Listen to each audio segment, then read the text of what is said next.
Good morning, everyone. My name is Segev. I'm the administrative law judge assigned to proceeding number 25A-0498CP.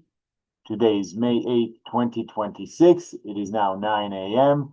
This matter comes on for a hearing pursuant to decision number R26-0226-I. I'm now calling the hearing to order. Before we begin, I want to inform or remind everyone in attendance today that this hearing that it is the Commission's practice to webcast legal proceeding, and that both the audio and video feeds of this proceeding are being live streamed on the Commission's YouTube channel. We're also recording the hearing, and we have a court reporter who is transcribing everything that is being said. To avoid background noise, please keep your microphones muted until it is your turn to speak. When you speak, please speak loudly and clearly, and do not talk over one another so we can get a good record.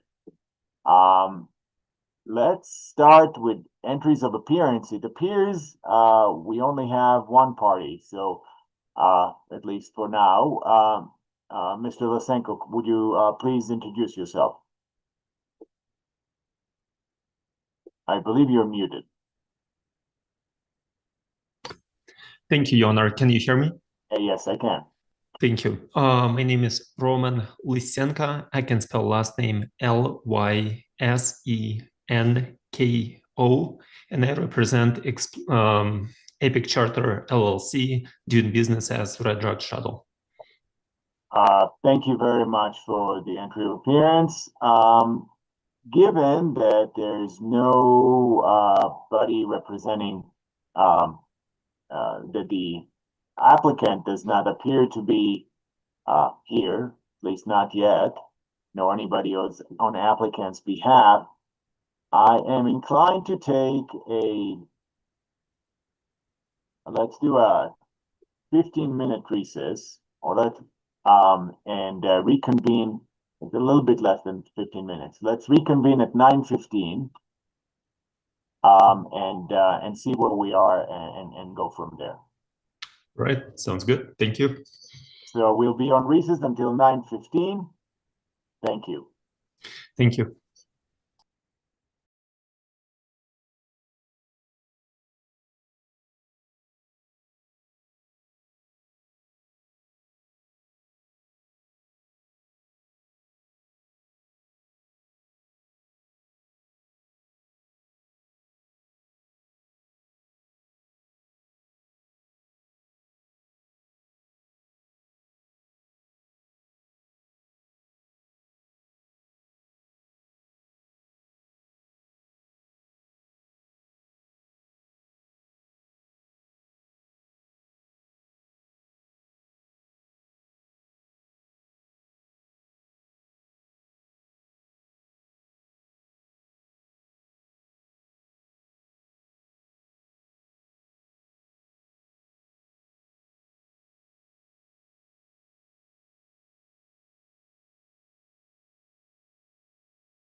Good morning again.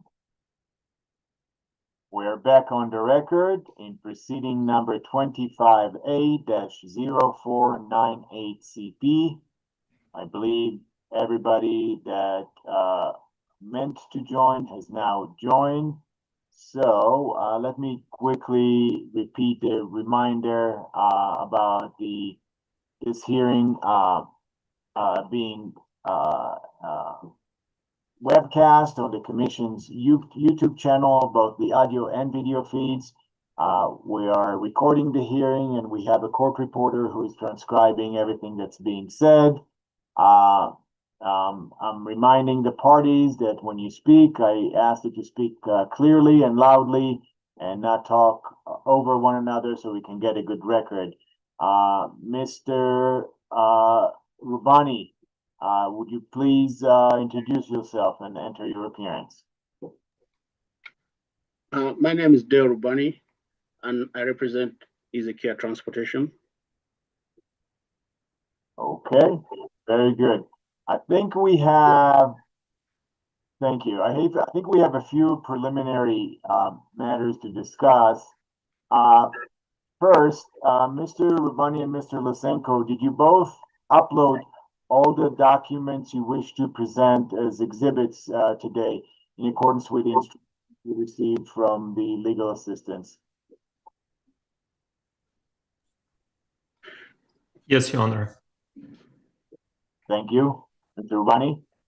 Yes, I did. So everything you wish to present today has been uploaded to box.com. Is that correct?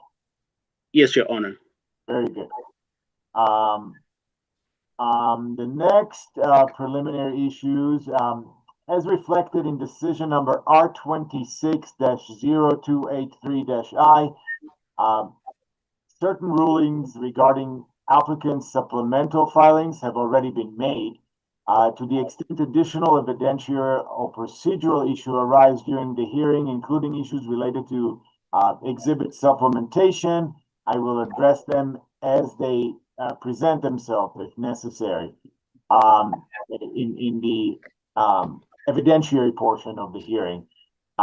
Regarding applicants' emergency motion for leave to supplement the exhibit list with BIA Cora records that the applicant filed yesterday, May 7. I understand applicant's position that certain records were received after the April 17 supplementation deadline. With that, Mr. Lysenko, do you have any thoughts about applicant's motion, emergency motion? Have you had the opportunity to review it first? Your Honor, you mentioned that applicant filed yesterday. Yes. As you're aware, probably the PUC system, e-system, been going through the server update, and it was like last week, it was like on and off working. So I had several issues at the different proceedings when the other parties not getting notification of something being filed. Like, for example, I never received notification that something else was filed yesterday. The last pretty much filing that I saw, it was the one which I actually already discussed in my opposition for the filing. But anyway, even if something was filed yesterday, it shouldn't be allowed because it's just a last minute filing. There is no good cause. I do understand that the court do allow sometimes some slack on missing deadlines, but I mean, it's out of hand. It's just a day prior. It's already been so many times, an applicant been supplementing so many times. Lately filed witness and exhibit list, which was originally filed late, like 5 or 7 days late. So, and allowing one more filing like a day prior, it will prejudice the intervener because I didn't even get a chance to review it. I didn't get a chance to do a proper homework on that. So That's my response. Okay. And Your Honor, I did not even see the interim decision denying motion for summary judgment. I wasn't notified as well. I just pulled up the proceeding, and the last one, which I saw, that was my filing in opposition of the late filings being made. Yeah. So there are issues with the e-filing system. They do not send notifications. They do not sometimes or always. I'm not sure what the current status of the e-filings. So I urge the parties to manually check the proceeding and not rely on the notifications. Now, I understand, Mr. Lysenko, that you did not have that advisement and you were not aware of it. So you did not actively open the case and see the filings that were made in the case recently. Nonetheless, I am inclined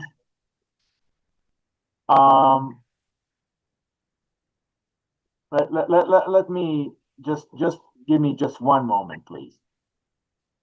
And go ahead, Mr. Lysenko. yes, Your Honor, and I cannot even pull up right now your decision on that supplemental filing, which you made the decision a couple days ago. I cannot even pull it up right now just to go through real quick because the system is down.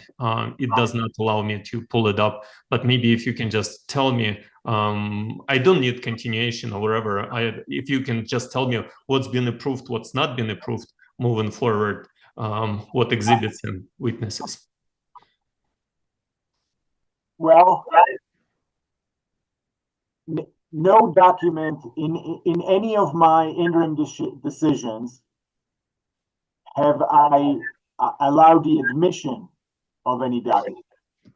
What I've said is that the applicant may seek to introduce whatever document it wants during the evidentiary portion of the hearing, and I will then decide, subject to your objection, if any, Mr. Lysenko, whether the exhibit should be admitted based on the weight of evidence and the weight and admissibility and so on. So along the same lines, I understand your objection and I appreciate it, and as we all know, the applicant did have sufficient time and was offered even more time. My initial proposal was to continue the hearing by 2 months. Both parties told me that they would be ready by May 8th.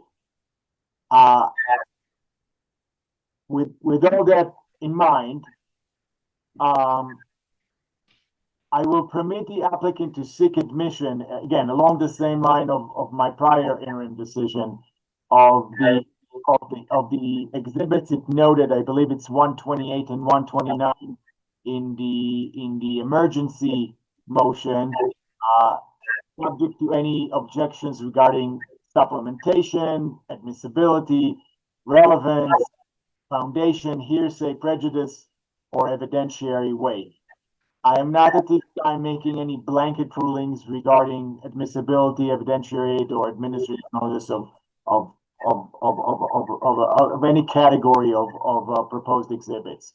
So I'm not admitting them, but I will allow at least the applicant to present these exhibits, subject to any objections that you might raise during the evidentiary portion of the hearing.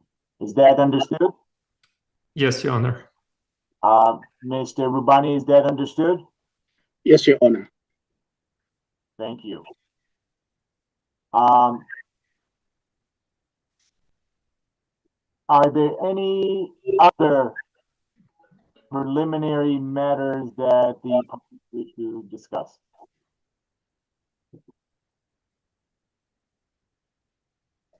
Mr. Rubani.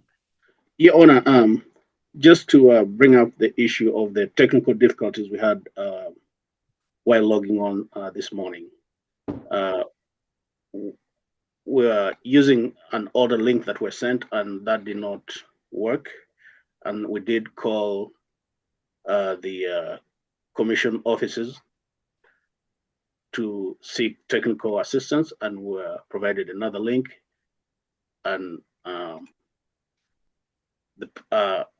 the witnesses for Easy Care Transportation and myself have received that link and were able to log in. However, we missed the beginning portion of the hearing through no fault of our own, but rather as a result of technical difficulties.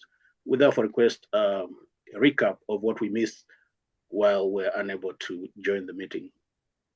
Since you were unable to, I thank you for that. Since you were unable to join us, I basically gave the advisements about the hearing being, all I did was introduce myself, which I think you by now know who I am, and I called the hearing to order.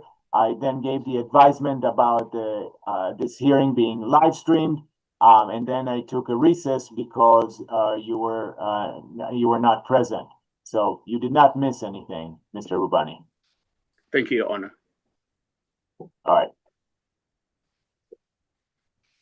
Any additional preliminary matters? No, Your Honor. Mr. Rubani, anything else? No, Your Honor. Okay. So I will very briefly explain how this hearing will proceed. First, since the applicant initiated this proceeding, the applicant had the burden to prove by the preponderance of the evidence that the application should be granted. This means that the applicant will present the evidence first. The evidence usually comes in the form of witness testimony and documents that the applicant may present as exhibits. You, Mr. Rubani, on behalf of the applicant, will have the opportunity to testify and ask your witnesses questions. If you ask for a document to be admitted into evidence, I will give the intervener, through Mr. Lysenko, the opportunity to object. Mr. Lysenko, you can object if you believe there is a legal reason that I should not consider the document as evidence in the case. Again, this would not yet be, Mr. Lysenko, your opportunity to present your part of the case, but rather an opportunity to give me a legal objection, if you so wish, for the documents or the exhibit that Mr. Rubani, on behalf of the applicant, wishes to present. Once the applicant presented its evidence, it will be your turn, Mr. Lysenko, to present your evidence on behalf of the intervener. You can testify if you'd like. You can also present documents you would like me to consider. Mr. Rubani, I will give you the same opportunity to object or make a legal objection to the introduction of any exhibits that Mr. Lysenko, on behalf of the applicant, on behalf of the intervener, wishes to present. Regarding the exhibits, I believe you've complied with the instructions, at least for the most part, with how to upload them onto box.com and how to title them. I ask that the parties refer to the exhibit by number, so that we all know what, so that first that the legal assistant is able to present it on the screen, and second, so that we all know what exhibit we're referring to. Anything else before we begin with the evidentiary portion of the proceeding? Okay. No, Your Honor, nothing. Thank you. Thank you, Mr. Lysenko. Anything else, Mr. Rubani? You are muted. I believe I have access to the exhibits, and I should be. all the exhibits will be displayed by the legal assistant. Once they've been uploaded to the box.com folder in accordance with the instructions that were emailed to you, from during the hearing, it will be up to you would just need to name the exhibit and the legal assistant would display it. Does that make sense? Yes, Your Honor. Okay. With anything else, Mr. Rubani? No, Your Honor. All right. With that in mind, Mr. Rubani, you may call your first witness.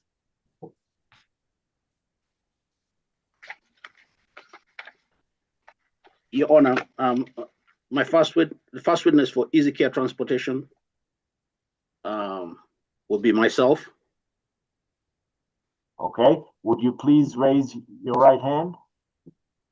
Do you swear or affirm that the testimony you're about to give will be the truth, the whole truth, and nothing but the truth? Yes, I do. I must have raised my hand, and I apologize. No, on the screen, on the Zoom session screen. It's fine. Mr. Rubani, please begin with your testimony when you're ready.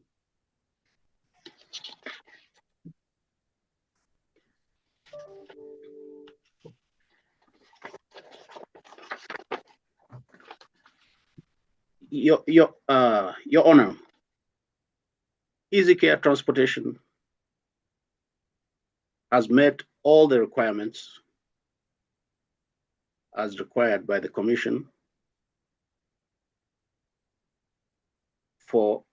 to establish that it's ready and willing to provide services that are highly needed in the metro area. To begin with, I would state the background of Easy Care Transportation.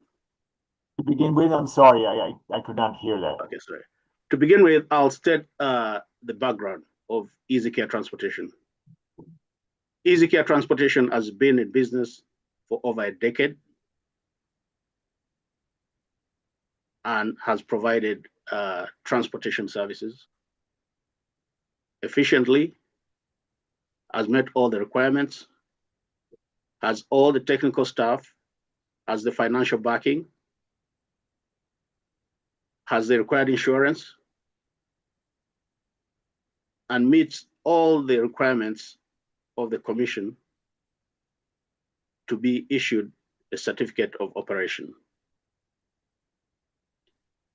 Additionally, Easy Care Transportation has proof of financial fitness, operational fitness, and the technical capability to provide transportation services that are highly needed.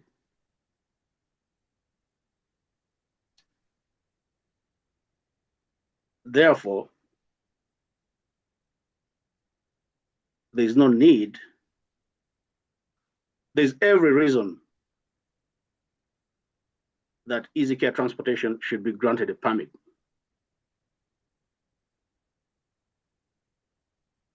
In the marketplace.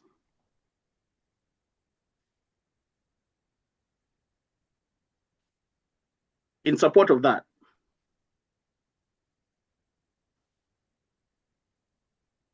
I have today with me our operations manager who will be testifying as a witness, will provide additional information as to the fitness and capability of Easy Care Transportation to be issued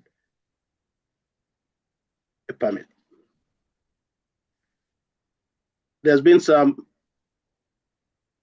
objection as to the fitness of Easy Care Transportation to provide services and or to be issued a permit. However, those objections fall far short of any meaningful opposition to the issuance of the permit.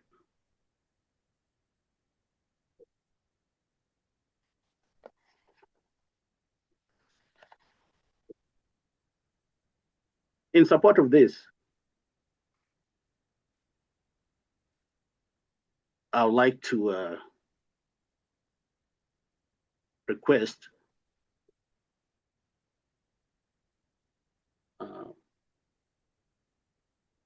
to admit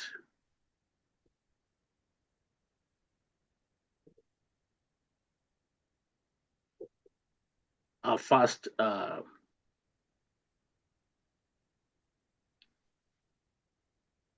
exhibit.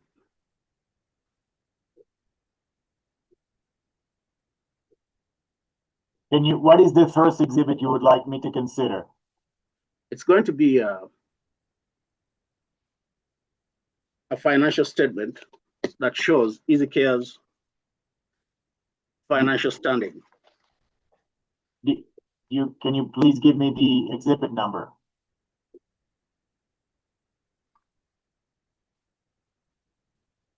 I beg to review the exhibits and then give you the specific number.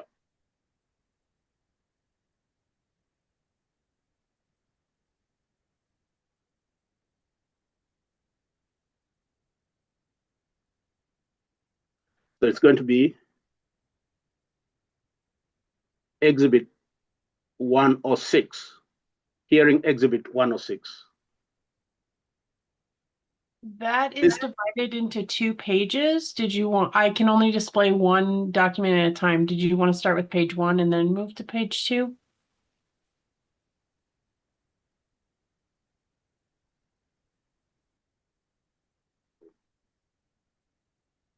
I'm having some technical difficulties looking at the Dropbox. So again, once again, I beg for a little time so I could review the box documents clearly.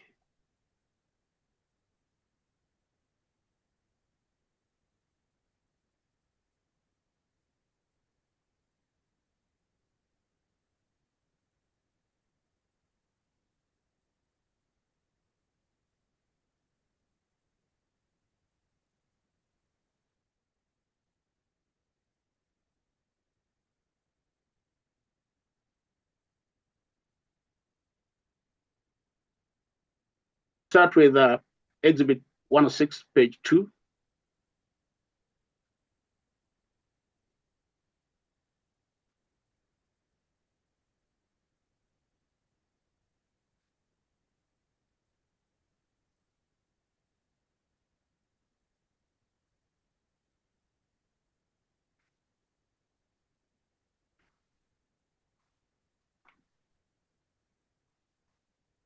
Mr. Rubani, tell me more about this exhibit.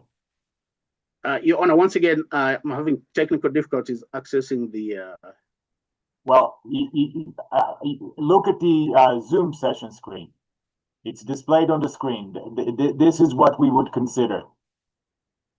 All I need from you, Mr. Rubani, is to tell me the exhibit number. The legal assistant will do the rest. Okay, just a picture. Mr. Rubani, I understand you're having technical difficulties, but we can take 5 or 10 minutes for every page of every exhibit. All right. We're not going to get anywhere this way. I now see the exhibit because I lost the video too. Oh, okay. All right, very good. So you see what's been marked as hearing exhibit 106, page 2. Can you please tell me about this exhibit? Your Honor, this exhibit represents the working capital of EasyCare Transportation at the time the permit will be issued. EasyCare has funds available to pay payroll, all the logistics and necessary equipment to run operations for at least 3 months, based on the existing sum. Mr. Rubani, let's fair with every document that you wish me to admit into evidence. This document has not yet been admitted. What's been marked as hearing exhibit 106, page 2, has not yet been admitted. Before I can admit it, you need to give me background about the document, what it is, who produced it, when it was produced, how did you come into possession of the document? Once we have that information, I will give Mr. Lysenko an opportunity to object. And then I will decide whether to admit it. After that, after the document is admitted, you can explore whatever parts of the document you want to explore and explain to me the details about the document. That make sense? Yes, Your Honor. All right, so let's start with the background. What is this document, how you obtain it, and when did you obtain it? Your Honor, this document is a bank statement. It's a formal letter issued to me by the bank identifying the funds available for the operations of EasyCare Transportation. Right, it was issued to you on or about September 2nd, 2025. Is that correct? Yes, Your Honor. All right. Mr. Lysenko, do you have an objection to the admission of what's been marked as hearing exhibit 106, page 2? Yes, Your Honor, several. First, and the main objection is actually non-disclosed. It's unfair surprise. So this exhibit never been pre-filed. The intervener didn't get a chance to preview, review, and do my due diligence and research on this exhibit. So this is the surprise right now. It's never been disclosed and pre-filed. Plus, this exhibit is so outdated, so there is a relevance issue. We don't know if the fund's still there. We don't know which bank is it even coming from with all the reductions. So this exhibit should not be admitted because it's a just unfair surprise to intervener right now. Right. Regarding the relevance objection, I just so that you know for future, so that this hearing can go a little bit faster, perhaps. I am inclined, unless something is clearly unrelevant, I'm inclined to allow it. I understand your point about the unfair surprise, and I appreciate it very much, in fact.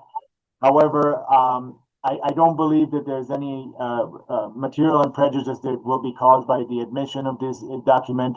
On that grounds, Mr. Lysenko, your objection is overruled, and hearing exhibit, what's been marked as hearing exhibit 106, page 2, is admitted.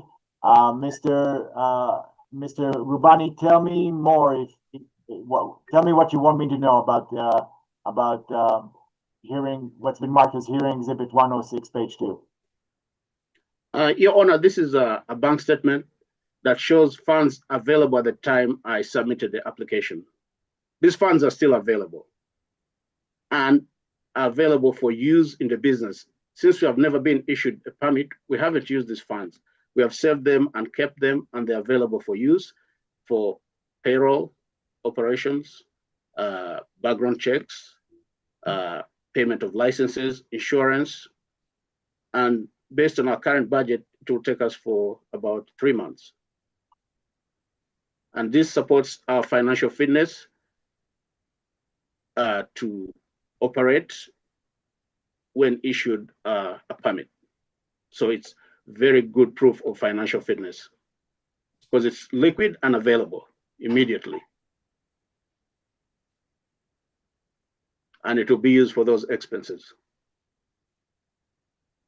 which are a requirement for issuance of a license. We're supposed to be financially fit, and yes, we're financially fit. Nothing shows fitness more than liquid cash.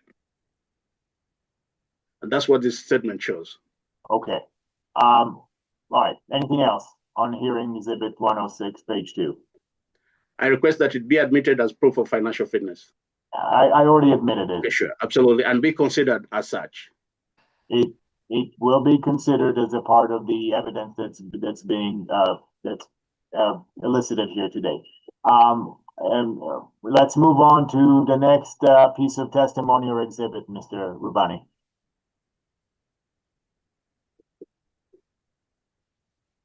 Once again, I'm going to look at this list. I have issues moving back and forth within the computer.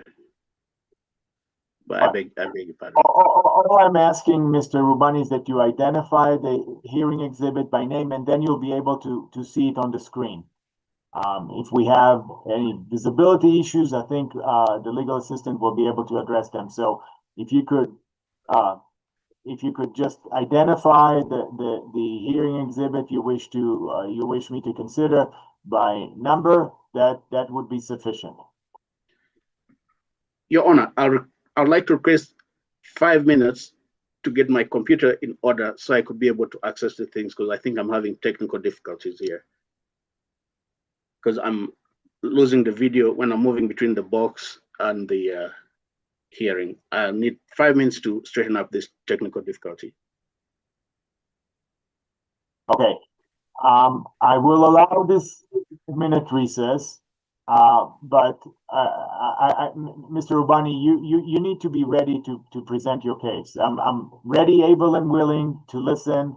I think I'm a reasonably patient person, but you need to be prepared. And so if you need to make a quick list with the documents you wish me to consider, do so. Whatever it is that would help move the case along, we just can't, stay here on an unlimited for an unlimited period of time until you are able to resolve all of your technical difficulties.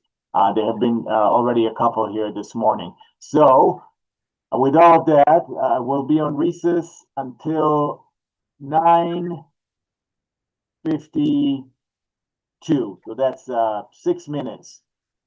9:52 a.m. We'll reconvene. We're on recess until 9:52. Thank you. Thank you, Your Honor.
We are back on the record in proceeding number 25A-0498CP.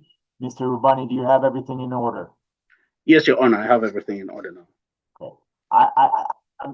I'm not trying to be difficult, but you know, it's been almost an hour and we've managed to introduce one hearing exhibit. So at this rate, we will never finish this hearing. So I'm not asking you to do.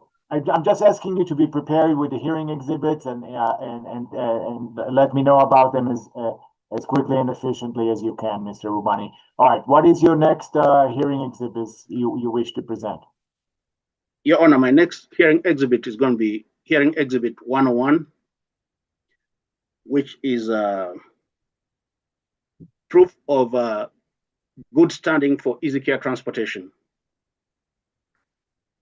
How did you obtain it, Mr. Rubani? This document was issued by the Colorado Secretary of State, and it shows that Easy Care Transportation is legally registered, right, and current with all its filing requirements in Colorado. Understood. Mr. Rubani, when did you obtain this document? This document was obtained on April 3rd, 2026. Thank you. Mr. Lysenko, do you have an objection to what's been marked as hearing exhibit 101 being admitted into evidence? Yes, Your Honor, several objections. Objection number one, it's never been disclosed. It's unfair surprise again, plus admissibility issue. The document is incomplete. It seems like this document is a print screen from the Word program, which is not showing the end of the page, what's below up there. It's just a cut from the, oh, there we go. Now I see that. Thank you. I can blow up the page too if you need to. Yes, please. Did you want to see the bottom portion? Is that what you needed? Yes, and can we see a page too, please?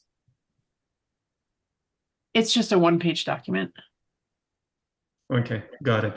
And it's never been even pre-marked properly. But the main issue is just it's never been disclosed. So, and my concern, if the documents like that, even though they public records, but if they're gonna be, it's gonna be a precedent. If they're gonna be admitted right now, why the other documents not gonna be admitted later on? So my issue, if we start admitting documents, even they public record, even they're, but they never been disclosed. So that's the issue with this document. And that's the main objection on this exhibit. I understand. Well, I understand and appreciate your concern. Your objection is overruled. So what's been marked as hearing exhibit 101 is admitted. Mr. Rubani, do you have anything else to say about hearing exhibit 101? Exhibit 101 also shows that Easy Care Transportation was formed on April 7th, 2011, meaning Easy Care Transportation has been in business for 15 years. And this is proof of financial stability, also experience, and also proof of experience as a qualification to operate business, and a good showing that when issued a permit, Easy Care will continue to provide services, since we have already done that for over 10 years. Okay, anything else? And that we're very current with our filings. You're current on your filings. Okay. Anything else about hearing exhibit 101? I believe that's all that I have to say about hearing exhibit 101 for now. Very good. So what is your next testimony or hearing exhibit? My next hearing exhibit is going to be hearing exhibit 105. Right. Hearing exhibit 105 is taken from the policy and procedures of Easy Care Transportation in as far as hiring drivers, the requirements of hiring drivers, and what regulations we follow when hiring drivers. It shows the minimum requirements of the drivers, the age, the ability to read proficiently, the physical requirements, the tests that they're required to do, and what kind of licenses they're required to have. It also shows that we perform background checks. We do MVR investigations, which are motor vehicle investigations. We perform background checks. It also shows that we adhere to high standards, similar or equivalent to the federal DOT standards. And it also shows the process of hiring and what documents are provided when we hire employees. Right. So, for example, Mr. Rubani, I asked, we do it in 2 stages.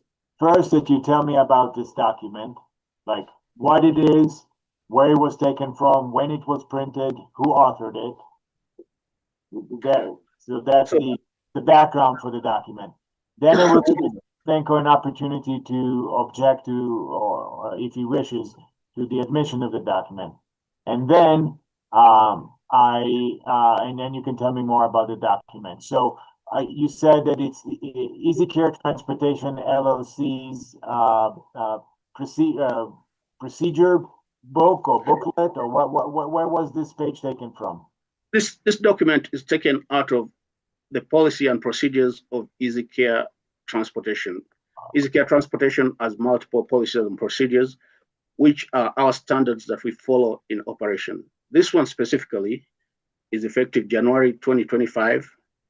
It's authored by the board of Easy Care Transportation, who sit to formulate policies and procedures. I'm a member of the board, so I was involved in writing these policies and procedures. And that's the background of this document. Its contents, this one specifically, addresses the policies on how drivers are recruited, the qualifications, and what requirements they should meet. Before you tell me what the document says, Mr. Lysenko, do you have any objection to what's been marked as hearing exhibit 1 on page 1?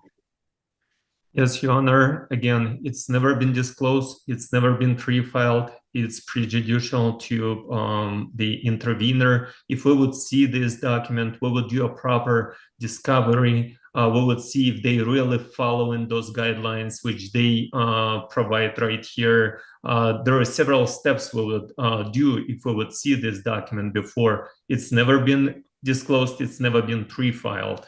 As required and requested by your decision, just 1 second, or 26-0193-I interim decision. So it's never been pre-filed. This is the unfair surprise to intervener. Your objection is noted and appreciated. I will nonetheless overrule it. Mr. Rubani, and hearing exhibit 105 page, what's been marked as hearing exhibit 105 page 1 is admitted. Mr. Rubani, anything else you would like me to know about this document? Sorry, Judge, there are 2 pages to this document. Do you want me to go to page 2? Can we please scroll down? Mr. Lysenko, I'm assuming you still have the same objection.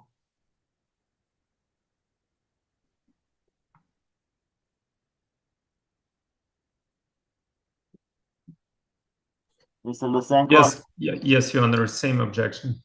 Okay. Again, the objection is overruled. What's been marked as hearing exhibit 105, both pages of hearing exhibit 105 are admitted. Mr. Rubani, anything else you would like me to know about hearing exhibit 105? Your Honor, exhibit 105 shows that Easy Care Transportation adheres to high standards of operations, and in that aspect, we hire the best, train the best, and when issued a permit, we'll ensure safety through the use of qualified, tested, and well-trained and monitored drivers, which will be a quality in as far as operational fitness is concerned. Okay, anything else? The document speaks to itself as to the standards that EasyCare Right. follows and will continue to follow, Okay, which includes doing all right, background checks, drug tests, and meeting all the requirements of the Colorado PUC Commission's driver qualification criteria. Mr. Rubani, I understand that you believe you meet that. Now is the part in the hearing where we have to present factual facts. So I understand that you believe you've met your obligations. You've stated it in your opening statement, if you will. And so what is the next piece of evidence you would like me to consider? Either testimony or exhibit?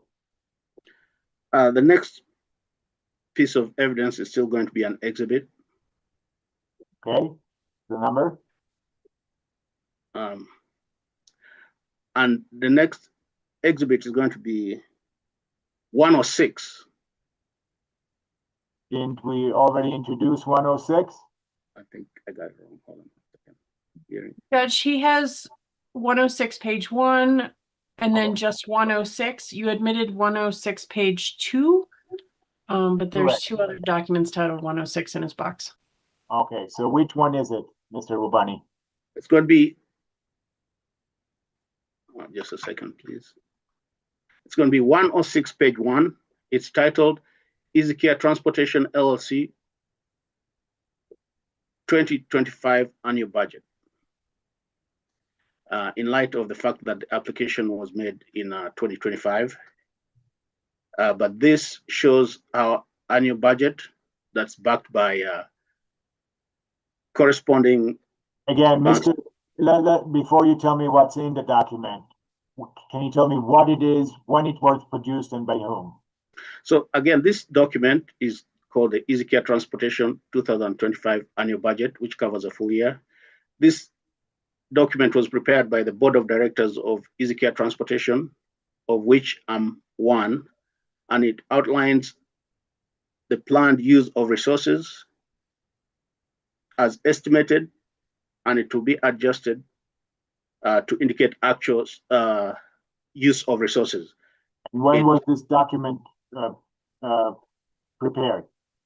This document was prepared at the time of submission of the application in November of 2025, and it covers the whole year, beginning November 2025 until November 2026. Okay, and it's a 1-page document. Oh, actually, I think there are 2 pages. Can we scroll to the second page, please? The second page is blank. The blank page? Yes. It is a blank page. Is that correct, Mr. Rubani? Yes, Your Honor. Okay. Mr. Lasenko, do you have an objection to what's been marked as hearing exhibit 106, page 1, being admitted into evidence? Yes, Your Honor. But may I ask the question, is the applicant prepared it? Mr. Rubani, did you prepare it? Yes, Your Honor, I prepared this document together with the board of directors of EasyCare Transportation, of which I'm a member. I think it's a legitimate foundation question. Who prepared it? I think Mr. Rubani said it earlier, but it's okay if we got it. Yes, and again, same objection. It's unfair surprise to intervener. It's never been pre-filed before with the list of exhibits. The list of exhibits was pre-filed, filed, but the exhibits itself, like been ordered by administrative law judge, never been pre-filed. So we never get a chance to review it, do a proper research on that, and do a discovery on that. I understand, and I appreciate that. Nonetheless, your objection is overruled. What's been marked as hearing exhibit 106, page 1 is admitted. Anything else you would like me to note in hearing exhibit 106, page 1, Mr. Rubani? Yes, Your Honor. So in hearing exhibit 106, page 1, I would like to bring attention to the fact that Easy Care Transportation has sufficient personnel and has sufficient resources to cover those personnel, including administrative staff, contract staff, and also for training and development to be able to pay taxes and licenses, purchase supplies, maintain and purchase equipment, in addition to the equipment that we have. It will also cover marketing and sales so that EasyCare can be able to provide greatly needed services in the community. It also shows that EasyCare Transportation has sufficient funds or will manage them well for fuel, repairs, maintenance, insurance, subscriptions and dues, software and infrastructure, and also legal and professional costs, such as we'll see as it goes along, the cost of obtaining CORA records from DIA.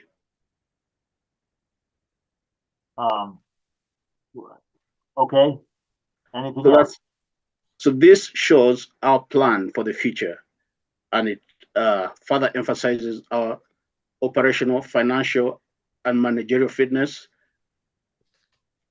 that exceeds the PUC standards for issuance of a permit. So it shows that EasyCare Transportation should be issued a permit because we have a good plan put in place. I think you've said it several times. I understand that that's why you filed the application. You filed it so that you can get a permit. I understand that you believe that you have all the necessary information. This hearing is for you to tell me all the factual basis for why I should be granting the application. Again, I fully understand that you're that you believe that you have met all of your requirements and you have all the information necessary for me to grant you the application.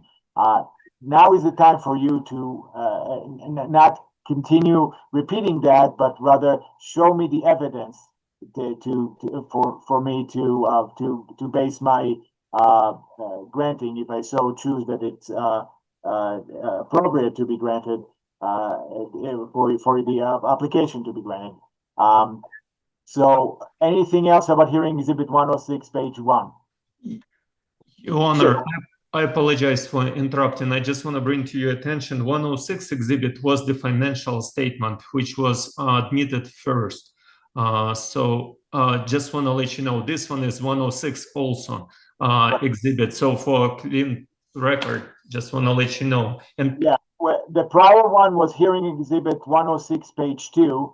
That's why it's so important that we follow the instructions with respect to the naming of or titling of each hearing exhibits. Unfortunately, this was not followed, but the fact that I have referenced hearing exhibit 106, page 2, which was the first of the 106 exhibits that was admitted, and hearing exhibit 106, page 1, which is the second 106 exhibit, I think that would be sufficient for purposes of the record. I understand your clarification or request for clarification, Mr. Lysenko. Anything else, Mr. Rubani, on hearing exhibit 106? So this budget, combined with our available resources, makes us superior compared to other competitors in as far as being able to provide services. Okay. Greatly needed. Anything else, Mr. Rubani?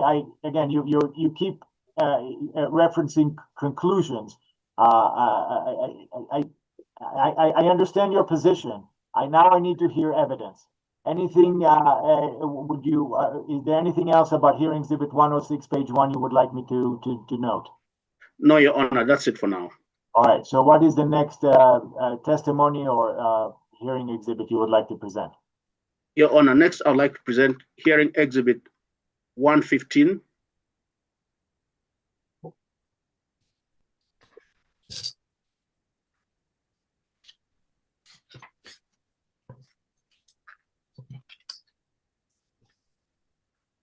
And hearing exhibit 116 is I'm sorry. Did you say 116 or 115? You said 115, 115. Okay. Okay. Can you tell me what this document is? This document is a certificate of incorporation or articles of organization of a company named Big Hats LLC. This document was obtained on March 23rd, 2026 from the Colorado Secretary of State website. Okay. This company shares an address. All right, let's hold off. Let's hold off on the testimony part of on what you would like me to know. Mr. Lysenko, any objection to what's been marked as hearing exhibit 115? Yep, thank you for scrolling. Yep, yeah, very good. Thank you. Any objection to what's been marked as hearing exhibit 115, Mr. Lysenko? Yes, Your Honor. Objection, relevance. Big Hearts LLC is not the party in this proceeding, not the intervener. It's not the part of the applicant. It's just, I'm not sure why the general public documents can be admitted without like any relevance. I mean, it's irrelevant to this proceeding. It does not prove public need. It does not prove anything. So objection, lack of relevance. I will allow it. But I'm overruling the objection, but I'm noting to you, Mr. Lysenko, that I will give the appropriate weight to all of the evidence presented today as I consider the evidentiary record. And if a hearing exhibit deserves no weight, I will give it no weight, and if it deserves the full evidentiary weight, I will give it as much. So again, I understand and appreciate your objection. I'll overrule it. Hearing exhibit 115 is admitted. Mr. Rubani, tell me more about hearing exhibit 115. Hearing exhibit 115 shows a certificate of incorporation of Big Hats LLC, which is a Colorado limited liability company that is based out of 17998 East Dorado Avenue, Centennial, Colorado, which is also listed as the address of the intervener in all documents filed. Therefore, this document, one, creates a relationship in address and creates a relationship in shared offices, creates a relationship in shared operations, and creates a relationship in shared management between the intervener and Big Hats LLC. Your Honor, objection. That's the legal conclusion. It does not create anything. Sustained. The objection is sustained. Mr. Rubani, you may proceed to testify. You can tell me anything you want me to know, but not in the form of legal conclusion. You can say that the address is the same as as the intervener's address. You can point to any factual parts of this document you wish. But this is not yet a part. This is not yet the time for you to make a legal conclusion. Your Honor, so the address is listed as 17998 East Dorado Avenue. I noted that, and you mentioned that. The company is a limited liability company. I believe I said that. Right. And the company has a registered agent named Victoria Besanova with the same address. And those are the facts that are outlined in this document, and the document speaks for itself. Okay, understood, and I understood. Anything else about hearing exhibit 115? Those are except for what is written on the documents, that's all I have to state about the document. Okay. What is your next piece of testimony or evidence? Your Honor, I apologize. Can I just bring up one thing to the attention? When the exhibits admitted. So usually applicant explains everything about the exhibit, then it offers into the evidence and the intervener get a chance to object it. So we keep talking about exhibits being already admitted. So when I get in and raise my objections, I don't hear the story like the applicant tells about this exhibit, which already been admitted. So we first admit the evidence, and then we talk about the evidence. Is it any way we can just change the order and the applicant can tell the story about the evidence and how is it relative? And then I will get a chance to object the admission. The relevance issue is a separate issue, and the document, while admitted, may not be relevant, or at least not fully relevant to the case.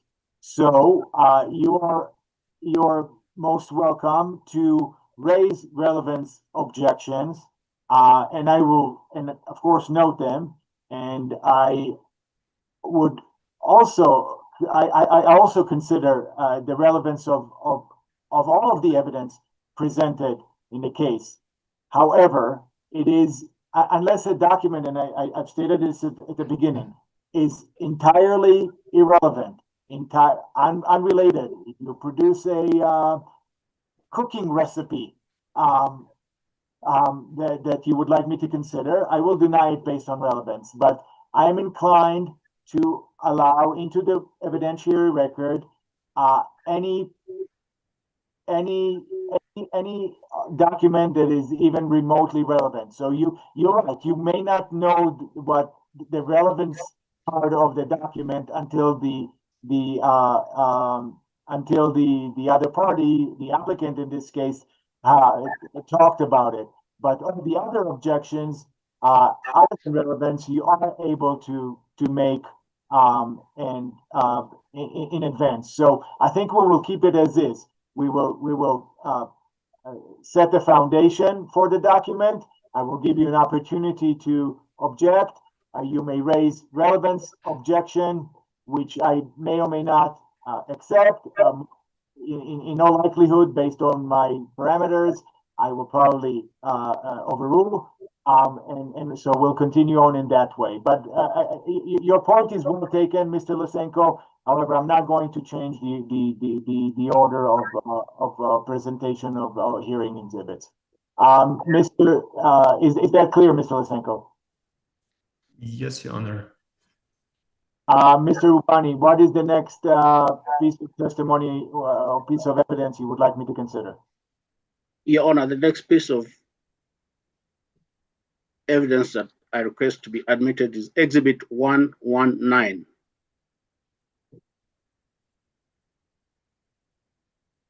Exhibit 119 is a document that identifies the representative of the representative of the interveners. It lists Mr. Roman Lysenko, also lists Victoria Basanova as joint tenants of an address that's listed as 17998 East Dorado Avenue, Centennial, Colorado, 80015, okay, which is indicated as the office of the interveners and is listed at all filings by the intervener. All right. So this is a document showing the address and joint ownership of that address. Before you make your objection, Mr. Lysenko, Mr.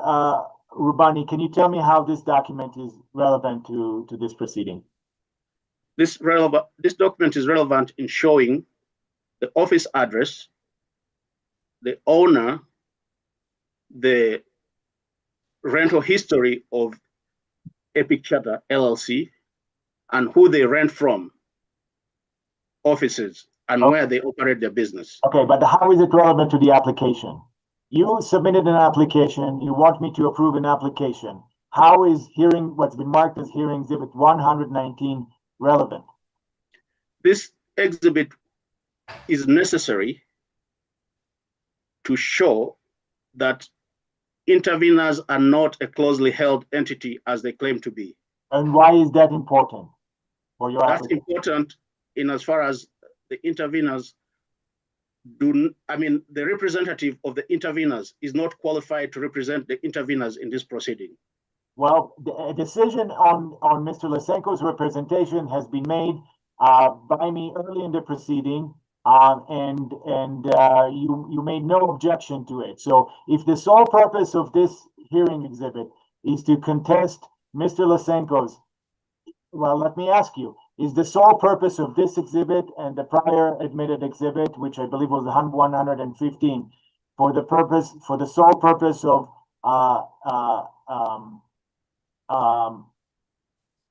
contesting Mr. Lysenko's ability to represent the intervener? Not necessarily. It's, in addition to that, it proves the existing legal offices of the interveners as a public record. That's what it shows. And why is that important for your application? I'm sorry, I didn't hear the question. Why are the offices of the interveners, the address of the offices of the intervener, important for your application? Among other things, it lists the registration of the vehicles, which we're going to come onto later on in the DIA. Hearing exhibit 119 is offered for the purpose of listing the interveners. Proving the ownership of vehicles of the interveners in the next exhibit that will be presented. Well, I'm asking about hearing exhibit 119. It shows, based on other records that we received from DIA, it will show that the vehicles owned by Epic Charter are listed at this address and owned by these parties. So it relates to another exhibit. There's additional, you're telling me that there's additional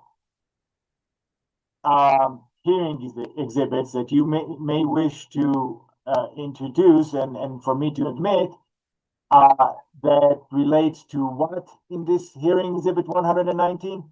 Yeah, it relates to exhibit 147. No, well, what about hearing exhibit 119 relate to hearing exhibit 147, 128, or 129? It relates to ownership of certain vehicles that are listed in a forthcoming exhibit. Important again. I'm sorry? Why is that important? It's important in showing I'll call it the net worth of the entity in as far as their financial fitness to continue operation, which I'll admit in a subsequent exhibit.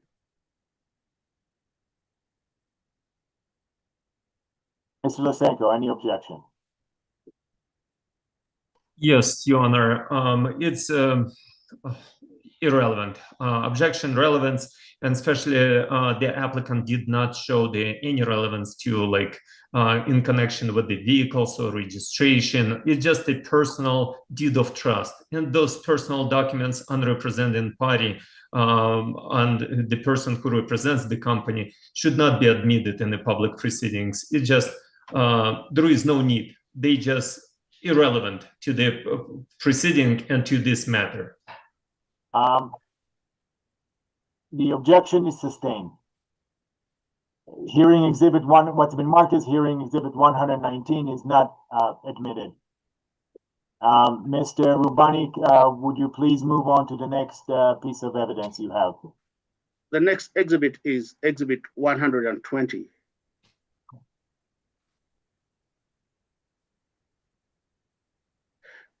Exhibit 120 is a statement.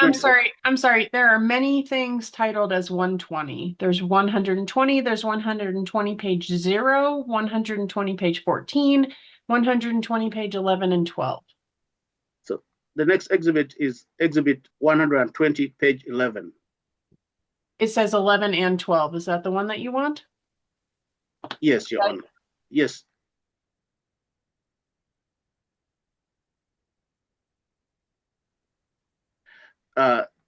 Exhibit 120 is a statement written by me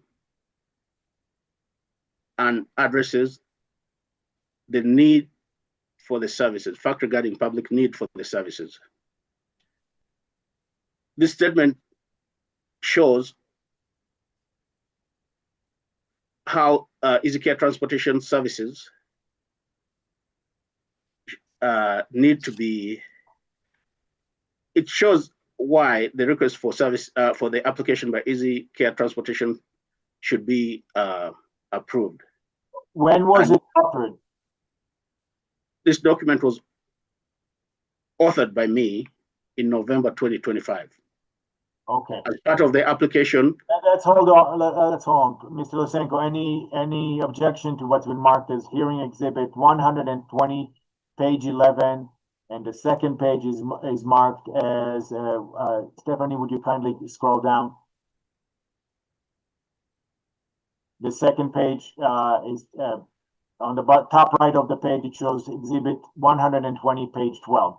So what's been marked as hearing exhibit, Mr. Lysenko, do you have an objection to what's been marked as or titled hearing exhibit 120, page 11 on the top right?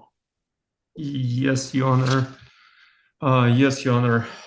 Again, it's never been disclosed. It's unfair surprise. Secondary, the document is incomplete.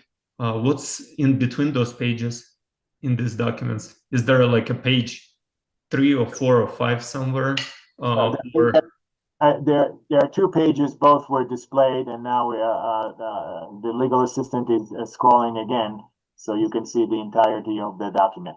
Got it, Your Honor. But by your decision, the exhibits must be pre-marked in a consecutive page order. So it will show the, like, if it's a complete exhibit or not. If there is a page 11, page 13, when and how we're gonna see the other pages?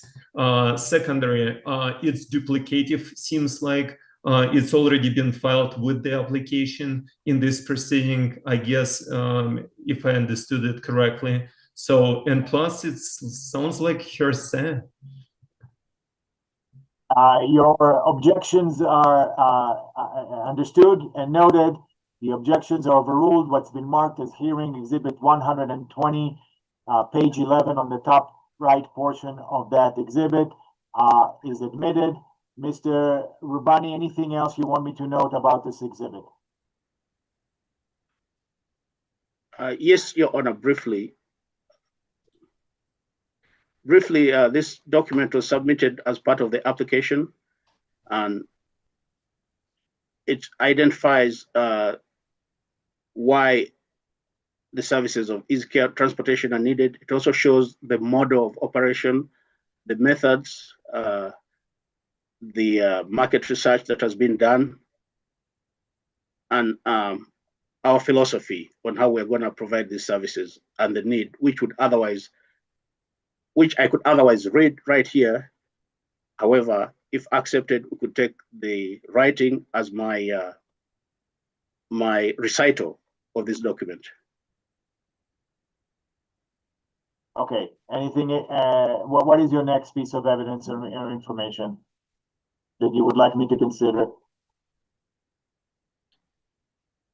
My next.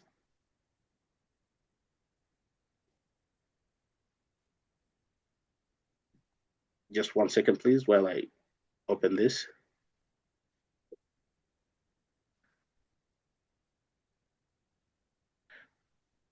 The next exhibit that I would like to request to admit is hearing exhibit 128. Hearing exhibit 128 are public documents that were obtained from Denver International Airport. They consist of 136 pages. I'm sorry, I don't see 128. Hearing exhibit 128. Rubani, do you recall at the beginning of the hearing, I asked you if all of the documents you wish to present here today are available on box.com? I believe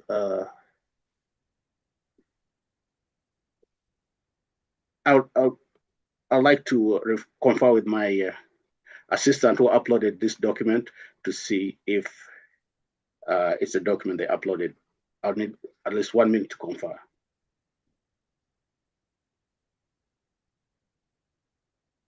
It's a request for 1 minute to confer with my assistant to make sure it's the correct number. Let's take a 3-minute recess until 10:35.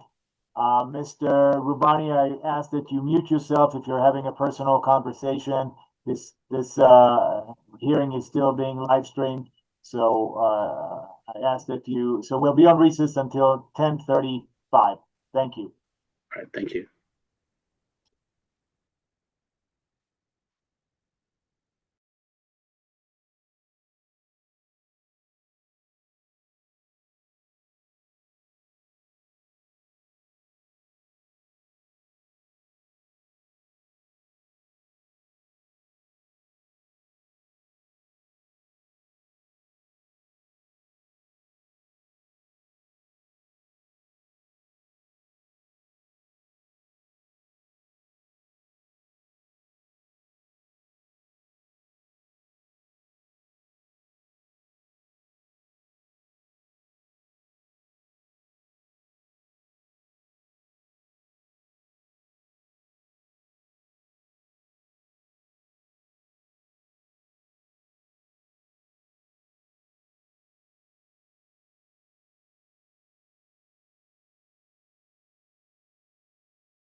Judge, I see exhibit 128 now. He didn't put it in the actual hearing folder. It's just under his business folder. So I do have that. Okay, would you please, okay, we're back on the record in proceeding number 25A-0498CP.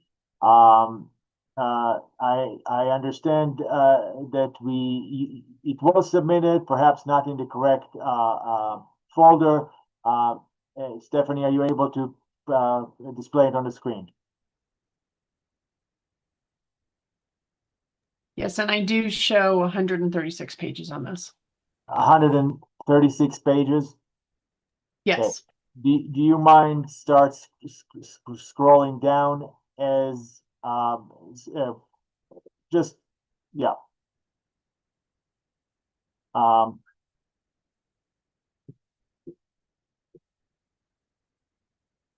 Okay, Mr. Rubani, are you there and available? I believe you're muted.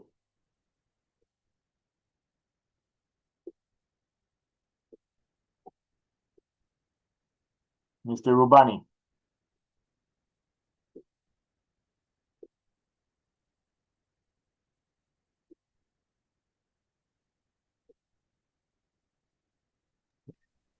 While we're waiting for him to come on, do you want me to just keep scrolling slowly like this? Yeah, please. I think he's still connected, it seems, Mr. Rubani. I don't know if he's muted or on the phone. I'm not sure. So, Mr. Rubani, can you hear us, and can you please join the? Yeah, I think you're unmuted now. Mr. Rubani, do you see the exhibit displayed on the screen? Yes, Your Honor. And that's the exhibit that you wish to present, what's been marked as hearing exhibit 128. Is that correct? Yes, Your Honor. Can you tell me what this document, without getting into the details, can you tell me what this document is? Your Honor, this document is what is called a badging log at Denver International Airport, and shows the operations of 4 companies related to the intervener. When did you obtain it? This document was obtained pursuant to a CORA request Who's in called? Airport 2026, and it was delivered on or about May 7th, 2026. It was delivered yesterday, Mr. Rubani? Probably May 5th, around May 5th. That's when it was delivered, but it was requested at the beginning of April or earlier. Okay. And by whom? Who made the CORA request? I made a CORA request on behalf of EasyCare Transportation. You made it. And Yes, Your Honor. Mr. Lysenko, do you have an objection to what's been marked as hearing exhibit 128 being admitted into evidence? We can wait until Stephanie scrolled through all 136 pages. You can wait to make your objection, Mr. Lysenko, until the legal assistant scroll through all 136 pages. And I apologize, Your Honor. Who is scrolling in the background today? It's Stephanie, the legal assistant. All right. Miss Kanko. Miss, what was the last name? Kanko. Okay, Miss Conco, can we go to the first page, please?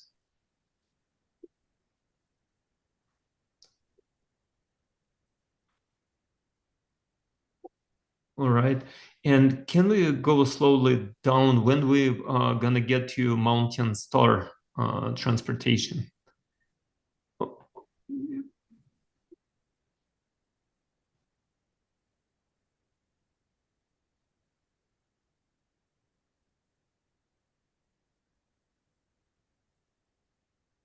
Is this the page you're looking for? Page Yes.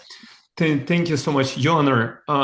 It's the same objection. It's never been disclosed. I never get a chance to review it, to see it. It's prejudicial, to intervener. So it's been filed last night. It's too late. It's never been disclosed even in my supplemental, in all the supplemental list of exhibits, like, you know, like previous exhibits, they've been at least described, but never actually pre-filed, like you cannot see that. But this exhibit not even been described anywhere, like it's gonna be used today. So it's a surprise to interveners. So the objection is, first, it just never been pre-filed and disclosed. Your objection is noted and appreciated and overruled. Hearing exhibit 128 is admitted. Mr. Rubani, what specifically about hearing exhibit 128 would you would like me to know or note? This exhibit 128 shows the operations of Explorer Tours and Red Rocks, Mountain Star Transportation, and I think several other companies as they're listed there. I'll have to go through it all the way down. If you let me do that, I'll scroll down and see. It lists Epic Charter LLC. Do you have a page number? I can get to the page. That's on page 1 of 2, which is page 6 of 136. 136 or 6? 6 of 136, labeled as 6 of 136. Oh, I see what you're saying. All right. At that point, it leads Epic Charter LLC. I can see that. And it leads on page 10 of 36, it lists Explorer Tours doing business as Red Rocks.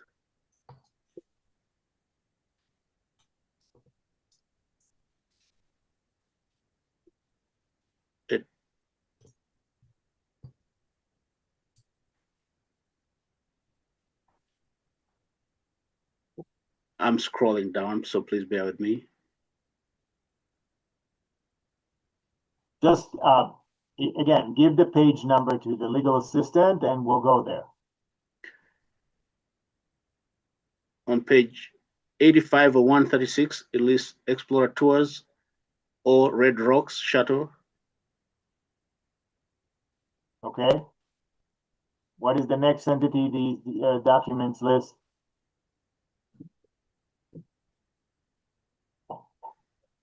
And I believe I've run the next one lists.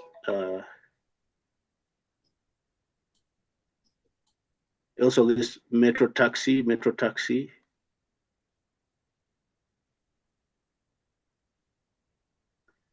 Okay, Metro Taxi is another entity listed in these documents. What else? And all these entities share the same vehicles and they are operated by the intervener. Objection, Your Honor. Conclusory statement. Sustained. What? Again, you can point to whatever factual things you want me to know about the document. The document also lists the vehicles that are operated by the entity. It lists vehicle 1, 4, 5, and 6 operated by Epic Charter LLC with the identifying information, including make and model. Okay, make and model. That's going to be on page 1 of 36. Okay. Anything else you would like me to note? I can see that. I can see the anything else you would like me to note about hearing exhibit 128, Mr. Rubani? The documents are numerous, and we have done some statistical analysis of these documents, and we'll present the statistical analysis through a witness. Okay, but anything else you would right now like me to note about hearing exhibit 128? The document speaks to itself, and all the information in the document is relevant to this hearing as it shows operations of the intervener. Okay. What is your next piece of evidence, Mr. Rubani?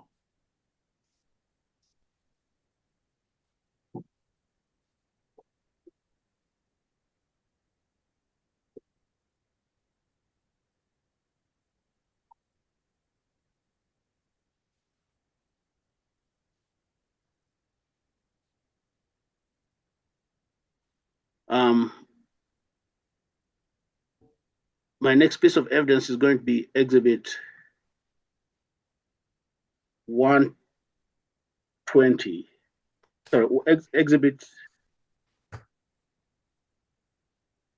120, page 0, listed as hearing exhibit 130, I believe. What? Is listed as hearing exhibit 130 and marked as exhibit 120, page 0.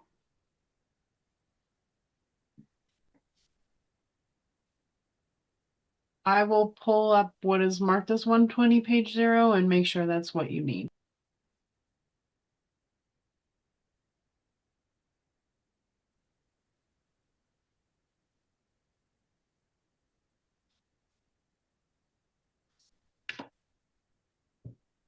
Your Honor, this document is part of the application submitted by EasyCare Transportation in support of its request for a permit, and it shows.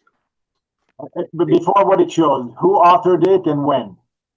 The document was authored by myself and the board of directors of EasyCare Transportation as part of our operational plan, and was included in the application for the certificate.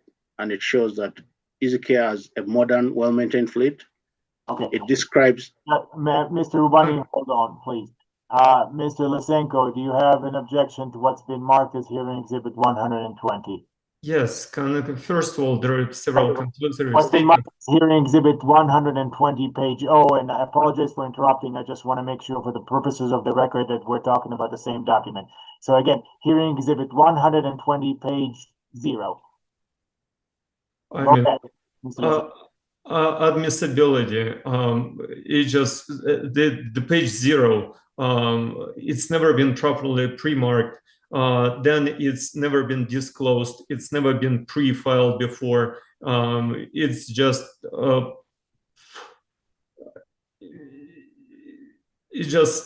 never been disclosed. So it's a surprise to intervener. Understood and appreciated. Nonetheless, the objection is overruled. What's been marked as hearing exhibit 120, page 0, on the top right portion of the first page and only page of this document is admitted. Mr. Rubani, can you tell me more about this document, if you want to? This document is a written document that was submitted as part of the application and addresses the kind of fleet that EasyCare Transportation has. It addresses the administration and operations infrastructure of EasyCare Transportation. It addresses our technology, what kind of technology we use, and our commitment to public safety. It's a philosophy document, and it's a recital of my presentation as such, and I'd like it to be admitted in lieu of my, or in lieu of me reading it here. It's already been admitted. Anything else? The document speaks to itself, and I request that it's considered as part of the evidence. Will be considered as a part of the evidentiary record. Mr. Rubani, what is your next piece of evidence?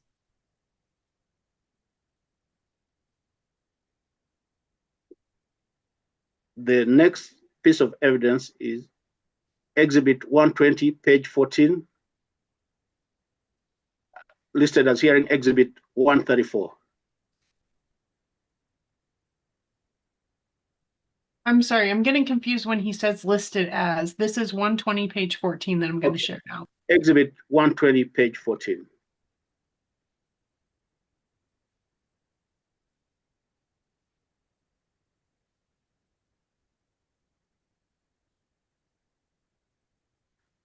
Exhibit 120, page 14. Can you tell me who, before you move on to the substance of the document, what is this document, who authored it, and when? This document is a statement of managerial fitness. It was authored by me on behalf of EasyCare Transportation, together with the board of directors of EasyCare Transportation, and it addresses the managerial fitness of EasyCare Transportation. It lists the qualification of EasyCare Transportation staff. When was it drafted? This was drafted at the time of the application, sometime in November 2025. All right. Mr. Lysenko, do you have an objection to what's been marked as hearing exhibit 120, page 14 on the top right portion of the first and only page of, again, what's been marked as hearing exhibit 120, page 14? Yes, Your Honor. Admissibility.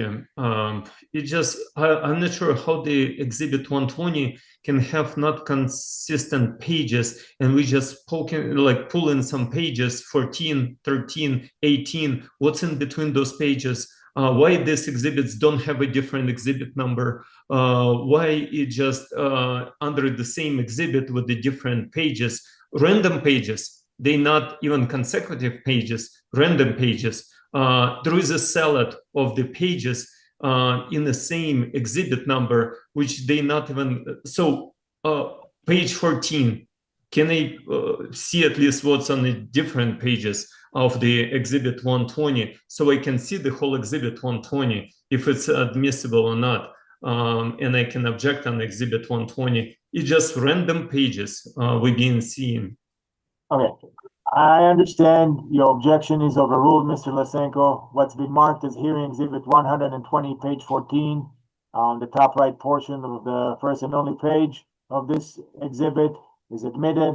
Mr. Rubani, anything you'd like me to note about what's been marked as hearing exhibit 1 and now admitted as hearing exhibit 120, page 14? Exhibit 120, page 14. In part acts as my resume and identifies my skills as a manager of EasyCare Transportation. And it says that I've managed EasyCare Transportation for over 12 years, which is true based on other records previously submitted. It also attests the fact that while providing service, we have been 92% on time in the last 3 years based on our internal review and statistics, which we compile every year.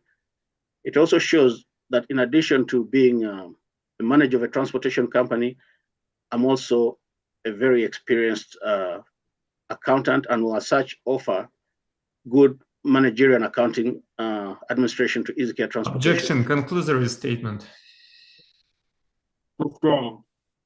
Mr. Rubani, just tell me again the factual things you consider about this document.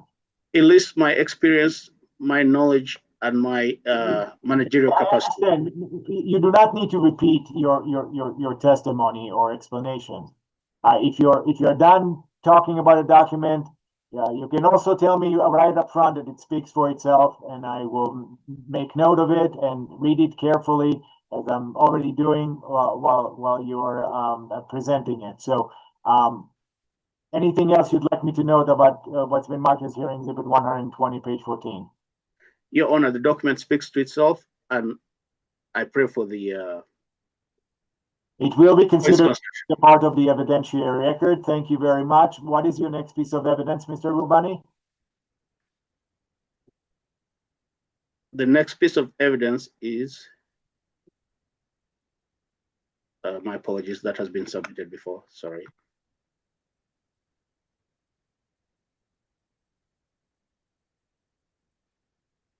I beg your pardon for the delay as I'm accessing the files.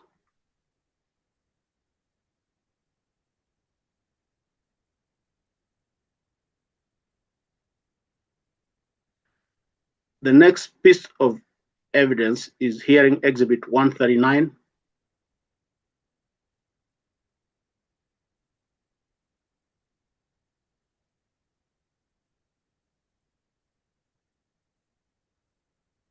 I'm not sure if it was uploaded, but I did try to upload it.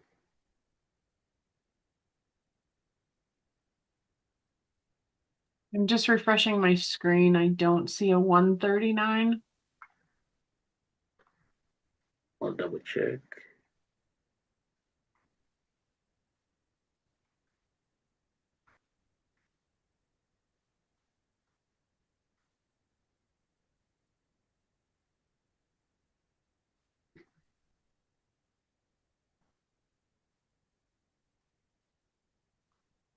My apologies again if that was not uploaded, but it's my belief that was uploaded. Again, Mr. Rubani, I asked you at the very beginning of the hearing if everything was uploaded in accordance with the instructions. You informed me it was, and now it will be, if you need more time, it will be the third, I think, recess we're taking for you to handle your technical difficulties. Yeah, Honor, once again, I apologize. This is a new experience to me, and I've had several issues with this system. I beg to be allowed a couple minutes to upload that document because it's my belief that was We'll be on recess. Thank you very much, Mr. Rubani. We'll be on recess until 11 a.m., at which time we'll reconvene. Thank you. Thank you. Okay. I'm sorry, Judge, I see it now. It just came through.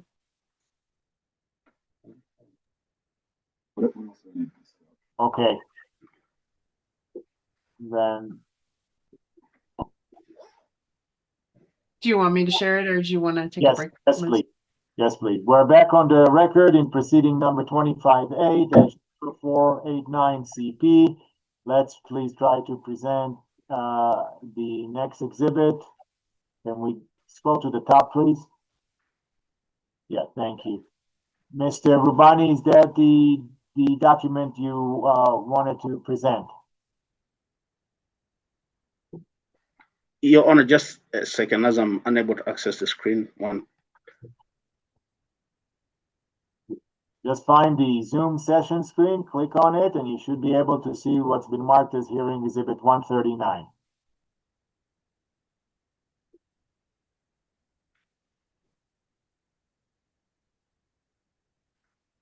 Yes, I do. Can you please tell me what this document is, who authored it, and when? Your Honor, this document is a letter of support written to the Commission by Mr. Paul Teafa, who is the director of 90-Day North American Settlement Program, and intends to appear as a witness. And it's in support of the operations of Easy Care Transportation for the application of the permit. This letter was sent by him to the commission, to the Colorado Public Utilities Commission on April 10th, 2026. Is that correct? Yes, that's my understanding. All right, let's hold off on the rest of it for now. Mr. Lysenko, do you have an objection to what's been marked as hearing exhibit 139 being admitted into evidence? Yes, Your Honor. First, to a lack of foundation, hearsay, then it's never been pre-filed. It was never been disclosed. It's never been signed, even this letter. Plus, it's never been disclosed. Can you just ask the applicant in which supplement list he at least mentioned that he will be offering this exhibit? Mr. Lysenko, I understand and appreciate your point. Exhibit 139, not even on any of the 3 or 4 supplementations. I understand that. I understand that. Nonetheless, I will overrule your objection. Hearing exhibit 139 is admitted. Mr. Rubani, tell me what you want me to know, hearing exhibit 139. Your Honor, this exhibit is a letter from Mr. Paul Nteafa that addresses the reasons as to why Easy Care should be issued a permit and what necessity there is and how that necessity will be met. I hope to call Mr. Nteafa as a witness, as is listed among the witnesses to be called. Okay. What is the next piece of evidence you would like me to consider, Mr. Rubani?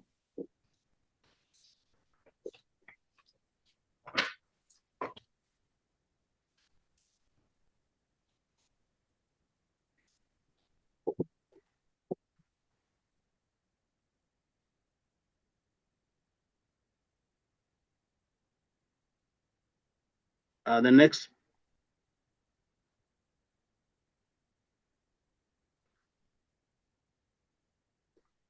exhibit is exhibit 129, if it's available.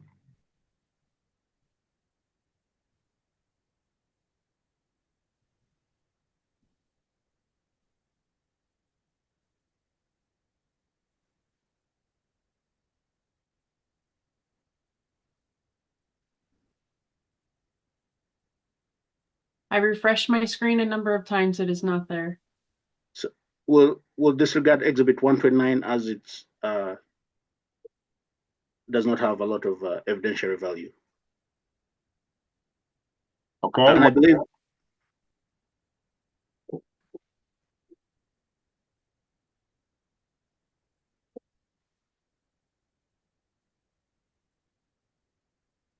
Mr. Rubani, would you like okay. to The next exhibit is exhibit 103, page 1.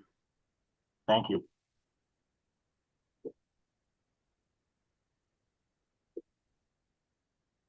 And Judge, this is a 3-page document. A 3-page document. Okay, so let's slowly scroll down once we have it up.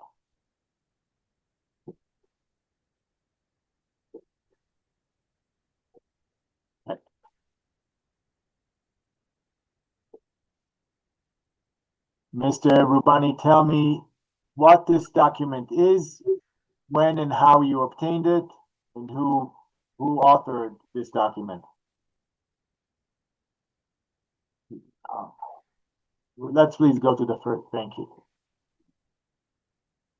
Your Honor, this document is part of Easy Care's vehicle inspection and maintenance records. The sample of documents that were chosen to demonstrate how Easy Care maintains its fleet and conforms to the Colorado Public Utilities Commission's standards. It lists the vehicles, when they were inspected, and who inspected them. They were obtained from the records that are kept in the day-to-day activities of Easy Care Transportation. Okay, Mr. Lysenko, do you have an objection to what's been marked on the top right portion of the exhibit or the document exhibit? Well, I think there's a spelling mistake, but I think it's meant to say exhibit 103, page 1 on the top right portion again. It's a 3-page document. Mr. Lysenko, any objections? You're muted, Mr. Lysenko. Thank you, Your Honor. Yes, same objection. It's never been pre-filed. It's never been disclosed. It's a surprise to intervener right now. We never get a chance to review it. Your objection is appreciated, noted. I will assign the appropriate evidentiary weight to this document. Hearing what's been marked as hearing exhibit without the B, but 103, page 1, is marked on in black on the top right portion of the document and contains 3 pages, is admitted. Again, Mr. Rubani, what would you specifically like me to note about this document? Your Honor, this document identifies the vehicles owned by Easy Care Transportation. It also identifies that this vehicle are available for use. It identifies that these vehicles have been inspected, and when they're inspected, it demonstrates that Easy Care maintains its fleet to ensure safety, and the documents are commonly used Colorado Public Utilities documents, and they speak for themselves as to the purpose of the documents. Thank you, Mr. Rubani. Any additional document or evidence you would like me to consider? Your Honor, I believe I'm coming towards the end of the exhibits that I have, but in that light, I'd like to confer with my my colleague to make sure I've presented all the documents and haven't missed anything. Are you asking for a recess or? Yes, Your Honor, I request for a slight recess while I confirm that. Does it need to be more than 5 minutes, or would 5 minutes be sufficient? 5 minutes is sufficient. A couple more would be appreciated. All right, let's reconvene in 10 minutes at 11:15. We're on recess until 11:15. Thank you. Thank you, Your Honor.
We're back. Not quite. Sorry, I'll wait a few more seconds until 11:15.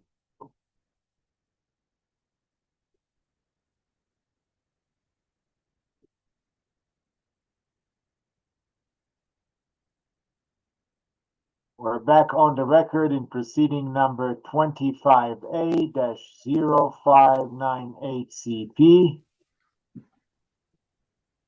Mr. Rubani?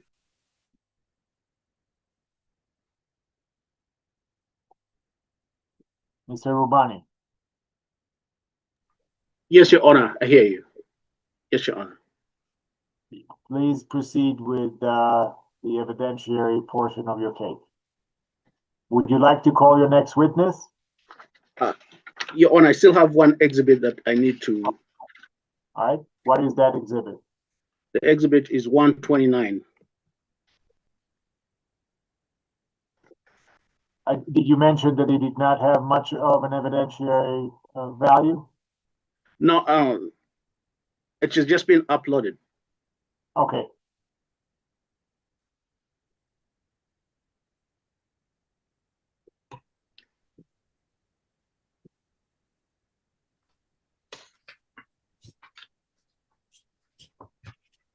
Can you please tell us what is hearing exhibit, what's been marked as hearing exhibit 129, who authored it, and when?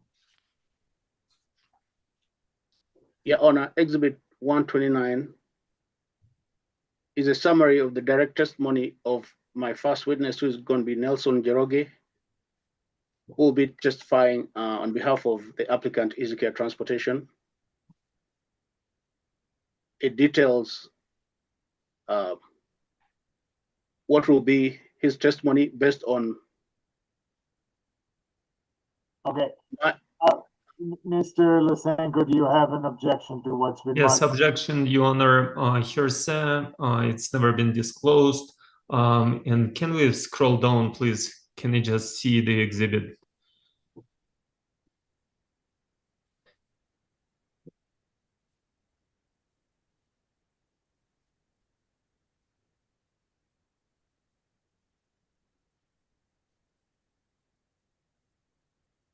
See, it's essential information to this case, and it's never been disclosed.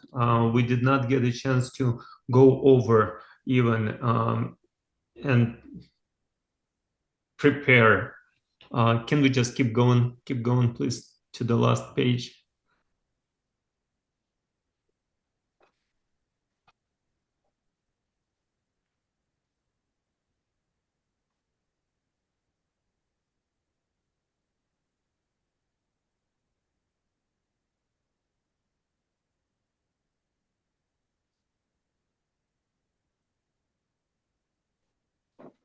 Plus, it's not pre-marked properly, never been disclosed. But can we go to the last page? Is it signed at least? It's not even signed by the person who prepares it. Lack of foundation, who, where got that from. Several issues with this exhibit. Okay, let's please go. Thank you, Mr. Lysenko. I understand and appreciate your objections. Nonetheless, I will overrule them. Hearing exhibit 109 is admitted. Mr. Rubani, if we're going to hear about the substance of the document from your next witness, I don't think we need to explore it further, but I will nonetheless give you the opportunity to do that. Your Honor, the document speaks for itself. It's a summary of. I understand what it is you've already explained. Anything specific you'd like me to note, Mr. Rubani? And would you kindly turn on your camera? That would also be nice.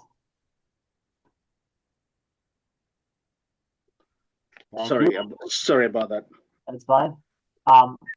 Anything you'd like me to note about hearing what's been marked as and admitted as hearing exhibit 129? Your Honor, the exhibit is a recitation of the testimony that will be provided by Mr. Nelson Jeroge. Okay. Anything else, Mr. Rubani? that's it for now. And I believe those are all the exhibits I have to offer for now. Okay, you may call your next witness. Your Honor, my next witness is Mr. Nelson Jeroge, who is the operations manager of Easy Care Transportation. Thank you. Mr. Jeroge, would you please turn your camera on? Mr. Jeroge, would you please raise your right hand? Do you swear or affirm that the testimony you're about to give will be the truth? Yes, Your Honor. Thank you. You may put your hand down. Mr. Rubani, the witness is yours for questioning. Good afternoon, Mr. Jeroge. Good afternoon. Thank you for coming and participating in this hearing. And with that, I'll go straight to the discussion.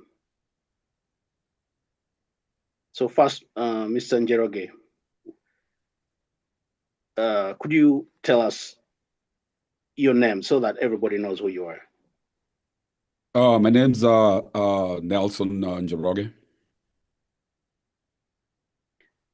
And could you tell us what you do and what your current occupation is? I'm the operation manager for Easy Care Transportation, LLC.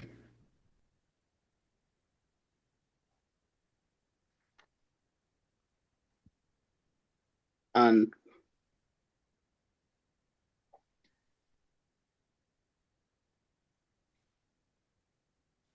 what do you do for Easy Care Transportation?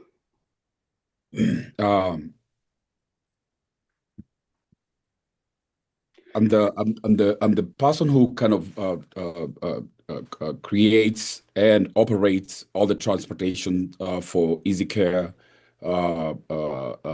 Transportation LLC. I run all the what do you call it? The routes for all the drivers for Easy Care Transportation, and I've been doing that for the last 10 years.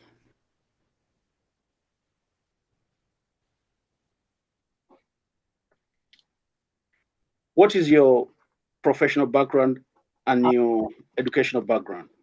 I'm sorry. I'm sorry to interrupt. I neglected to allow Mr. Lysenko an opportunity to cross-examine Mr. Rubani. I think it would behoove us to, and I apologize, Mr. Jeroge. I think it would behoove us to proceed with that part of the proceeding. Apologies, Mr. Lysenko.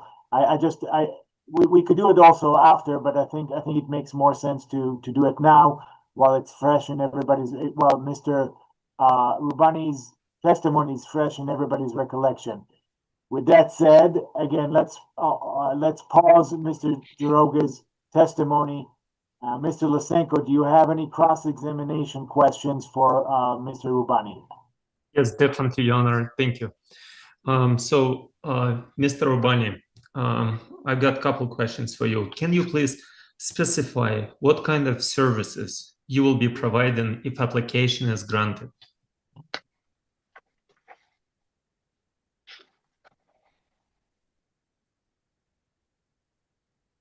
We'll be providing transportation services in the counties of Denver, Arapahoe,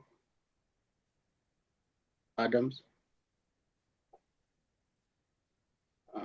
Jefferson, Boulder, the 10 metro counties, and 2 other counties, including Eagle. Does that answer your question?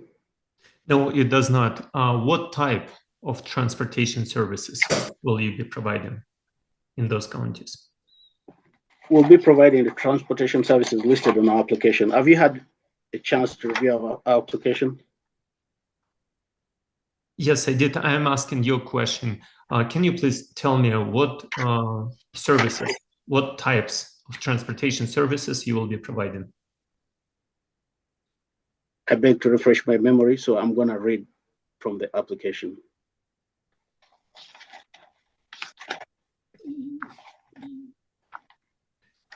Mr. Rubani, it's okay. If you do not remember, you just say, I do not remember. May I, but then you'd like to, I understand you would like to refresh your recollection for the type, regarding the type of services EasyCare would like to provide based on the application. Is that correct? Yes, Your Honor. Or alternatively, we could refer to the application itself. No, I think it's a legitimate question that Mr. Lasenko asked you. So I think he's expecting an answer. And if you need to look at the application to provide that answer, that I will let you go ahead and do that. Yes, Your Honor. I'll need about 2 minutes to look at the application. I'm sorry, Your Honor. We're good to proceed. Right, if the applicant doesn't know, that's good enough. I have the application with me. Well, are you able to respond to Mr. Lasenko's question? Mr. Lasenko's question are about what type of services, transportation services, would EasyCare be providing if the application is granted? Yes, Your Honor, I have them with me now. So EasyCare would provide scheduled services, shuttle services, charter services, and sightseeing services. Okay. Mr. Lasenko, please proceed. Thank you. And Mr. Rubani, how many vehicles do you have in your fleet right now? Right now, we have 3 vehicles listed, but we intend to purchase more vehicles. And when you said listed where? In the application, it was 2 vehicles, and in the exhibit 103, it was two Toyotas also, 2 vehicles listed. What do you mean 3 vehicles listed? As of today, we have 3 vehicles. Then we had 2 vehicles. It's been since 6 months since then. Okay, so you have 3 vehicles. What's the capacity in each vehicle? Each of those vehicles carries less than 9 passengers. 9 passengers or Yeah, less? I could be specific. Mm-hmm. The Toyota Sienna carries 6 passengers. Got it. And what is your business plan? You applied for 4 types of services in 14 counties with 3 vehicles with 9 passengers limit in each vehicle. What is the plan? Why do you need so many counties, so many type of services with those 3 vehicles? We have a plan based on our budget to acquire more vehicles and to serve those counties. We have the resources, the means, and the personnel. Again, we don't only provide these services, we provide other services which are outside the jurisdiction of the Colorado Public Utilities Commission, and we beg to exclude those services. But okay, those resources could be used too. And what are those services that you currently provide with those vehicles? I'll answer that question in 2 parts. Okay. In addition to that, we provide non-medical and non-emergency medical services. However, those services are outside the jurisdiction of the Colorado Public Utilities Commission specifically. I request that the administrative law judge excuse us from discussing the operations of the non-medical and non-emergency medical transportation services because they were specifically excluded by the Colorado Assembly from supervision of the Colorado Public Utilities Commission in 2023. Got it. I don't believe, okay, go ahead. Yes, got it. Thank you, Mr. Rubani. So are you planning on keep doing non-medical transportation if application is granted? It's not whether we're planning, we're still providing those services. And you're planning to keep providing, am I correct or not? We have provided those services for the last 15 years and we'll continue providing them. Got it. And how busy are you right now, guys? Again, are we referring to the non-medical transportation? Or are we referring to other transportation services? Non-responsive, Your Honor. Mr. Urbani, do you want me to repeat the question? Yes, repeat the question. How busy are you right now providing non-medical transportation? We are sufficiently staffed and we have sufficient business. Okay. Are there days when you are using all your 3 vehicles to provide non-medical transportation? Non-medical transportation uses a different class of vehicles. We use wheelchair vans. So we don't use these vans. We use accessible vans, which fall under a different category, and they're not listed here. Okay. Your company has some more vehicles that not listed here? Yes, because they're used for a different purpose. They're used to transport wheelchair accessible clients. Are they, and I apologize, Mr. Urbani, are you reading when you're answering my questions? Yes, I am reading. Okay, off of your computer? Mr. Yeah, I have. Mr. Lysenko, hold off just a moment. Mr. Urbani, I would instruct you not to read anything. If you need to refresh your recollection, you may ask to do so.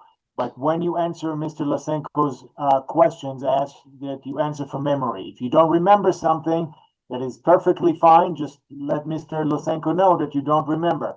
But don't read anything. All right, well, okay. So let's move on. Mr. Lysenko, you can repeat the question or ask a different one. Yes, thank you, Your Honor. Mr. Urbani, are the other vehicles on the same insurance policy? we have multiple insurance policies for different vehicles. Do you know if it's allowed in Colorado for a company to have different insurance policies?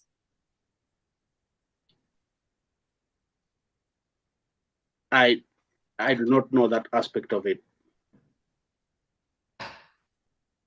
I do not know that part of the law. All right. And how many other vehicles out there that your company owns? There are several. I would say between 7 and 10 vehicles. Okay. And you said they're not on the same insurance policy as the other vehicles that listed in your application? Yes, because of the different requirements, because they are wheelchair vans and some companies will not insure wheelchair vans. Got it. So coming back to the first, not the first, but second question. So you applied for 4 types of services with, let's say, in 14 counties with 3 vehicles, 3 Toyotas. How do you plan to cover it? We intend to lease more vehicles. We have acquired financing. As listed in our application, we have approved SBA financing. We have financing from Colorado Enterprise Fund to acquire more vehicles upon presenting a certificate. Got it. So the other vehicles currently not available to you, am I correct? They are available for lease as soon as we get the permit. All right. Can we please pull up exhibit 120? I apologize, exhibit 103.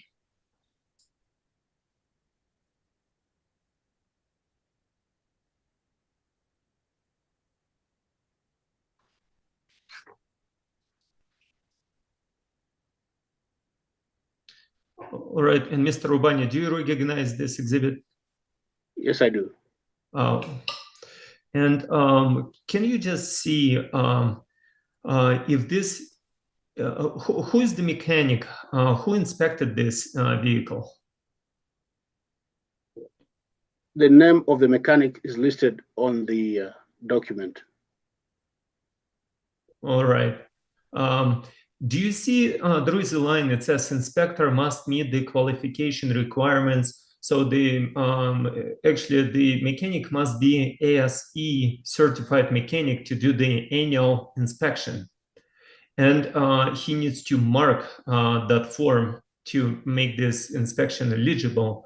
Do you see the mark, a check mark that the mechanic is ASE certified mechanic? I do not see that. Got check it. mark there. Have you ever considered, have you ever checked if the mechanic is ASE certified that does the inspections for your vehicles? To the best of my knowledge, the mechanic was certified to do this inspection, and that's why they did. Got it. So it seems like the applicant uses the mechanics that not ASE certified against the Colorado Revised Statute 396.19. But can we scroll down, please, to the second page?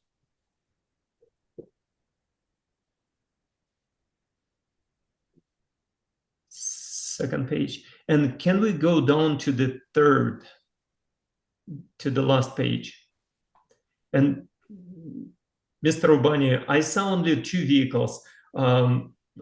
Can you tell me, please, why the third vehicle is not inspected? You did not provide the inspection on the third vehicle?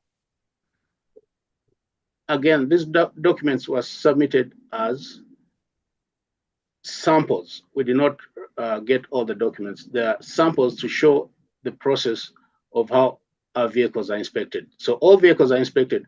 We only sampled these documents to demonstrate how the process is done. Got it.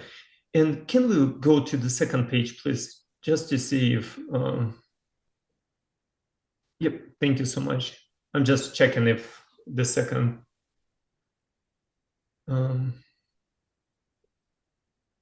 Is there a spot on the page there where you want me to zoom in so it's easier to read?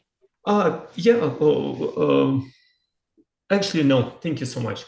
I just want to check if the second vehicle, if the maybe mechanic missed by accident on the first page, marking ASE certified mechanic. So, but just to confirm, Mr. Rubani, can you see on the second page, is there a mark that the mechanic is ASE certified?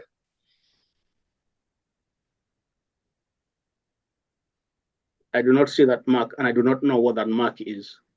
Can you explain what that mark is? What it looks like? Got it. It's actually just a check mark. If we can scroll down to the upper portion of the, not scroll down, but if we can zoom in to the upper portion right below where it says Exhibit 103, page 2, just zoom in. There is, it says the inspector must meet qualification requirements, and there is, it says ASE. So the mechanic must be ASE certified mechanic to do the inspections, and the companies must use ASE certified mechanics to do the inspections to properly comply with the PUC rules. So moving forward, let me just check real quick.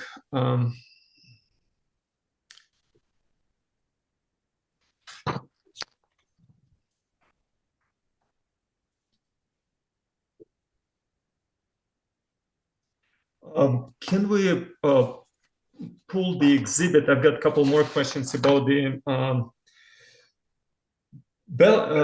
bank statement. It's 106.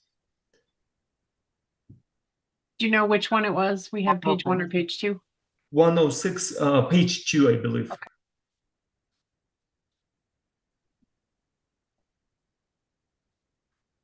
that is the letter from the bank. I think it might be page 1. Yes, letter from the bank, but Mr. Ubani referred it as a bank statement.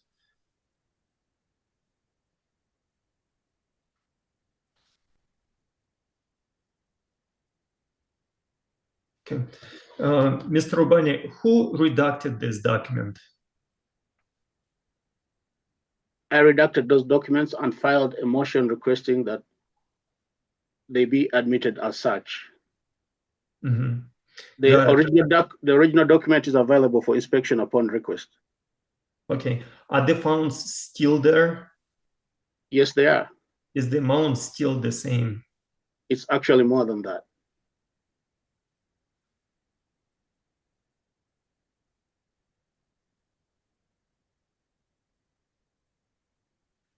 Unfortunately, this application took too long, but this was available at the time of me submitting my application. Okay. And Mr. Ubani, how can we tell that this is the Easy Care transportation account? It says right on the document. Where that the funds that are on the account of Easy Care transportation account, not on your personal, not on somebody else's account. Can you please tell me where it says that it's Easy Care transportation account? It's addressed to me of Easy Care transportation as such. The letter speaks for itself. Okay, got it. Another thing is, can we pull up the exhibit 106, I believe, page 1. It was kind of like a balance sheet or budget, as the applicant referred. Yes. So, Mr. Ubani, can you tell me a little more about this? Is it the balance sheet or it's a budget, projected budget? Because the numbers are so even right there. So what is it? It's a budget. But that's how you just project, right? Yes, it's rounded to the nearest thousands as much as we can. Okay, and that was the budget for 2025, am I correct? For the year of 2025 through 2026, based on the time of the application, based at the time the application was submitted. This is a projection. Got it. And how much did you budget for payroll for drivers? For drivers, based on that, it's listed as line staff. Line staff, 125,000, am I correct? Yes. Got it. And that account, which we saw before, it had 50,000, am I correct? Yes. 53,000. Yes. Got it. And just one second. And the insurance, you budgeted 29,000, am I correct? 29,380. Yes. Was it for 3 vehicles or was it for all the vehicles that you have in your fleet? It's based on the existing policy. Okay, so once again, I can repeat the question. Is it for all vehicles that the Easy Care transportation has, or only for those 3 vehicles that you claim that you will be using for? The insurance includes workman's comp, general liability, property insurance, unemployment insurance. They're all grouped as one. Yep. And is it how many vehicles on that policy? Again, it's not only vehicles. It covers workman's comp, unemployment insurance, general liability, auto insurance. So it covers all the vehicles that we have.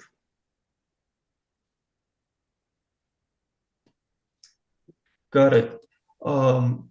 Can you please tell me a little more about managerial fitness? How long have you been working for EasyCare Transportation? Since 2011. Got it. Was it always non-medical transportation?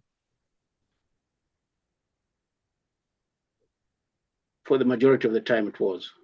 Got it. Did you ever operate under a Public Utility Commission? Yes, we did. Okay. Did EasyCare Transportation ever been audited or been in violation with the PUC rules?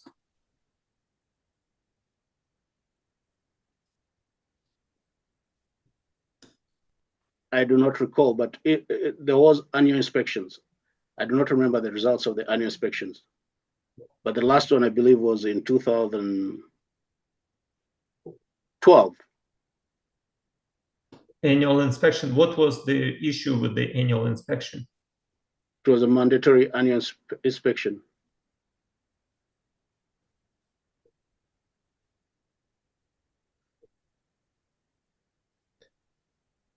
Okay. Just 1 second.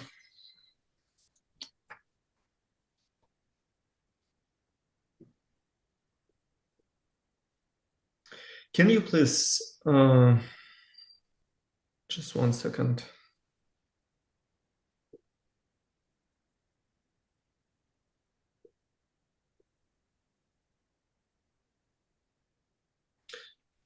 Thank you, Your Honor. I'm done with my cross-examination. We can move forward. Thank you. I have a few questions for Mr. Rubani. Again, Mr. Rubani, without looking at any documents, just answering the questions. If you know the answer to them, that would be great. Do you believe that there are transportation needs that exist today that are not being met by other public utility, by other commission permitted companies that is not being met right now? Yes, Your Honor. And what specific transportation needs exist today that are not being met? There are several transportation needs not being met. The majority of them result from people that need the services not being able to access them. One, due to... Objection, Your Honor, lack of personal knowledge. And assume fact into evidence. I understand. I understand. These are my questions. I understand your objection. I may follow up with additional questions.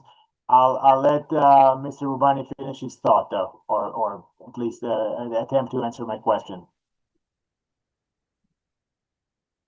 For example, the existing rideshare services have unreasonable pricing methods. I wasn't asking about rideshare services. Sure. I'm asking about current unmet services by carriers permitted by the PUC. Yes, they are, Your Honor. Then, other than rideshare service providers. Yes, Your Honor. Especially in rural areas, there are very few scheduled services. If somebody wants to move from a point in, say, La Junta to come to Denver, they would have to look for multiple means over several places to get. There's no direct transportation. I understand. Just try to make your answers as short, and I understand your question. Do you have an example of that? Yes, I do. Do you plan on producing it later in the hearing, or can you talk about it now?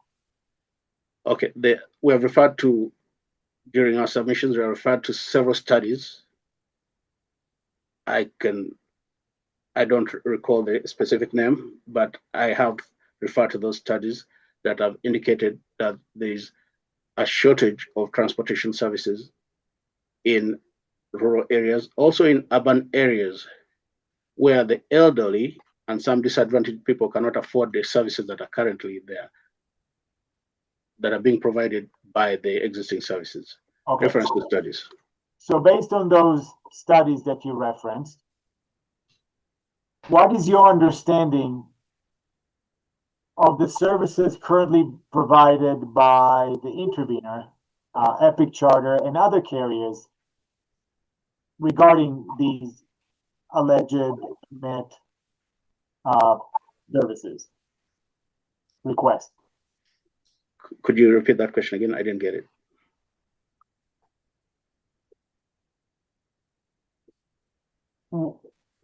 What is your understanding of the services currently being provided by Epic Charter and other carriers in these areas where you believe, based on the studies that you referenced, that there's not that there is unmet demand?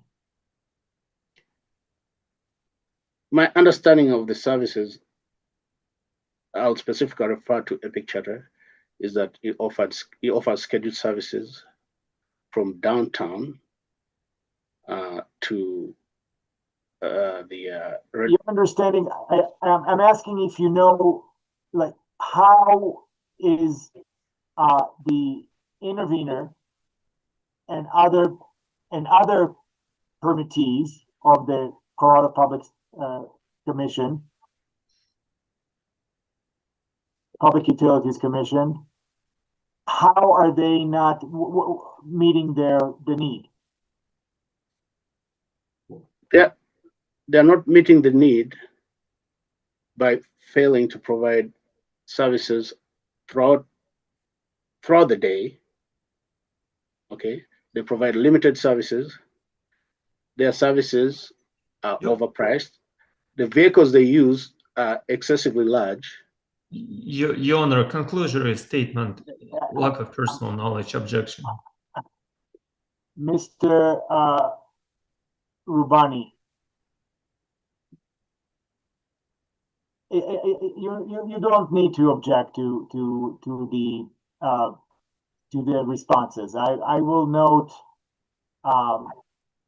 the evidentiary value that Mr.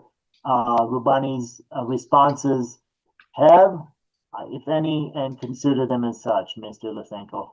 Though I do understand your objection.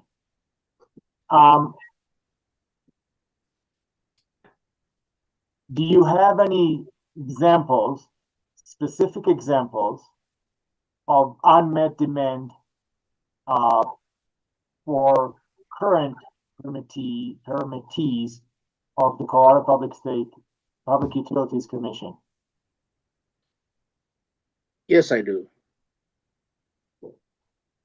I'll give an example of a trip that would require a group of 5 people going to ski. No, I meant specific example, not a theoretical one. Do you have a specific example of unmet demand? Even one? Yes, I do. Okay. Yeah, there have been instances. Well, no, there have been instances at the beginning of a general statement. I'm asking whether you have a specific time and date and location where there have been unmet services. If you do not, that is okay. Just let me know. I do not have a specific time and example. Okay. However, I have aggregate statistics. I understand. I appreciate the answer. Let's try to move on. I'll look through my questions and then let you know if I have another one. Just hold on a quick moment here. But I do believe that my operations manager has specific examples. Okay. Okay. Very well. Very well.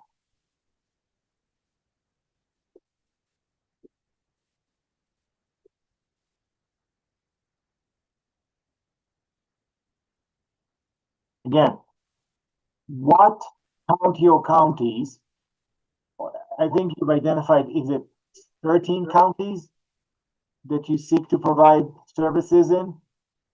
Is that correct? Do you know how many counties you seek to provide services in?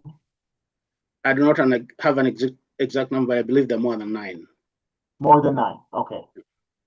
So for those more than 9 counties, do you believe there's unmet demand in each and every one of them? Is that correct? In most of them, either at the origin or at the destination, depending on the time.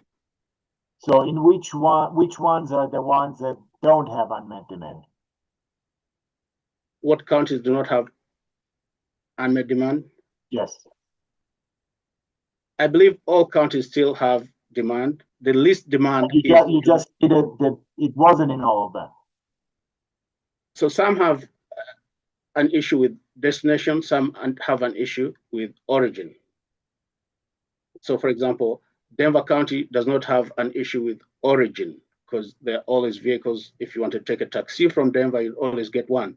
So you get a taxi from Denver going to Eagle County, you'll be fine. But if you have to come from Eagle County, you'll have to wait a long time to get a taxi coming back. Okay. I'd like to not talk in generalities. Let me ask you one last question, and then it would be the last one. Is the authority the applicant is seeking, do you believe the authority the applicant is seeking is broader than necessary to meet the need that you believe, the unmet need that you believe exists?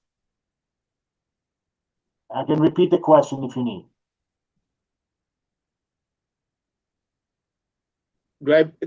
Please repeat the question again.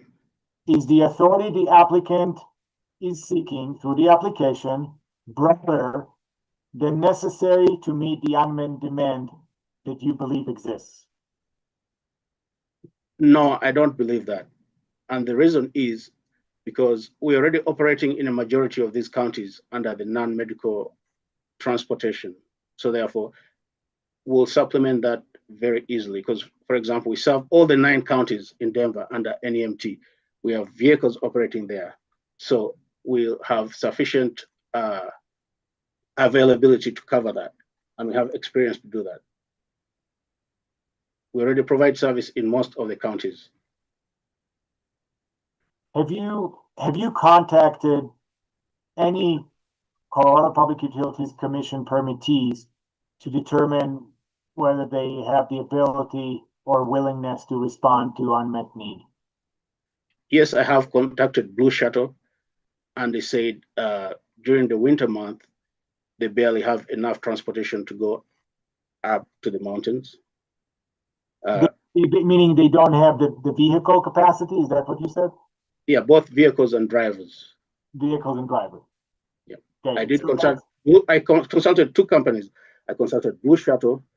I consulted another actually 3 limo companies, and they gave me the same answer that 1, it's hard to get drivers, and 2, the mountains are hard on vehicles, especially small vehicles.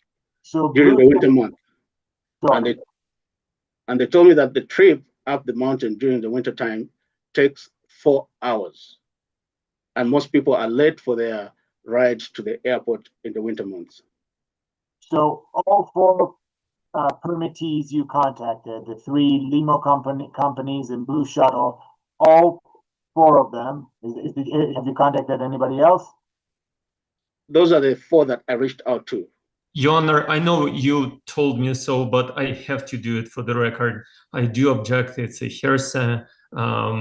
Just want to make sure it's on the record. I understand. Noted. Thank you. I understand, Mr. Lysenko. Mr. Rubani, the 4 companies, have you contacted, you mentioned Blue Shuttle and 3 limousine companies. Have you contacted anybody else? I have their names, and then I did some, obviously, market research, which was a collection of statistics, which my operation manager was involved in. That's not my question. So you contacted these 4 companies. Anybody else any other company that you contacted? Those are the only companies I contacted. Okay, now that we've established that you've contacted 4 companies, did also all four of them said the exact same thing. The travel to the mountains takes a long time. They do not have enough drivers, and there is unmet demand, especially during the winter month. Is that correct? Is that your testimony? Yeah, that's my testimony. And all four of them said the exact same thing. Is that correct? Most of them in different variations, because I spoke to them casually at different points. As part of my market research. All of them say that they are providing, that there is no unmet demand. Sorry? No, they said there is unmet demand. All of them said that there is unmet demand. Yes, and they welcomed me to join in. One was listed as a witness. They did not appear, but among my witnesses, I listed the proprietor of Blue Shuttle. It did not show up. Okay, understood. Thank you. I no further questions, Mr. So I will give you a limited opportunity for redirect. So based on Mr. Lysenko and my questions, is there anything else you would like to add, Mr. Rubani? Individually, I have questions for Mr. Lysenko. No, not questions for Mr. Lysenko. Okay. You answered Mr. Lysenko's questions. Maybe you think that something was not made clear enough. I'm giving you the opportunity to now make it clear. Yes, Your Honor.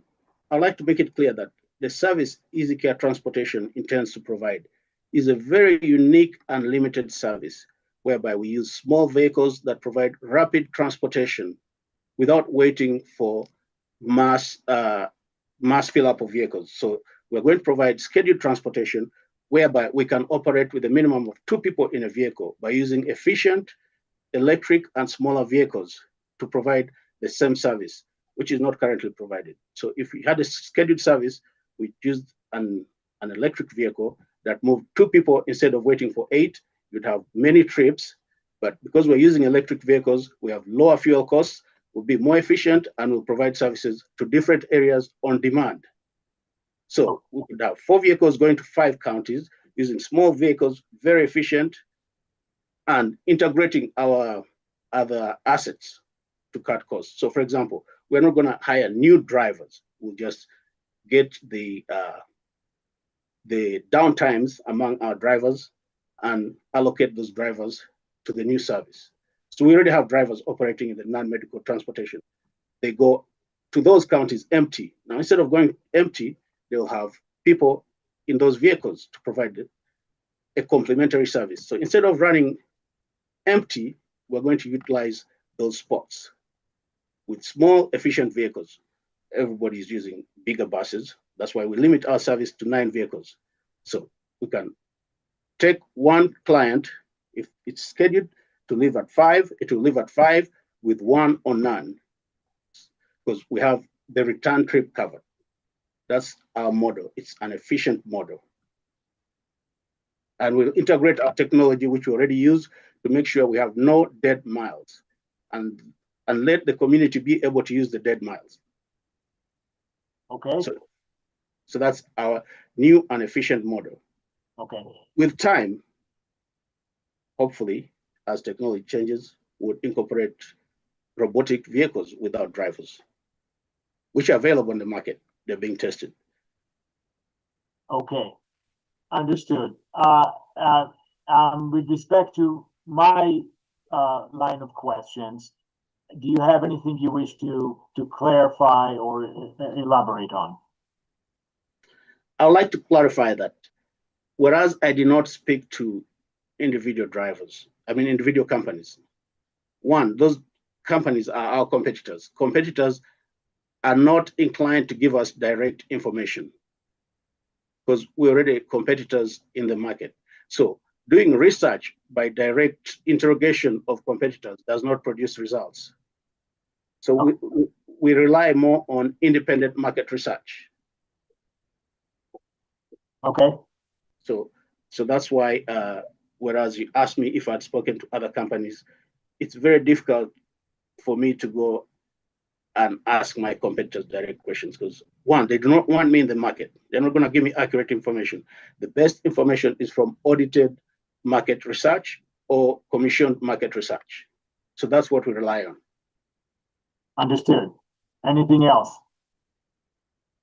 We are available to provide service. I realize the number of counties is large, but we have enough resources to dispatch to all counties, and we can approach multiple counties, excuse me for that, because we already have service in those counties anyway. We just have to repurpose the vehicles.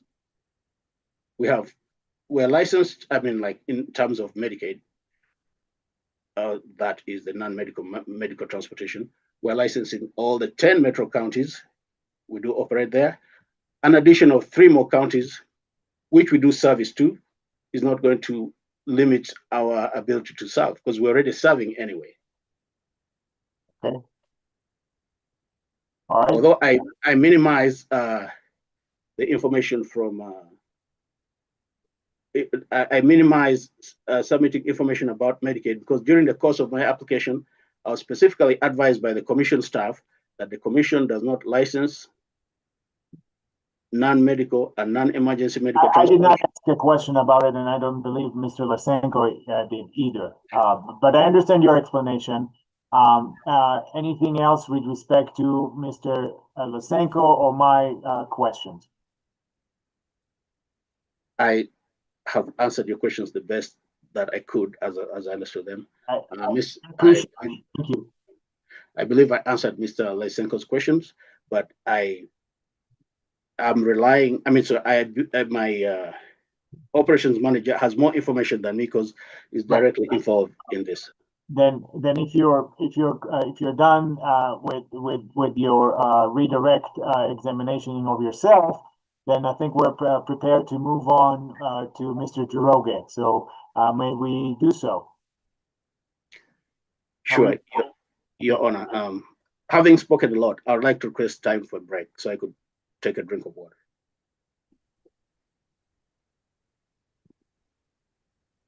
Okay. Apologies again, Mr. Jiroge. It looks like we might be taking a short recess. Let me poll the people around here. Would you like to break for lunch for about 30 minutes? Does that sound acceptable to everybody? Mr. Rubani? Yes, Your Honor. Mr. Lysenko? Yes, Your Honor. Okay, so let's reconvene at 12:40, at which time Mr. Jiroge will begin his, or I guess, continue his testimony. So we are on recess until 12:40 p.m. and reconvene at that time. Thank you.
Good afternoon. We're back on the record in proceeding number 25A-0498CP. Mr. Rubani, I assume you would like to proceed with the direct examination of Mr. Jiroge. Is that correct? Yes, Your Honor. All right. Mr. Jiroge, I'll remind you, you are still under oath. And Mr. Rubani, I will note the first couple of questions that you asked Mr. Jiroge have been recorded and are part of the record.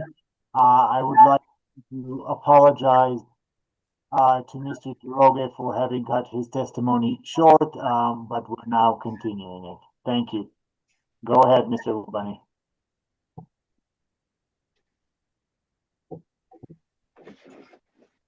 Sorry.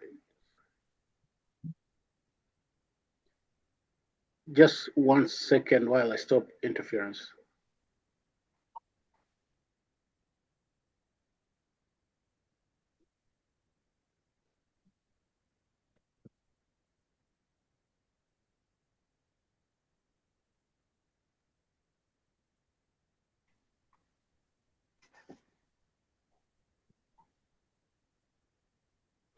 So, Mr. Jiroge, on whose behalf are you testifying today? Easy Care Transportation.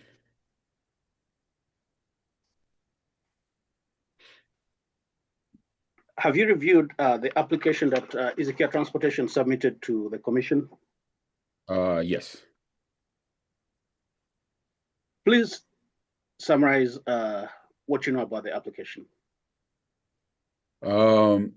The application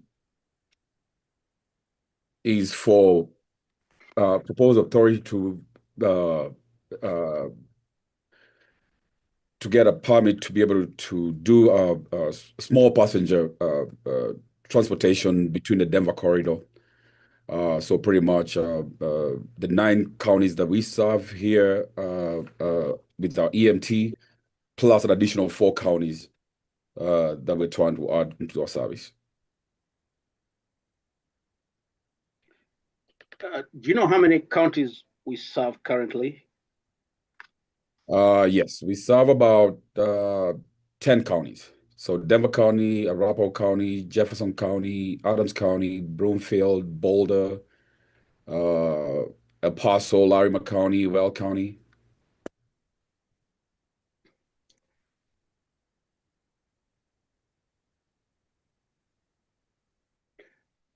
Do we have, how many vehicles do we operate currently? We have about so we have 9 small vans, maybe one of them is at a shop, so about 10 vans, and we have 2 small minibuses.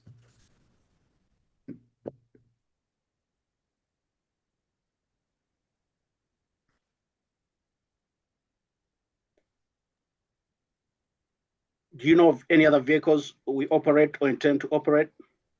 Yes, we have 3 other vans that are set up for this particular project if we were to receive the permit. Can you specify exactly how we're going to obtain those vans? We have a plan of trying to lease these vehicles or purchase them directly. We have companies that are already lined up for us to be able to get financing as soon as we get the permit. Why don't we operate all those vehicles right now? Can you repeat that question? Why do we operate only 9 vehicles right now, as opposed to all of them? The reason why is because we have a strategic way of the way we do our transportation. So we'll be able to, we kind of try to use the minimal that we can in an economical way because of the software that we have, our in-house software that routes and optimizes all the routes.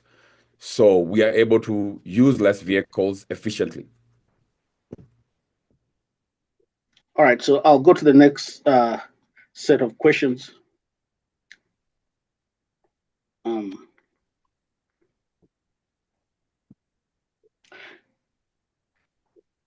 What area do you intend, or do we intend to operate? We are looking to do transportation through the pretty much Denver metro area, the mountain area. So Eagle County,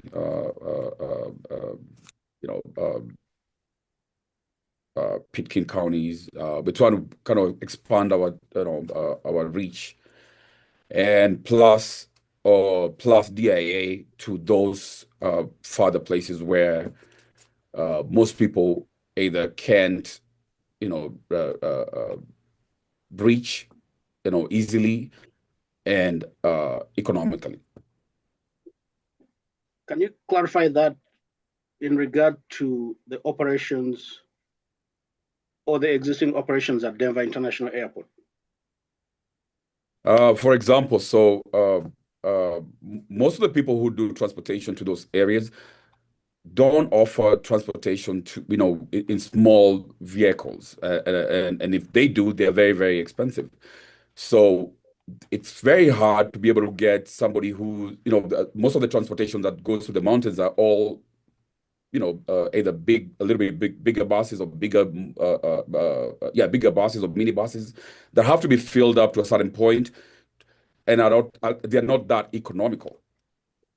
So, for example, if a family of 5 wanted to travel to, let's say, Eagle County, it gets very hard for them, as opposed, Honor, objection, lack of personal knowledge.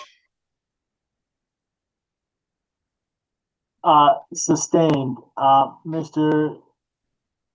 Rubani, I'll allow you to ask some foundational questions so that Mr. Jiroka can answer that. The last question you asked.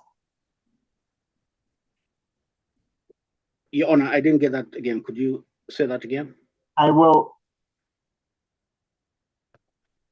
Mr. Lysenko's objection was that Mr. Jiroga did not have sufficient personal knowledge to testify about what he was testifying. If you could provide the foundation to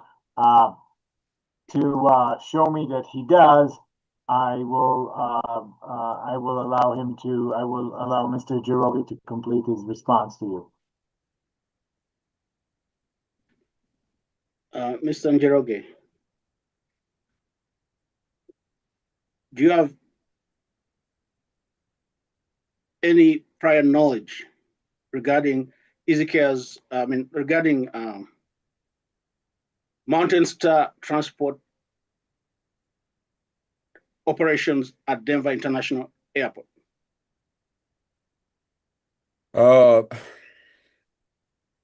The only information. Objection, Your Honor, irrelevant. Mountain Star is no longer a party in this proceeding.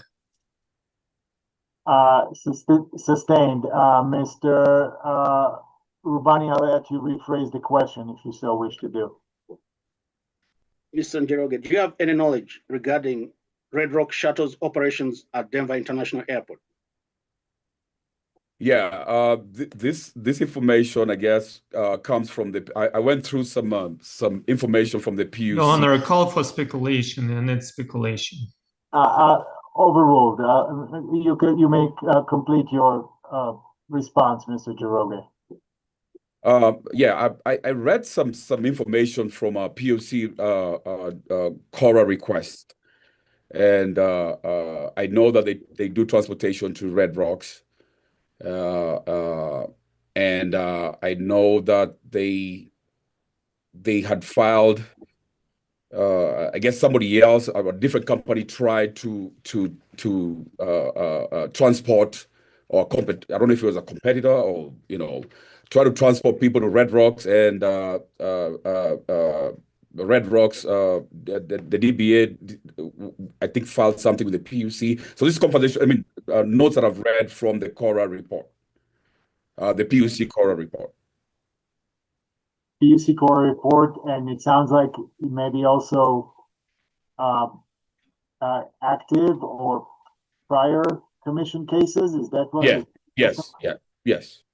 So that is the knowledge that you have to base your response to Mr.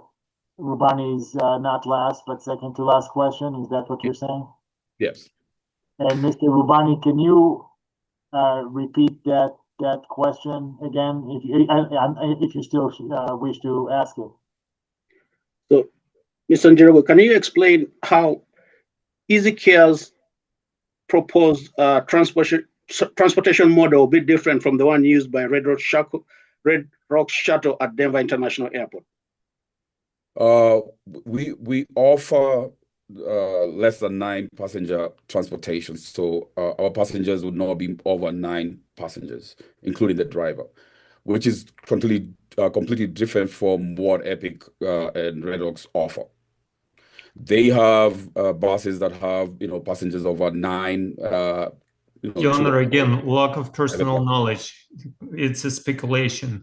There is no foundation that the witness.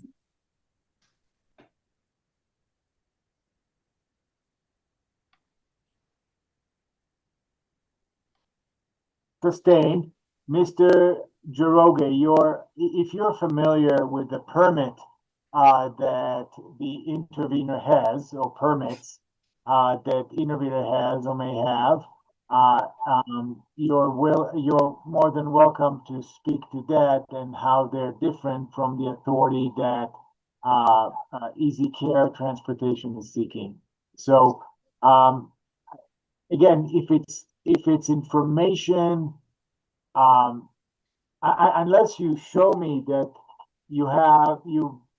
there's unless you show me that, unless Mr. Rubani shows me that you are relying on personal knowledge, I need to know what that personal knowledge is in order for me to allow Mr. Njoroge to respond. So if the answer relies on the permits that the intervener has, I will allow to proceed. But if the answer assumes facts that Mr. Njoroge is not privy to, then I would ask that you, Mr. Rubani, set the foundation for those. Is that clear? Yes, Your Honor.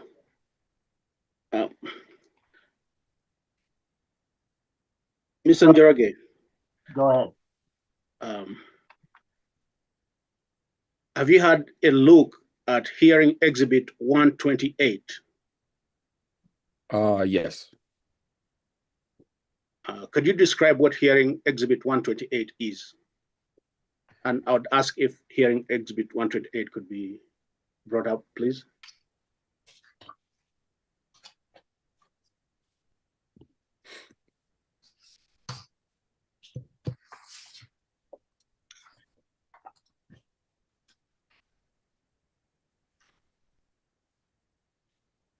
Mr. Njoroge, are you familiar with the exhibit that is being displayed as one? Yes.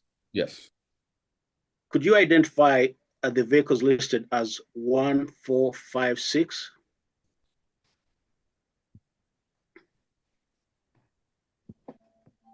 Objection, Your Honor. Lack of foundation. Hearing exhibit 128 has been admitted, and Mr. Rubani is asking Mr. Njoroge to read from that exhibit. I will therefore overrule the objection. Could you repeat? Go ahead. Can you repeat the question again? Could you identify or read the vehicles listed as 1, 4, 5, and 6, describing them in detail and okay. Their capacity? So there's a model. I think this is a. I'm not sure the. I think it's a. Yeah. There you go. Yeah, it's a Volvo 9,700 bus. Another Volvo 907 bus. I mean, 9,700 bus. Another Volvo. So there's 4 Volvos that I don't know if they all have different VIN numbers or yeah, they're actually the same bus. So I'm not pretty sure about that.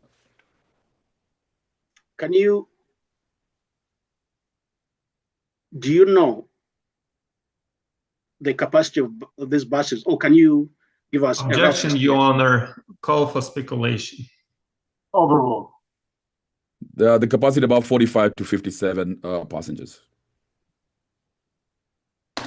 Great. So can you explain how? Your Honor, objection, personal knowledge. How the witness knows how many seats in our buses?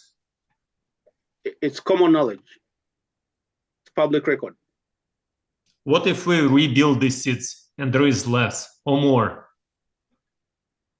They are listed as having over 45 passengers. I'm not going to allow speaking objections.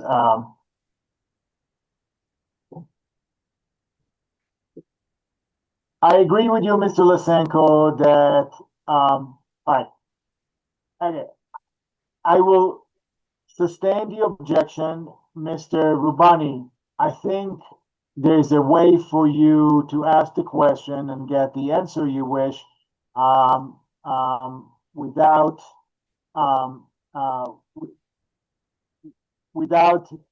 having Mr. Jirogi assume what, if anything, the intervener has done to its buses. I'll do that, Your Honor. Mr. Njoroge, how different is EasyCare's proposed mode of operation in comparison to the model utilizing the buses listed above or listed herein?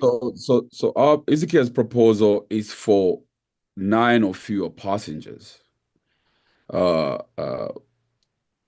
which is a very small niche market. The interveners, I guess, is of bigger vehicles and bigger capacity of passengers. Your Honor, same objection, lack of personal knowledge. The question was about how is it different from Epic Charter? So it assumes that the witness knows something about the Epic Charter. The witness can testify as much as he wants about the applicant, but not on behalf of the intervener. And well, how is the he's not Mr. Jiroge is not testifying on behalf of the intervener. He's stating the fact that he sees them regarding the intervener. I understand, Mr. Lysenko, that Mr. Jiroge does not know what the intervener may or may not have done to the buses and their exact capacity. Mr. Rubani, I believe there's a way to ask your questions in such a way that would not require that would allow Mr. Jiroge to respond in a more general way without making assumptions about what the intervener's bus look like or what they contain or what they do not contain. So I will allow you to ask the question. I will sustain the objection and allow you, Mr. Rubani, to ask the question again in such a way that does not require specific knowledge, unless Mr. Jiroge does have that specific knowledge about the intervener's vehicles, including the buses in question. I'll try again, Your Honor. Mr. Jiroge, how unique will the proposed model be in as far as serving DIA? So we will be really trying to grab this little small niche market that's there for small group travelers, seniors, who and families and people who are looking to looking for small, convenient, family style modes of transportation. Okay, so thank you. So I'll go to the next question. How would you define the market segment?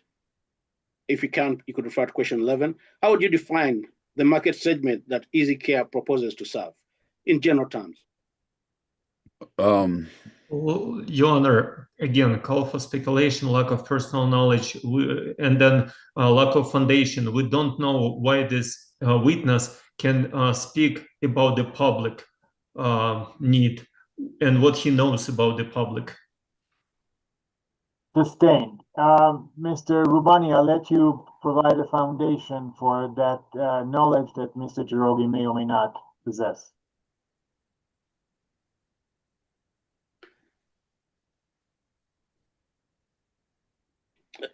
I'll go ahead again. Mr. Jirogi, I'll try to refresh your memory. How long did you say you've worked for EasyCare Transportation?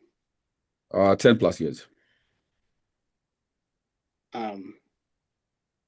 What do you know about the operations of EasyCare Transportation now and proposed future operations? Right now, we serve a market, the EMT market, and we're trying to create and serve a market that's underserved, pretty much. We specialize in small or 9 and fewer passenger vans, small cars, on-demand ground transportation. So how do you intend to apply this to the proposed service from DIA International Airport to upcountry or country locations? We have enough drivers and access to vehicles if we need to.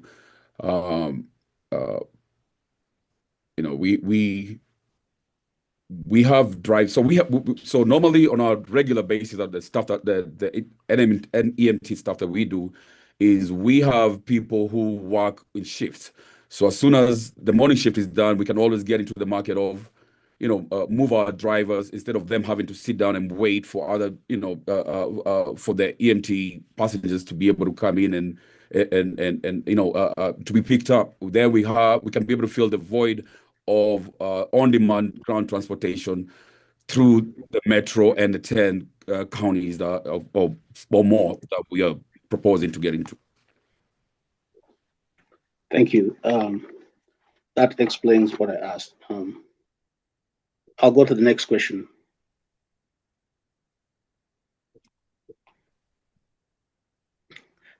Are you aware of any areas that would need small capacity 9 or fewer passengers currently, based on your knowledge of our current operations? We transport people in Jefferson County in particular, and this is an NMT part of the business, to a part called Morrison, Colorado, where it's close to Red Rocks. So sometimes, and me being a person who has experienced it, I'll drop off a client in Morrison, and at the same time, there's a concert going on, and I'll be able to pick up people who are going back to Denver because they either can't get Ubers because there's no Uber, or they can't get access to any other public transportation, and we'll pick them up and drop them off to whatever they're going of one particular point in Denver. I'll try to ask that again. So you mean you'll drive to Morrison with passengers? Now, instead of coming from Morrison empty, you'll pick up passengers that are waiting there. Is that what you mean? Yes. And this happens, all the time. Every time we have a client that we serve in Morrison for the EMT business, but then coming back, instead of us coming empty, we'll try, you know, people would ask for lifts on the way back, or, you know, they'll pay you money to just to be able to get back home, because there's no transportation for them to leave the Red Rocks or to go back to Denver. And Red Rocks is pretty much, you know, Metro Denver. So yeah. Mr. Njoroge, have you ever attended a concert at Red Rocks Amphitheater? Yes, so many times, yeah. Can you state specifically which concert that was? Or which concert you went to? I've gone to, recently I went to Reggae on the Rocks, which is about sometime back in August of last year. Any other concert you've gone to at Red Rocks? I went to another concert in November of last year too, Burna Boy concert. So can you describe the transportation situation at the end of the concert back to Denver, and what the availability of transportation is there? On the first concert that I went in August, we actually didn't get our Uber until about 2 o'clock in the morning. And what time did the concert end? No, the concert ended at 11 o'clock. It rained, so it went a little bit farther. So it ended about 11 o'clock. So, and how many people were waiting for transportation on that day? Say that again? How many people are waiting for transportation at that time on that day? Oh, it was a lot of people. Can you say like an estimate?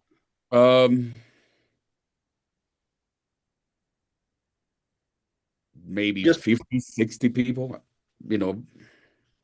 Okay, and there was no transportation. There was no transportation, yeah. So do you feel that the services of Easy Care Transportation would be able to cover this void in transportation? Yes, sir. Okay, thank you for that.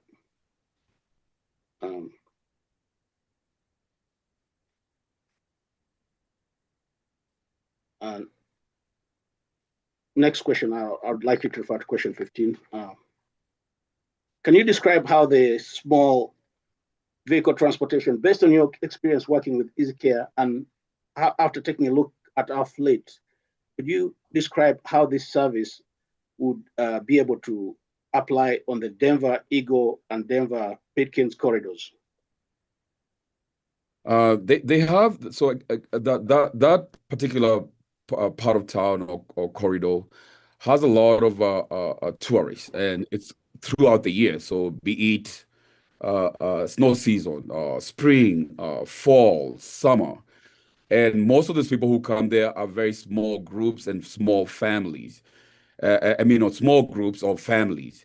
And this will be perfect for our fleet and our model of business.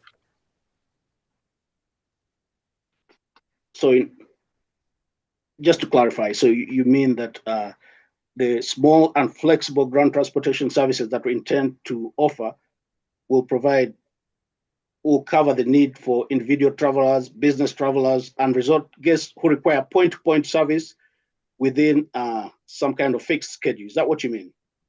Yes, sir. Okay, great. Okay. Next question is, what evidence supports the existence of unmet demand in the corridor you've just explained? Can you list some data points or some studies that show the need for that kind of service? You can refer to question 17 and answer 18. Your Honor, it's a conclusory statement, unmet demand, and it's a legal term. So the witness is right about to testify, so my objection on the conclusory statement.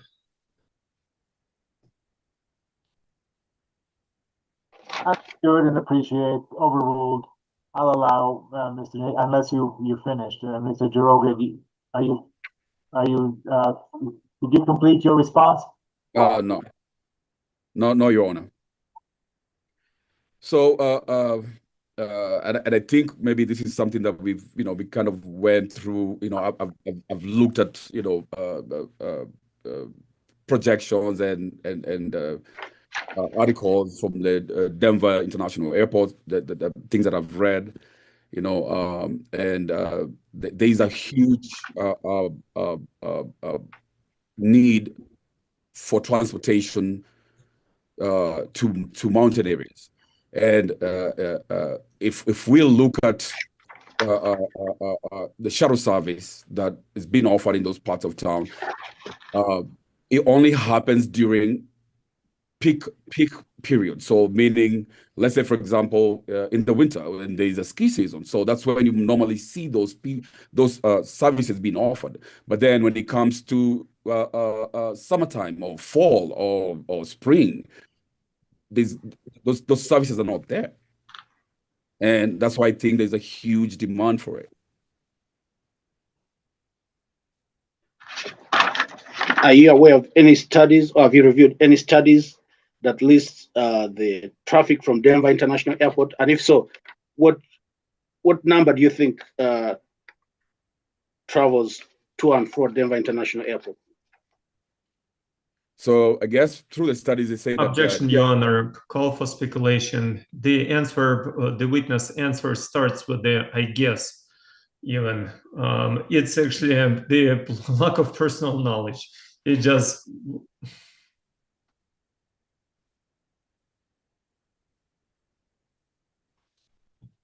Your Honor, you muted. Sorry, I had some background noise that thank you for that. In any event, I understand your point, Mr. Lysenko. I will allow, nonetheless, Mr.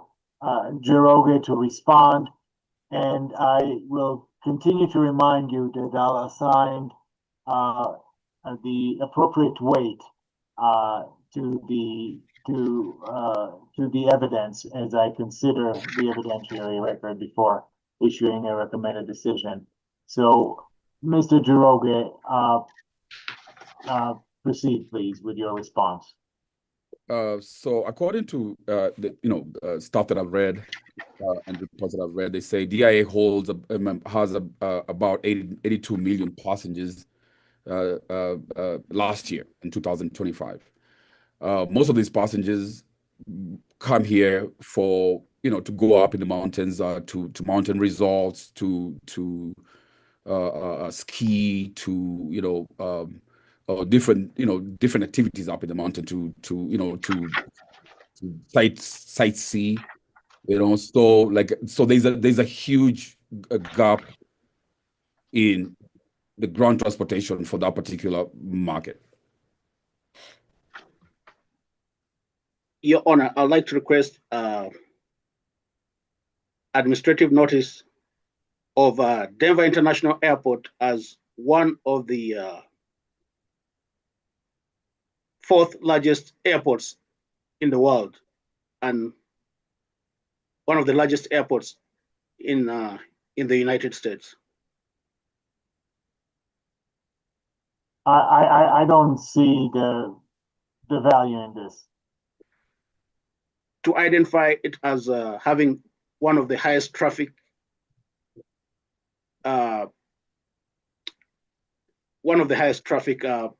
numbers in the country, as one of the busiest airports in the country, so that we don't have to dive deep into what number of people comes to DIA. It's listed as one of the busiest airports in the world.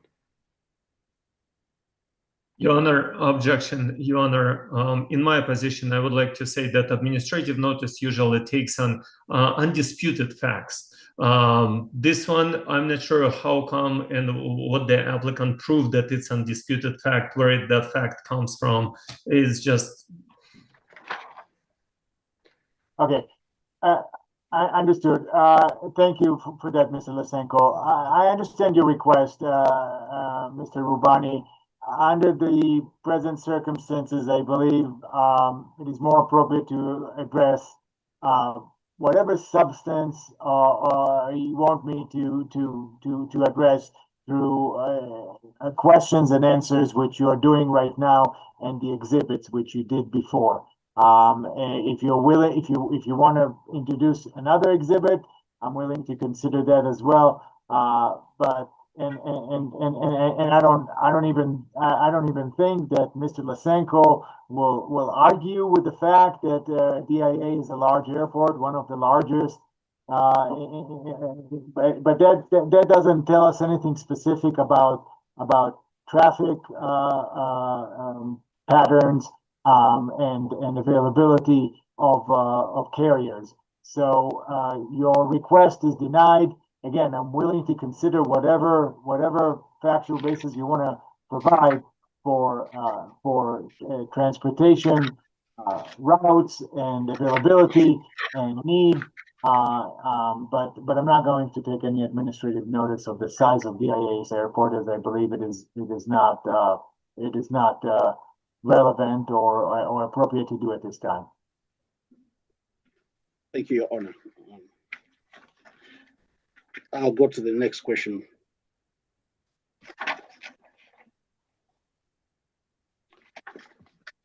Mr.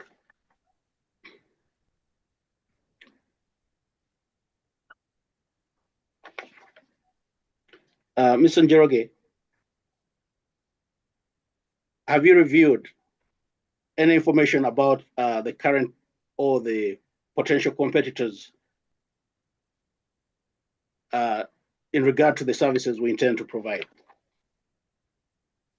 Yes, I've reviewed the Cora PUC report, and I've reviewed the DIA Cora report.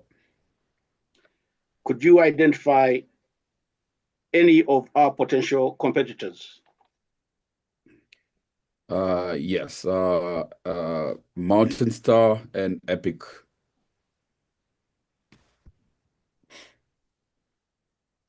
Could you identify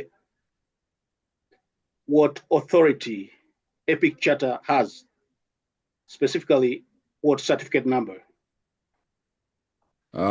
I think this the Epic's charters are certificate number is CP, I think CPN CN 56009. Are you aware of any restrictions that that certificate has? And if so, what are they? So they're restricted against vehicles with fewer than 9 passengers.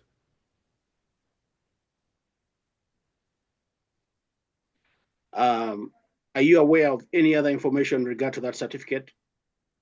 They're also restricted to go in and out of DIA. Could you explain that again? In simple language. They're restricted. They're not supposed to be picking up or transported between DIA.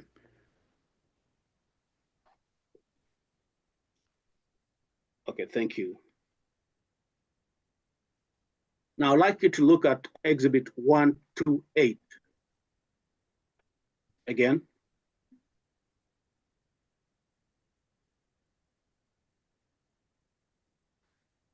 Can you identify who the vehicles on the page 1 of 128 belong to?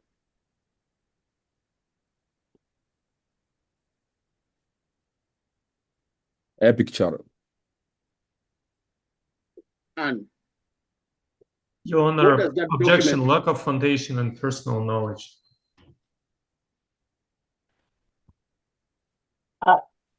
I sustain. Mr. Umani, you can ask the question based on the document presented in front of you.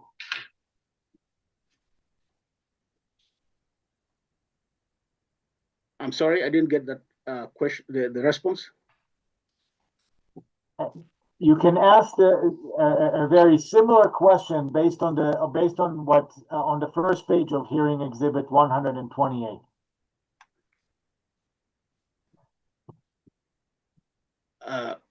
Who is listed? Go on. Okay, Mr. Njoroge, what does the document state about Epic Charter's activity at DIA? They have been transporting passengers out of DIA. Is that something that is allowed by their certificate? No, sir. Is that a violation of Colorado PUC rules? Yes, sir. Thank you. Your Honor, I would like to highlight that the badging records indicate that Epic Charter has made multiple trips to DIA despite agreeing to restrictions in violation of the Colorado PUC rules. You would like to do what? Objection, Your Honor. Conclusion. That's conclusory statement from the witness, from the. Yeah, I mean, Mr. Rubani, are you? It sounded like testimony. I would like, to the extent that it's information, I like to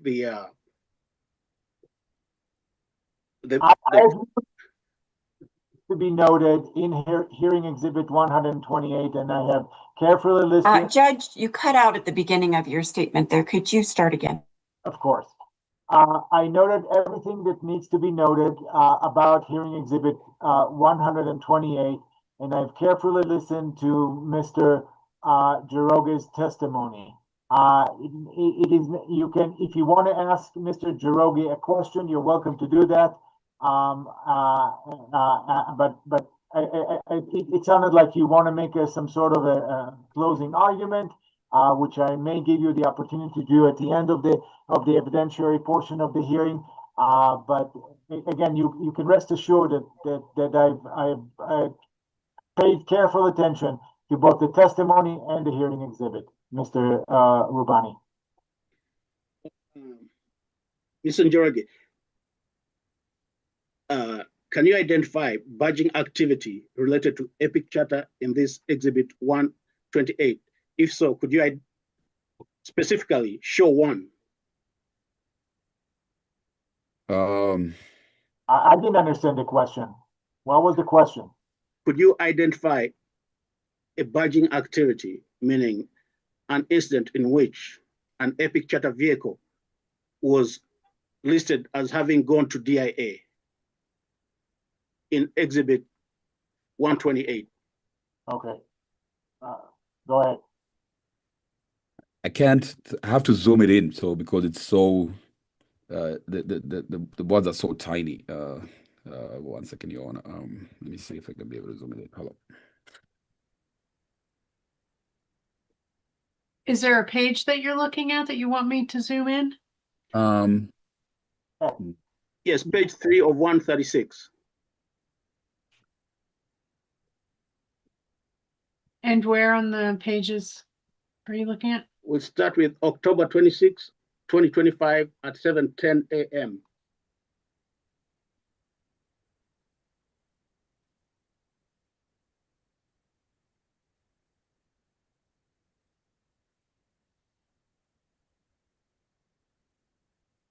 Okay, so I see the entry on the second line that says 10/26/2025, 7:10 and 8 seconds a.m. Entry through Pena Boulevard entry. Anything specific you'd like to ask Mr. Rubani? You'd like to ask Mr. Jaroge anything specific about that line? Mr. Jaroge, what does that activity indicate on Pena Boulevard at 10/26/2025? That our Epic Charter entered the airport. According to their certificate, are they allowed to go to the airport? No, sir. Therefore, they went to the airport despite not being allowed. Yes, sir. Okay, thank you.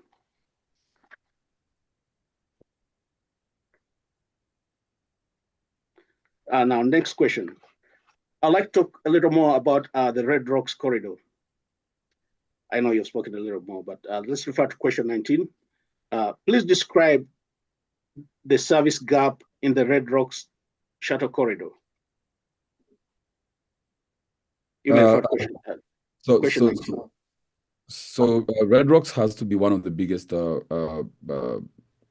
tourist destinations here in Colorado. People come there, they don't have to come there for music or, they come there for different kinds of reasons. It's just a sightseeing spot. So there's a huge hole and demand for transportation in that area. And most people, most companies or most charter companies do not offer that on a daily basis. Objection, Your Honor. Assume facts into evidence.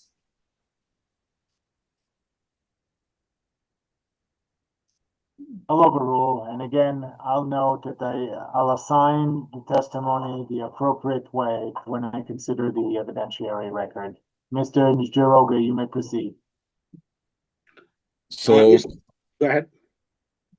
so there's a demand for ground transportation to and from Red Rocks, and exceeds the capacity that's currently there, with the authorized providers. Mr. Njiroga, do you have specific and personal experience about transportation at the Red Rocks Amphitheater? And if so, give an example. Haven't we asked this question before, Mr. Rubani? I'm asking you. Didn't you ask Mr. Njiroga that same question? He indicated he attended several concerts. He also mentioned that he attended a concert that ended at 10 or 10:30 p.m. Had to wait for several hours until about 2 a.m. together with about 50 or 60 people. Are you trying to elicit any additional information than the information we already heard today, Mr. Rubani? Thank you, Your Honor. So I'll proceed to the next question, so I don't have to repeat that. So now, Mr. Njiroga, I'll go to the next question. I'd like you to refer to question 25. As the operations manager for Easy Care Transportation, and based on your analysis, can you describe how the existing carriers operate and whether Easy Care Transportation is willing and able to provide small vehicle service to the existing market? Yeah. So through my job here as the operation manager for Easy Care, we don't have any carriers that do 9 passengers or less. And if we do, they're all rideshare company, rideshare cars. So, people work for Uber or Lyft, and those trips get to be a little bit pricier. We have the solution for that. So because there's no other existing authorized carriers, that are currently providing the small capacity transportation. So we should feel the Your Honor. Call against speculation and the lack of personal knowledge. Objection noted and overruled. Mr. Njiroga, please proceed. So we'll be able to handle and fill that void.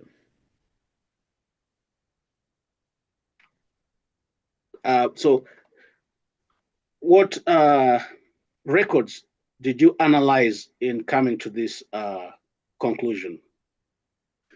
If you look at the testimony that I had there, so I looked at the PUC documents, and I guess in 2021, Mountain Star operated 6 vehicles, including 3 to 1 to 8 seat category. In 2022, they operated 7. Your Honor, irrelevant.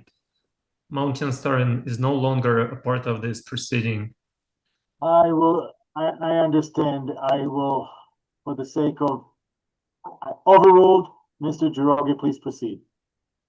In 2022, they operated 7 vehicles, including 3 1 to 8 seat category. 2023, Mountain Star 0 vehicles in 1 to 8 category. So its entire fleet of 5 vehicles was in the 9 to 15 passenger range. So they didn't have 1 to 8 or less than 9 passenger vehicles.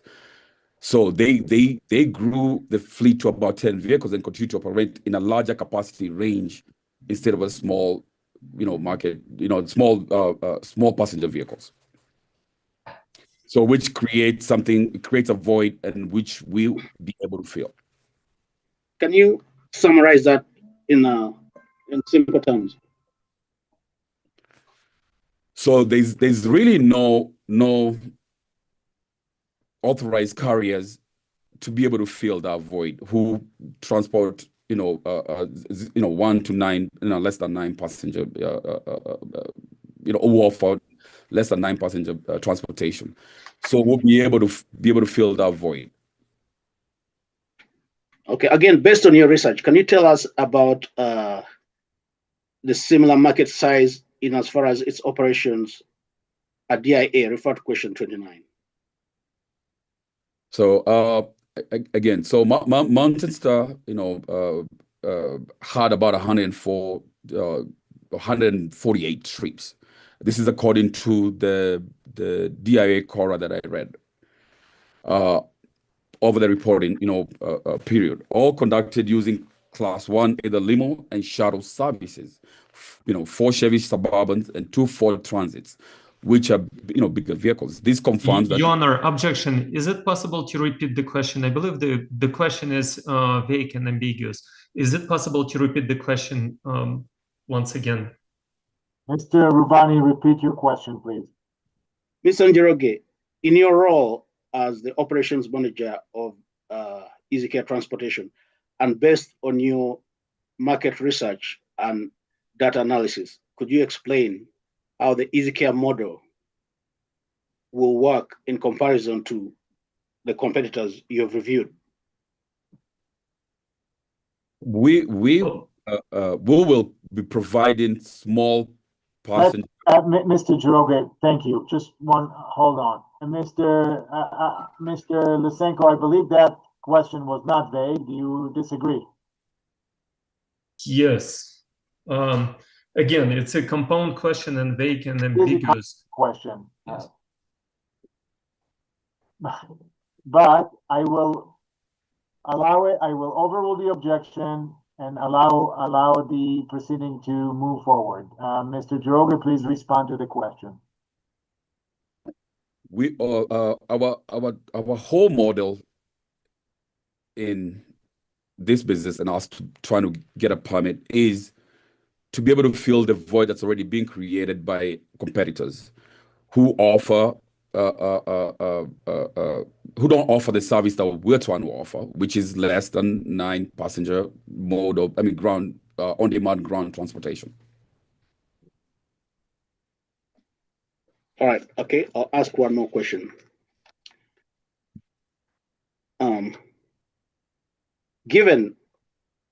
So I already asked you how many counties we're gonna cover and how many counties we intend to cover, but I could refresh your memory. You said we already cover or provide service in 9 counties. How are you gonna expand this model to the other counties? And if so, are these too many or are they within? I can already see Mr. Lysenko's objection. So can we just ask one question at a time? Mr. Njoroge, how many counties do we serve right now? 9 plus, so 10. So 9 plus El Paso County. How many counties do we intend to serve altogether based on this application? 14. How are you going to ensure that you can cover the new counties? Getting more vehicles. We already have the drivers, and we have people who are willing to work. So we just need to be able to. We have the system. We have the software. We have the drivers, and we have access to financing for adding more vehicles. Mr. Njoroge, can you explain how you're going to leverage the current capacity, including technology, personnel, resources, to meet this expansion? We are currently working on a mobile app that would create that's going to create or we're trying to create an app that's able to reroute and optimize the distances between all our drivers. So, for example, if a driver is in Morrison and we have a client, so they don't have to to come back to the office or come back to the starting point, they can always be able to pick up passengers, in between and all around. Can you also explain if you're going to hire new office staff or you're gonna keep the same office staff? I'll be hiring new staff in addition to the staff that we already have. Okay, great. Thank you for that.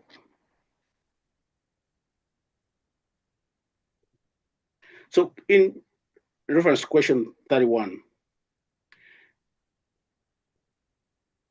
can you summarize how EasyCare's new service will be useful? So currently there's no active, authorized carrier. There's documented demand, we spoke about that. There's underserved populations, and there's no duplication because nobody else is doing it. Can you explain why there's no duplication? Again, so a managed authority is limited to vehicles with 9 or fewer passengers, and the existing certified carriers operate primarily in 9 passenger minimum and large coach categories. Objection, Your Honor. Lack of personal knowledge. Actually, witness testifies out of personal knowledge, and there is still already been determined that there is overlapping at exactly 9 passengers, even though if we're gonna take that current certificate, which we've been talking about. But anyway, lack of personal knowledge. My objection. I understand. Noted. I will overrule the objection. Mr. Jiroge, if you are not done responding, you can complete your response. I think I'm done, Your Honor. All right, thank you. Any other questions for this witness, Mr. Rubani? Yeah, I have 2 more questions. Okay. Mr. Njoroge, what harm would approving this certificate cause to the general public in Colorado, based on your knowledge? No harm, sir. Are you sure there's no harm at all? No harm. So you mean that this service is mainly a good service? Yes, sir. Is there a public benefit to denying EasyCare's application? None. You're not aware of any? No. Now, finally, could you summarize, based on your role, what you think about this new niche service, just to refresh everybody's memories? We are a niche service, and I'm going to reiterate a little bit more because, like I said, there's no, other services that are being offered in those areas that we're trying to, the market that we're trying to get into for small passenger vehicles. So I would hope that we'll be able to get a permit, and the commission will be able to grant us a permit. All right, I believe those are all the questions I had for Mr. Njoroge. Thank you very much for your testimony, Mr. Njoroge. I will now not forget and allow Mr. Lysenko an opportunity to cross-examine Mr. Njoroge. At the end of Mr. Lysenko's cross-examination, I may have a few questions, and then we'll reassess as far as a possible break and see how many witnesses we have and so on and so forth. So, Mr. Lysenko, the witness is Mr. Njoroge. You're still under oath. Mr. Lysenko, your witness is yours for cross-examination. Hello, Mr. Njoroge.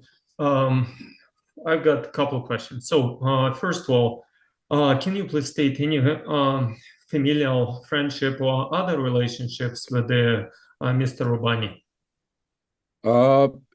Yes, sir. I've known Mr. Rubani for years. I was in a different industry before I came to this industry. And we've known each other through the community and being community leaders here in Colorado. Yeah. Okay. Can you call him a friend? Yes, sir. Is he a member of your family or not? No, sir. Okay. And you currently, are you a W-2 or 1099 employee of EasyCare Transportation? W-2. W-2. Okay. So you on hourly rate. Are you getting paid for today's day? Yes, sir. Yes, you are. You're on hourly rate and you're testifying working. Am I correct? I'm actually salaried. I'm a salaried employee. Okay. So but is it hourly or salary? Salary. Okay, got it. Has the applicant, Mr. Ubani, offered or promised to offer to provide anything in value, additional bonuses, money, property, promises to work more hours in exchange to this testimony? No, sir. How many Red Rocks trips have you booked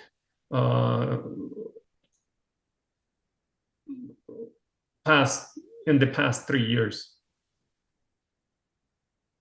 I can't recall of them, but I can recall the ones. I can't recall from 3 years ago, but I can recall the ones that I did last year. Okay. Was it 2 last year? Yes. Got it. And then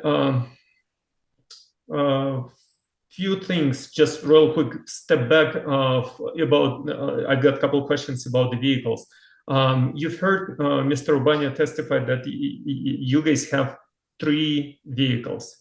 Am I correct? Is it accurate? Correct, yeah. So 3 vehicles.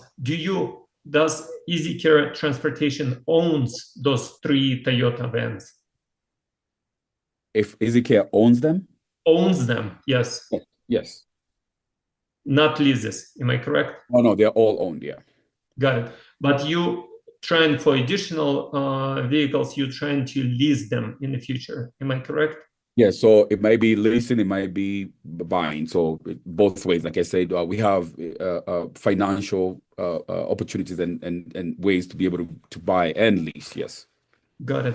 And can you please correct me if I'm wrong? You stated that sometimes when you provide in non-medical transportation, public medical transportation, when you coming back and driving back by Red Rocks, you said there are people that looking for a ride and you give them a ride back to Denver because they stranded up there. Am I correct? Did I say it correctly? Is it how you testified? Am I correct? Yes, sir. Okay, so you currently provide transportation from Red Rocks back to Denver. So this is not something that happens all the time. This is an example that I gave. So I was asked for an example and I gave an example. So it doesn't happen all the time now. Got it. But does your current license allows you to transport passengers for hire from Red Rocks back to Denver? So those passengers were not for hire. There are people who are stranded on the road. So we gave them a ride to where they were going. Okay, got it. They were not for hire. Okay, is your current license allows to transport passengers at no charge? Our license doesn't, we transport passengers for Medicaid. So we don't, our license, I guess, doesn't, it doesn't, what do you call it? It really doesn't differentiate between the two, Okay, so was it a Medicaid customer that you drove? No. Okay, and you drove them using the company vehicle, am I correct? Yes. Got it. You mentioned that you visited twice Red Rocks last year. Can you please tell me what companies do you use to visit Red Rocks? Uber, actually. Uber. Okay. Have you Uber. tried to go with the shuttle, public shuttle? To and from? There was none. There was none last year? Yeah, I didn't see any shuttle. Got it. Have you checked online? No. Got it. Is that means you never contacted Epic Charter about the Because shuttle I tour? didn't even know it existed. So you didn't know that we existed and you never contacted Epic Charter. Am I correct? Yeah. Got it.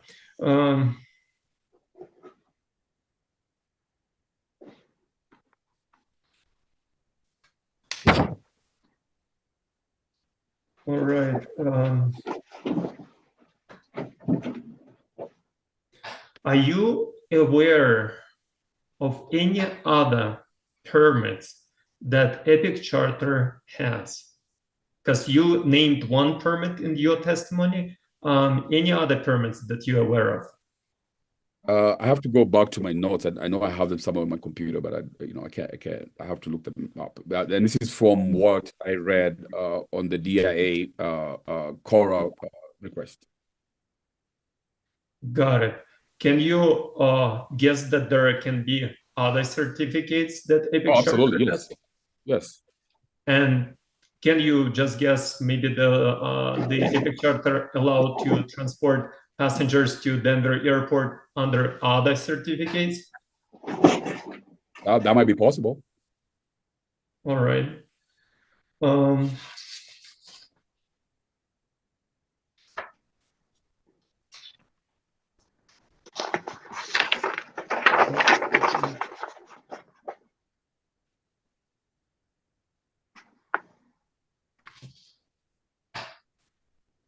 Can you please tell me, your operation manager, and you testified a lot about the transportation need. Can you tell me, please, what is the difference between sightseeing service and shuttle service that you guys applied for? A sightseeing service would have, and I think would have maybe included a tour guide. A shuttle service is a drop-off service. I drop you there and I'm gone. So then I think a sightseeing service would have, somebody who explains what's going on or who explains where we're going and a tour guide pretty much. Got it. And what about charter bus service? Same thing would be dropping off and picking up. And what about scheduled service? Drop off and pick up. Okay, and how is it different between those four? What's the difference between those four? So the difference is the sightseeing service, because the sightseeing would have somebody who can explain what is going on. Got it. And may I ask you, why did you guys apply for all four in 14? Because it's another niche market that we're trying to get into. So there are people who are looking, elderly people who are born and raised in Colorado, who have been here for years, who are looking for jobs, and that we thought that would be a good part of our business, for us to try to grow into that too.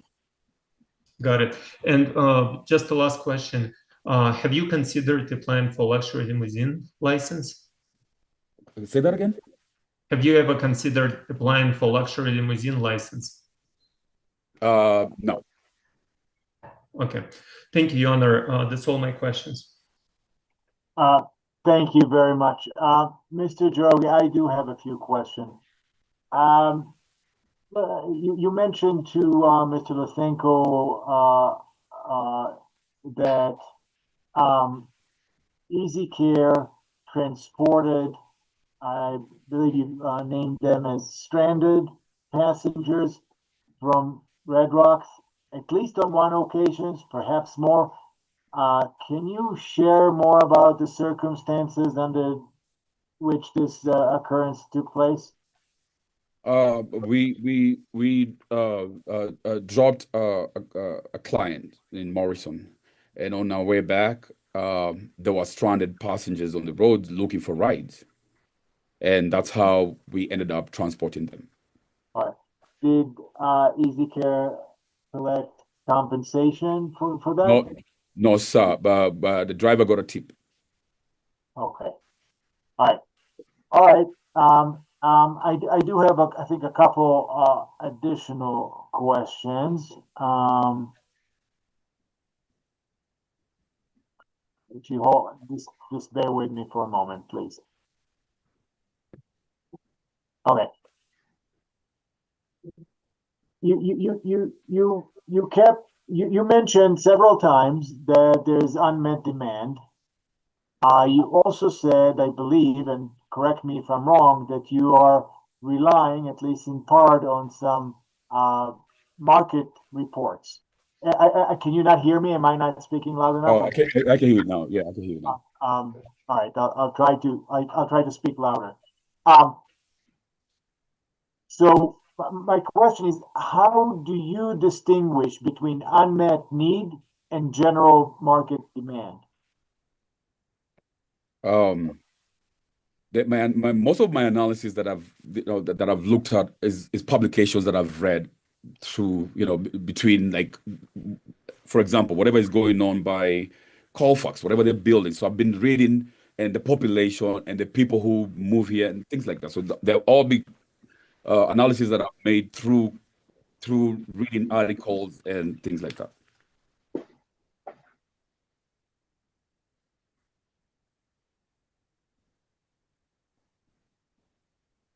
Okay, based on your analysis, you said you read these reports, and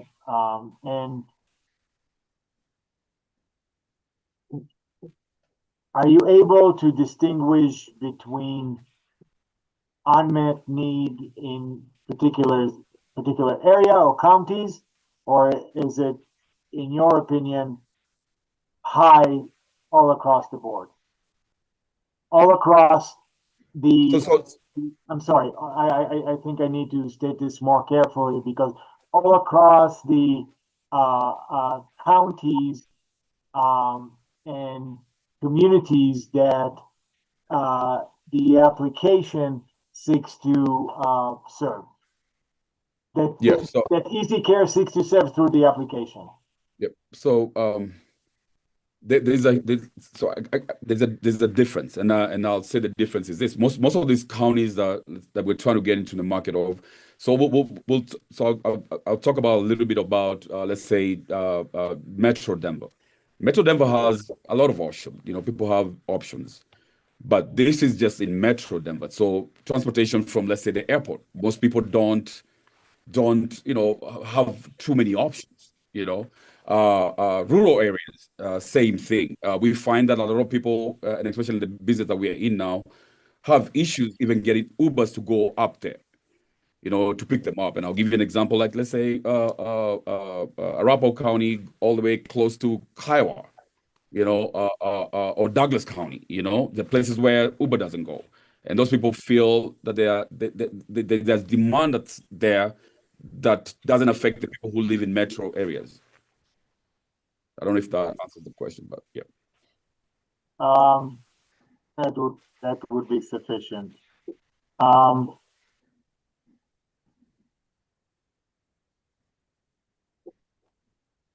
That is all from me. So again, thank you very much for your testimony, Mr. Jiroge.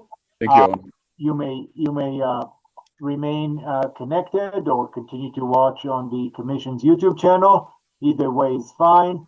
Mr. Rubani, may I ask how many more witnesses and or exhibits you have to present today? I do have one more witness to call. Okay, so is everybody okay with proceeding to the next witness? Mr. Rubani, are you okay with doing this now? Yes, but I'll need a couple minutes to verify that the witness is ready. I think she's standing ready, but I may be wrong, and she's laughing. So I suspect she is. If to the extent she is, are you ready and able to proceed right now? I am able to proceed, but I'll need 2 minutes to confirm that the witness is ready and available. Okay. Moment. And Mr. Lysenko, what are your thoughts about a possible break or continuing? Oh, we can go. I mean, all the way till the end. I've got only one witness myself, and I'll be brief. All right, very good. All right, so Mr. Rubani, do you need to do this in private, or can you ask the witness right? I believe she's ready, but I'll ask if she's ready. Okay. I'm ready. Okay, very good. Thank you. All right, so let's try to move on. Mr. Rubani, could you please introduce your next witness? My next witness is Miss Nelly Green, and she's the office manager for Easy Care Transportation.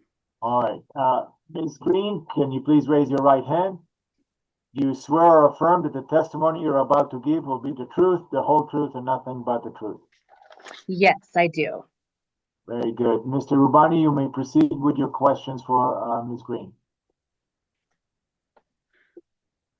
Okay, so I'll begin with, there are not too many questions, there are a few questions. Ms. Green, could you already stated your name, could you tell us what your position is with Easy Care Transportation? Yes, I am the office manager.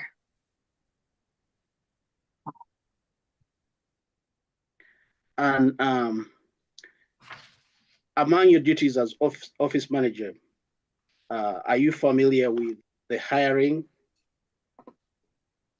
training, and qualifications of drivers? Yes, I am. Your Honor, and I apologize for interrupting. I would like to object. The witness has never been disclosed. In the last approved and allowed witness and exhibit list, it was the second supplemental version. The witness never been disclosed, and the testimony never been disclosed as ordered. And the intervener never get a chance to prepare and they do a discovery, proper discovery. I understand the objection, Mr. Lysenko. I'm sensitive to it. Nonetheless, I'm going to overrule it. Ms. Green, please continue with your response to Mr. Rubani's last question, which I believe was, what are your I am paraphrasing for sure, but what are your duties with respect to drivers or as an office manager at the applicant's office? Yeah, I'm just I do a little bit of everything. Dale, what was your question? I'm sorry, what you were asking what my duties are? Are you familiar with the recruitment and hiring process of drivers? Okay. Yes, I am.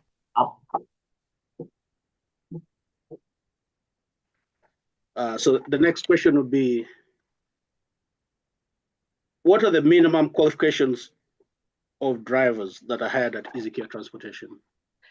Well, first off, you must be 21 years old and be proficient in the English language, and hold a valid DOT medical card, and have the correct license, which is a Class R or CDL for our vehicles.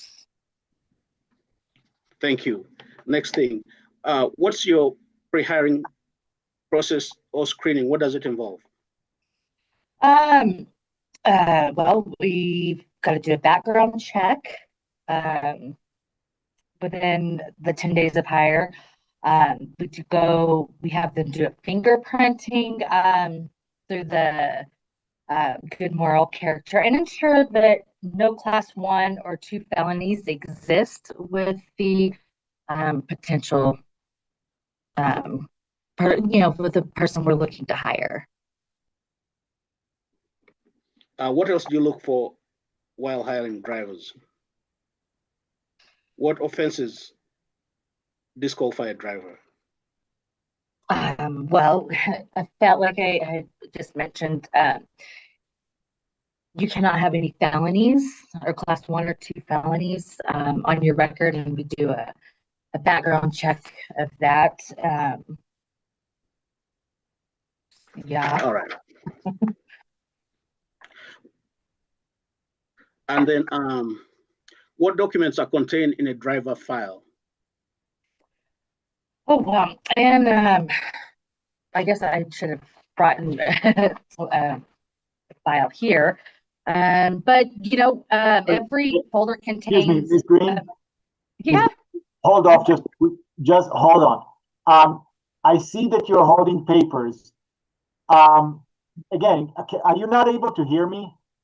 No, my computer. I'm sorry. I just got this computer, and it's like everything is kind of like going in and out. And I don't know if I need like earpiece, like some. I don't know if it's not a good enough computer or what. But do I sound like that to you guys? I think we can hear you well. If you can't hear me or Mr. Rubani or whoever speaks to you, I would ask that you let them know. But I see that you are holding a few pieces of paper. I ask that you not read from them as you're being asked. If you need to refresh your recollection, if you don't remember something, that's perfectly fine. Just let Mr. Rubani know. If Mr. Rubani needs to refresh your recollection, I may allow it. So just try to testify from memory. You don't need to put anything up. And if you can't remember something, that's fine. So with that, Mr. Rubani, can you please ask your last question? Okay. Re-ask. Okay, the last question is, can you give us examples of what is contained in a driver's employee file? As many as you can. Okay. Well, in the file would be the background check that we perform. It would have the background check, their driving record, the references, the prior employment, their any kind of classes that they may have taken, just anything important to what their history had been prior to coming to us. And then the last question is, how long do you retain these records for? And where do you keep them? Well, we keep them in a locked filing cabinet in our, well, now that we moved in the office, in our office. Okay, before we go, Is that what you? Are you done with that? I'll ask the last question. Yes. And if, in case you do not know where a record is or where to find the record, what do you do? Ask you where it's at. Is that what you said? If I can't find a file? Yeah. Or you can't find a specific document, what do you do? Well, I guess I've never ran into that issue. All right, you ask your supervisor. Okay, that's all the questions that I had to ask. Right. Okay, thank you. Thank you, Ms. Green, for your testimony. Mr. Lysenko, cross-examination for Ms. Green? Yes, please. Just real quick. Could you spell your last name, please? Yeah, Green, just like the color, Green. Okay, thank you, Ms. Green. I've got a couple basic questions. When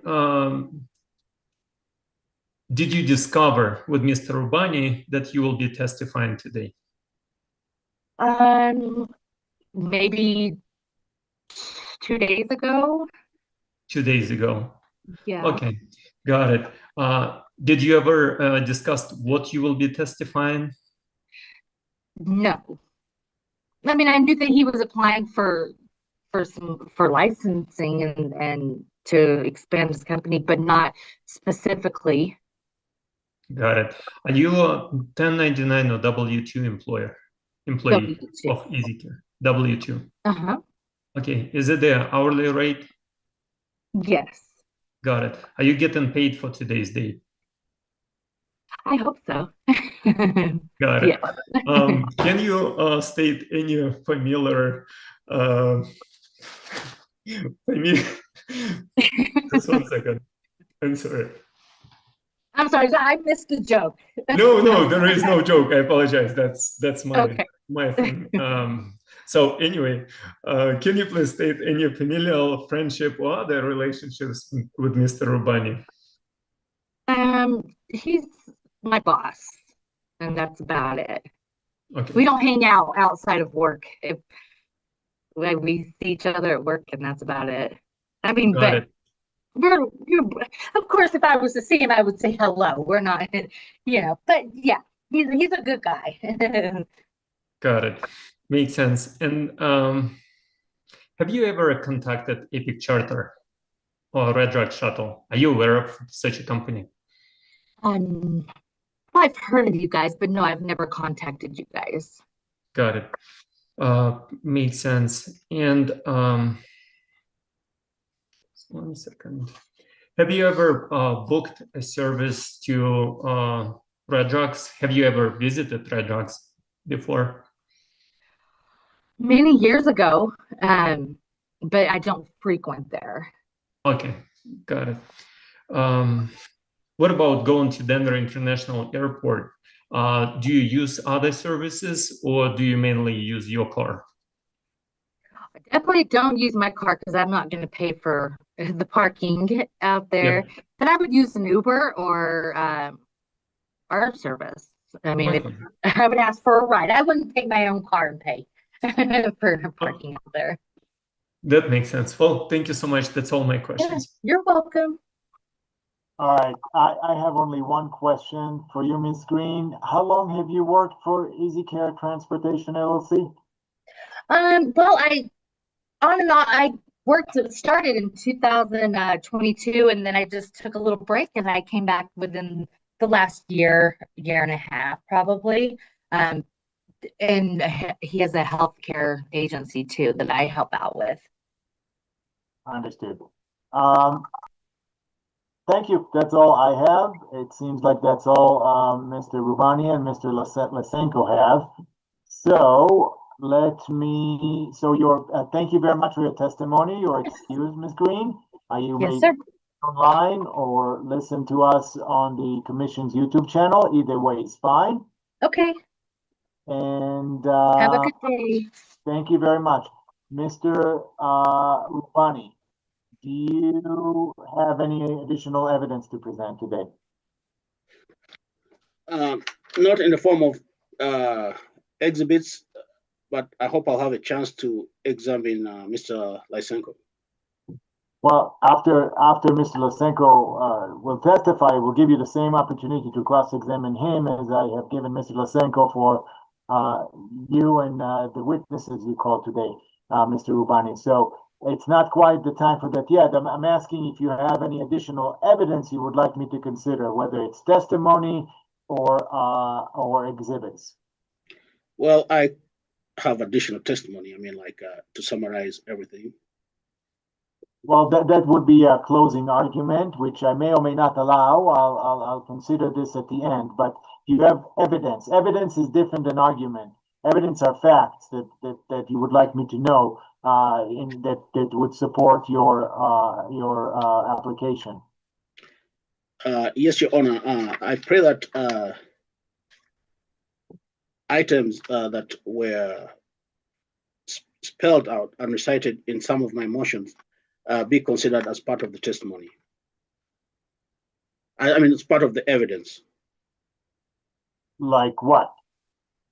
Specifically, the studies that I cited in some of my motions regarding statistics that are requested to be administratively noticed. Well, if it's a part of the administrative record, it's a part of the administrative record. If you want me to consider it as a part of the evidentiary record, you need to be more specific. You said some. You said some study. I believe about 3 motions, but I can't recall them right now. But I can do a little research and bring them up specifically so that they're admitted as evidence on the record. But I'll have to log into the portal or look through my records because it's been a few days since I submitted them.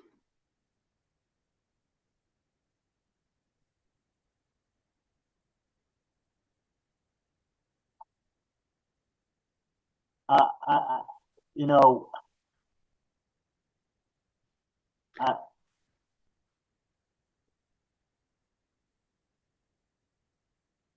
let's take a 5-minute break. I will give you an opportunity, Mr. Rubani, to include in the box folder whatever additional documents you wish me to consider, subject to Mr. Lysenko's objections. I may or may not admit them, and then we'll move on to Mr. Lysenko's testimony. At which time, and once he's concluded, and you have had your chance to cross-examine Mr. Lysenko, and I have had the opportunity to do the same. I will give you perhaps a few minutes each for closing arguments, and I think after that we'll be done. So, does that plan sound acceptable to both parties, Mr. Rubani? The plan is acceptable, although I would request for more than 5 minutes, preferably the range of 10. All right. And that's what I think we will do. Mr. Lysenko, what are your thoughts? 10 minutes it is. Okay. Thank you very much. I appreciate it. We're on recess until 2, let's do 10.5, 2:23 p.m. We'll convene in 10.5 minutes. Thank you. You're welcome. Thank you.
Okay, we are back on the record in proceeding number 25A-0498CP.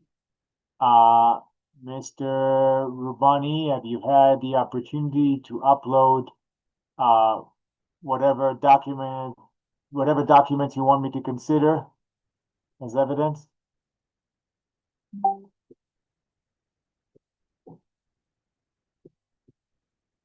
Mr. Rubani, are you there?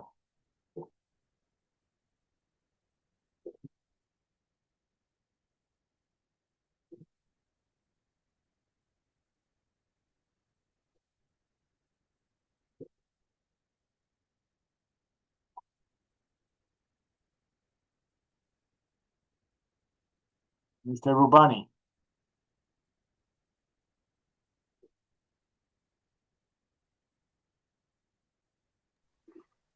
My apologies for the delay. My apologies for the delay. I was having hard time logging on.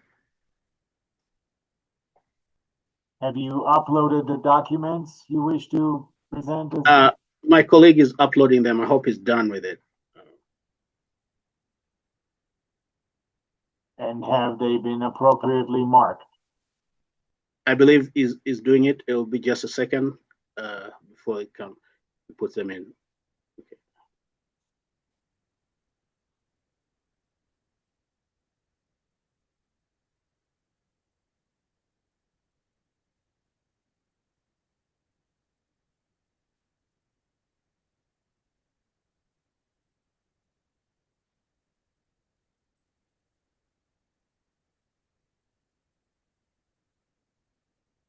So I uploaded exhibit 156 and I believe a second exhibit.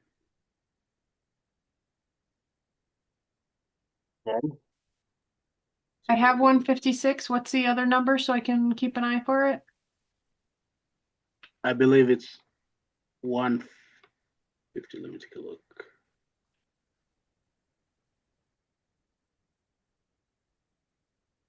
I'll verify that one more time.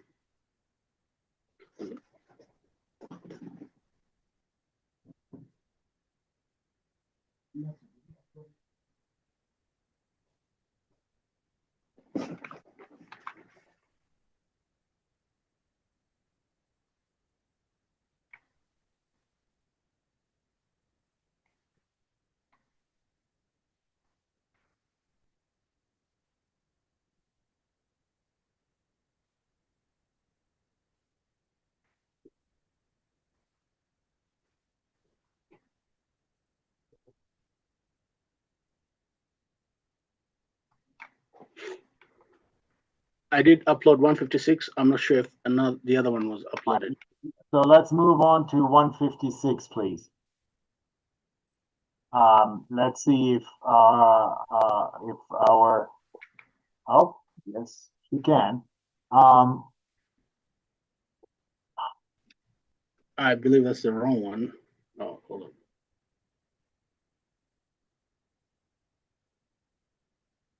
I don't think that's the one. Let me see.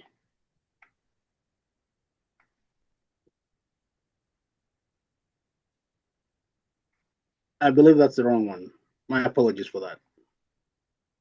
Are you trying to upload the motion or the studies that were attached to the motions, or what are you trying to do, Mr. Rubani? It was a request for judicial notice, but I don't see it here. Let me check again.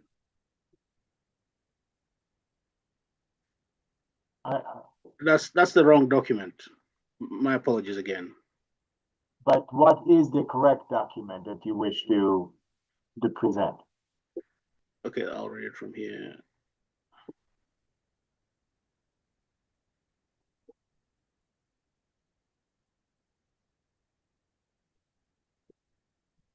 Mr. Rubani, I just want to make sure that we're not working for nothing. So can you describe the document that you wish to present? The document includes some studies and is listed as, it was previously listed as a motion for judicial notice, but I'd like the studies that were there to be noticed. However, I'm not going to notice them. I'm going to perhaps accept them, admit them as an exhibit, but if you don't have the study, you just have the motion, I'm not sure what I might do with it. I'm trying my best to make sure I got it right. However, I'm not familiar with this method of uploading information. Well, that's why I allowed you more than 10 minutes to do that, Mr. Rubani. I appreciate that, and my apologies for that again. Okay, here.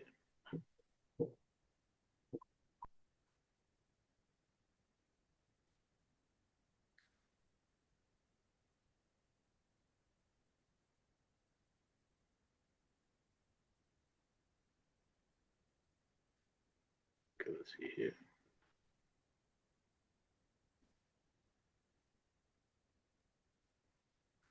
Okay, I got it now. Just a second while I upload it again, please. Your Honor, it sounded like it's already been filed and it's already on the record. Right, but it's not. It's the procedural record is different from the evidentiary record. But I do agree that motions are not evidence. They are akin to arguments, legal arguments. So I will still.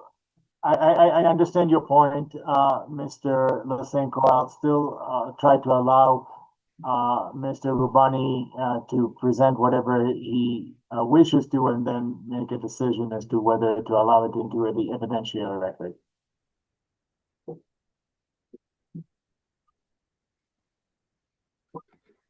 Okay, I got it. Exhibit 526.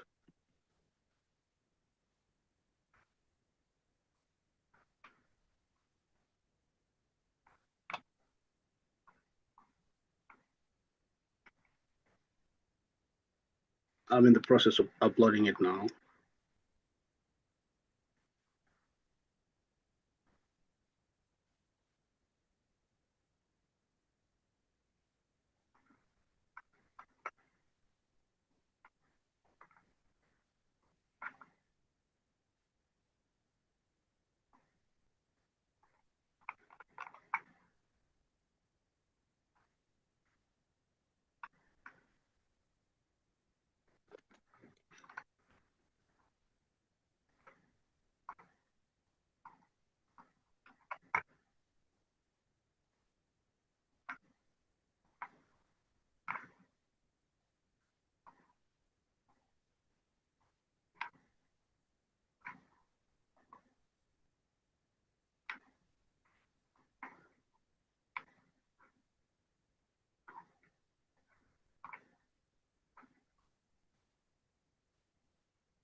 So it's uploaded as exhibit 526. My apologies for the delay.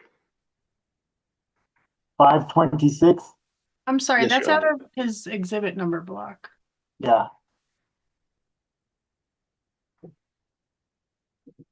Nonetheless, if it's already been marked as 526, let's just proceed with that. I'm still looking for it. I don't see it.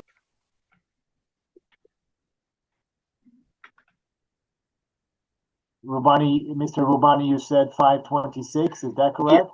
Yes, Your Honor. I'll try it again.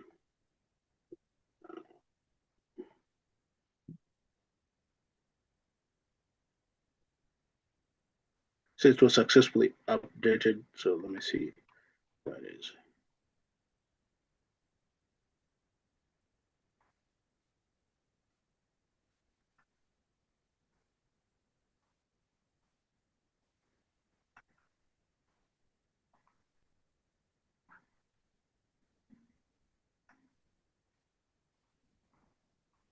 Okay, here it goes.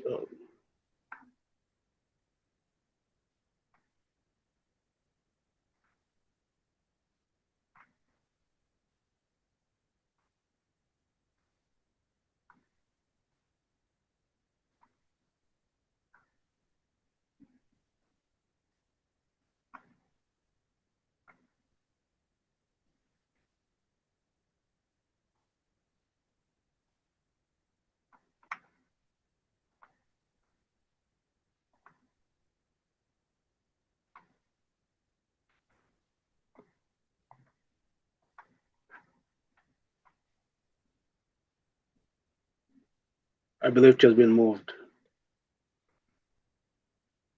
You believe what? I'm sorry? I believe it has been moved to the right location.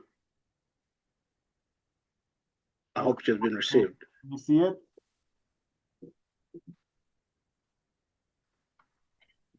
It's there now. It's just not in the folder. Hold on. Thank you. Since Ms. Kunkel identified it, I asked that you don't I'm continue. sorry, Judge.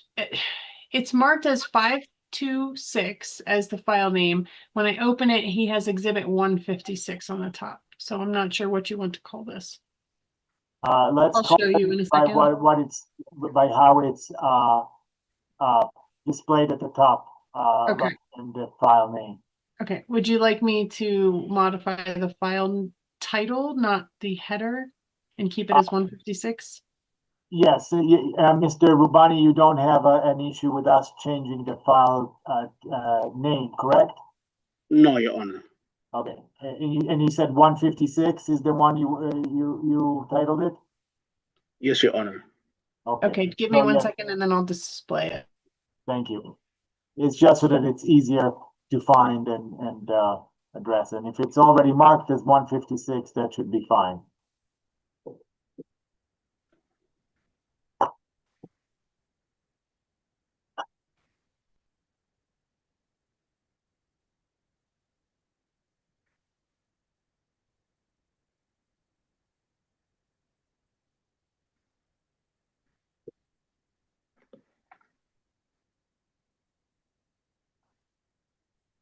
Okay, as Mr. Rubani, this document appears to be a motion for administrative notice that you filed, I don't know, several weeks ago. What can you please, like we did before, set the foundation for what this exhibit is? This exhibit displays some information and statistics about travel numbers to DIA and a few other facts of information. Can we scroll down to that information? Where Mr. Rubani, where is that information in the document? So the statement of facts about DIA, the Pena Boulevard congestion, and the Epic Charters bus services not being permitted at DIA. Okay, so what would you? Okay, so first, is it a document that you filed through the e-filing system in this proceeding? Is that correct? Could I hear that question again? Is it a document that you filed through the e-filing system in this proceeding? Is that correct? To the best of my knowledge, given the time, this might have been a draft version, but very similar. Okay, and Mr. Lysenko, what do you have an objection to what's been marked as hearing exhibit 156? Ms. Kunkel, would you please scroll down to the end of the exhibit, please? Do you have an objection to what's been marked as hearing exhibit 156, Mr. Lysenko? Yes, Your Honor. Thank you. First of all, it's never been disclosed. It's a surprise to the intervener right now. And then in the last supplement list, Exhibit 156 was Quora records from Centennial city of Centennial and town of Avon. So this is completely unexpected, never been even described in any supplemental lists. And can we scroll up, please? And can I ask the applicant how did he get these records? Because it seems like it's just a answer from the ChatGPT or Gemini, something. There is file and party under movement name. It seems like a quick request. Okay, the two different things. The weight of the evidence is one thing, which we'll discuss in a second. Right now, I'm only concerned with admissibility. So your objection, Mr. Lysenko, if I can please rephrase it, is that this was never disclosed to you, and whatever was disclosed as 156 is not even the same document. Number one. That's the first objection. What's the First other? one. Second one, admissibility. This is the motion. Sounds like motion's not an evidence. So third, lack of foundation. The witness never told us how, when, and what those numbers came from. How did he get it and who got it? That goes to the substance. And so let's hold off on that part. I understand and appreciate your objection. I will nonetheless overrule them. Hearing exhibit 156 is admitted. Now, Mr. Rubani, please tell me about the substance of what's been marked as hearing and admitted as hearing exhibit 156. I'll have to review it because I can only see a portion of it. Well, we can scroll down. I ask that you do not open any other documents, then we have a problem moving between screens. So I ask that you continue to pay attention to the Zoom session screen. If you need the legal assistant to increase the size of the written information on the screen, she can do that. So please note whatever you want me to note about this document. So this document highlights statistics that are public records available from various sources. It highlights the traffic both at the DIA and the Rocky Mountain Airport in Jefferson County, and it also identifies some statistics about Epic Charters services not being permitted at DIA, and it's basically statistics that are obtained from publicly available records. It was previously submitted, I believe, in a motion. However, I couldn't find that right now, so I submitted the draft, which I used to compose that motion. But the contents are the same. And I'm specifically referring to the statistics and facts that are here. Okay, anything else you would like me to note about hearing exhibit 156? Once again, I would request that it's rolled down so I could look at the very bottom.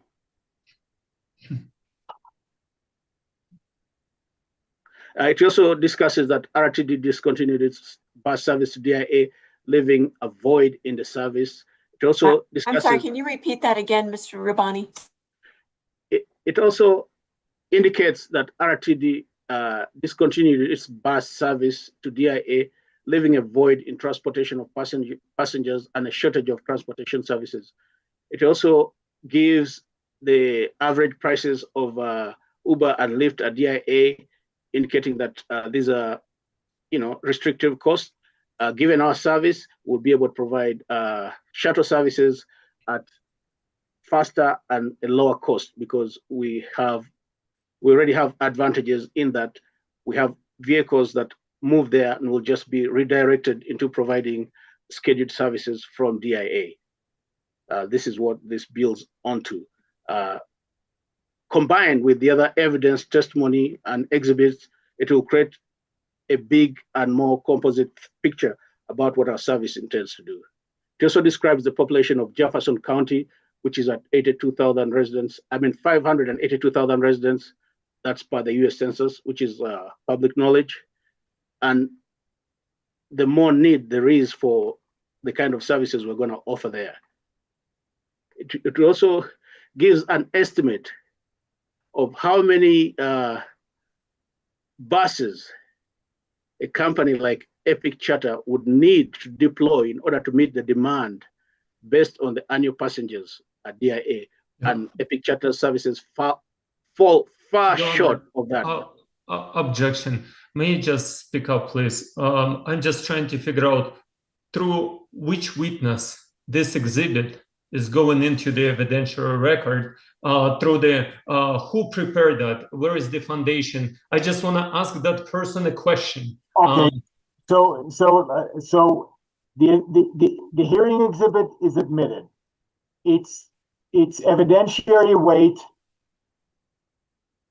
is for my consideration. I can give it no evidentiary weight, or I can give it its full evidentiary weight. Mr. Rubani is now testifying about hearing exhibit 156. I will give you, Mr. Lysenko, the opportunity to cross-examine Mr. Rubani about hearing exhibit 156. I then may have a question or two as well. And so the exhibit is admitted, again, as I've said, with about every exhibit admitted here today. The admission does not go to the weight of the evidence. The admission just means it's a part of the evidentiary record. I can virtually ignore it, or I can give it its full evidentiary weight based on the reliability of the information it contains.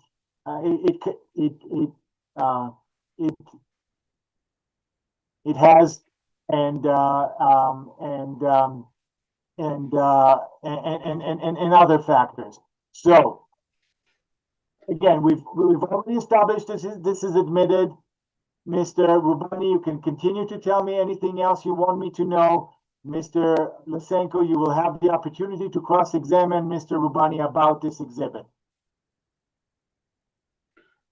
So I'll summarize what I have to say about these documents and the facts that it presents. It presents DIA as a very large airport. It also says it handles 77 million passengers each year. In 2023, DIA served 837 million people. There's overcrowding on the highway to DIA that would require vehicles take alternative routes in order to meet or decrease traffic. Again, that's available from public records.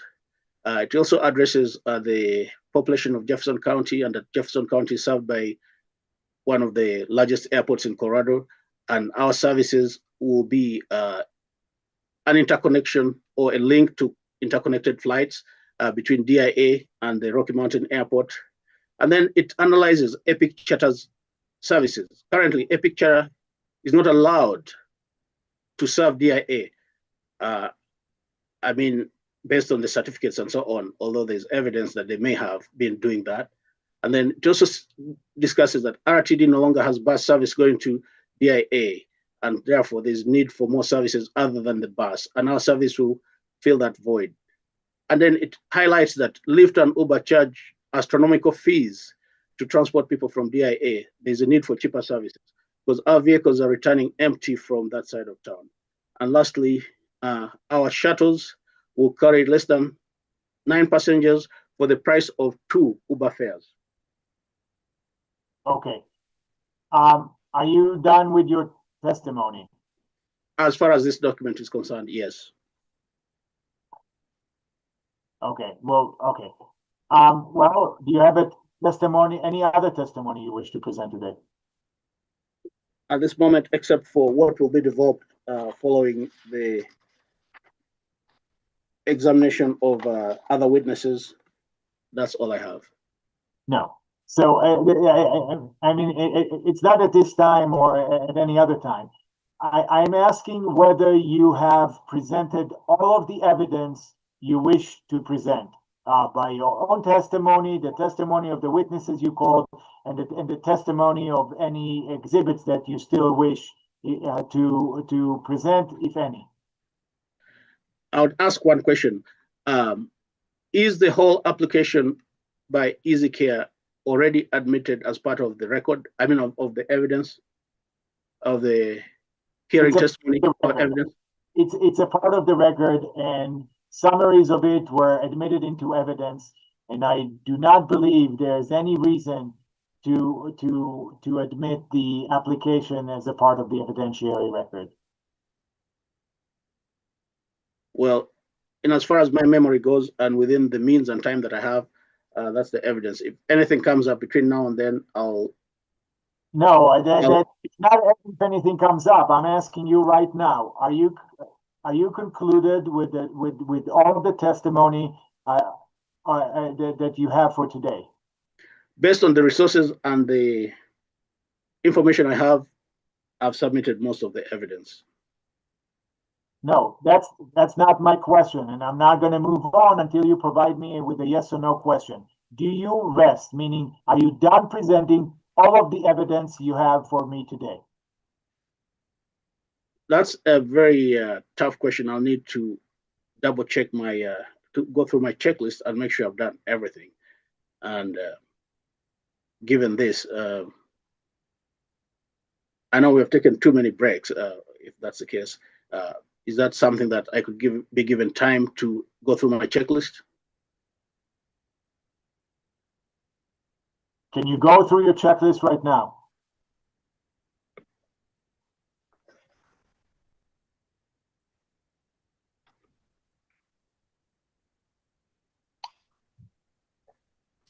Your Honor, is it possible before one document applicant trusts the case to cross-exam real quick?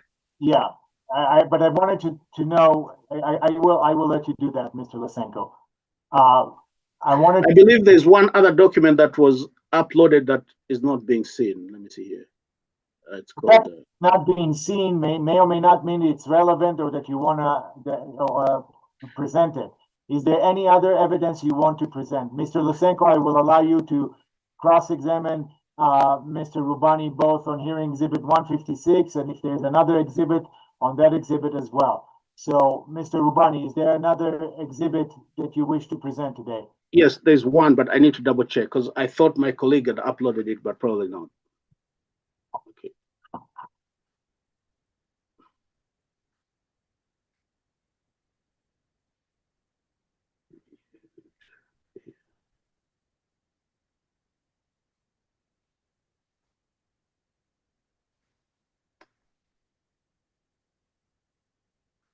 What do they call it?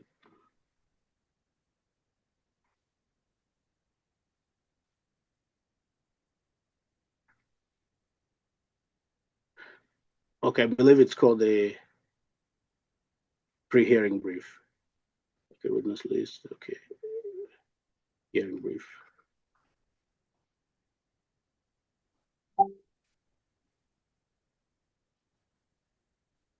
And Mr. Lysenko, you're correct. Technically, he will not have rested until after you have cross-examined him. So I misspoke in that regard, but I do want to know if there's any other document Mr. Rubani would like to present as evidence. And if so, I would like for him to do so now. Yes, I do have one document that I'm going to submit. Very good. Okay. I'll have to label it.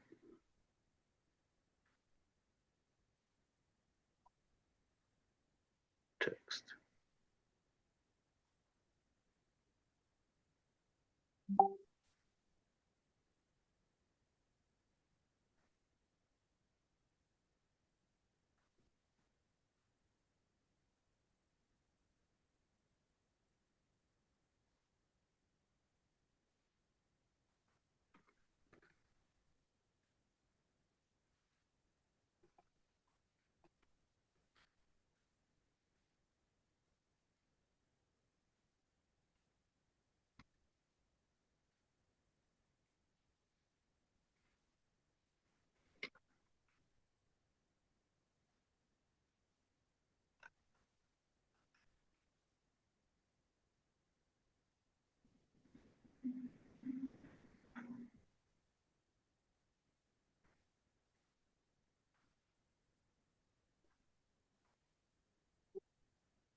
Mr. Rubani, how long will you need to upload the document? Within the next couple of minutes. Okay.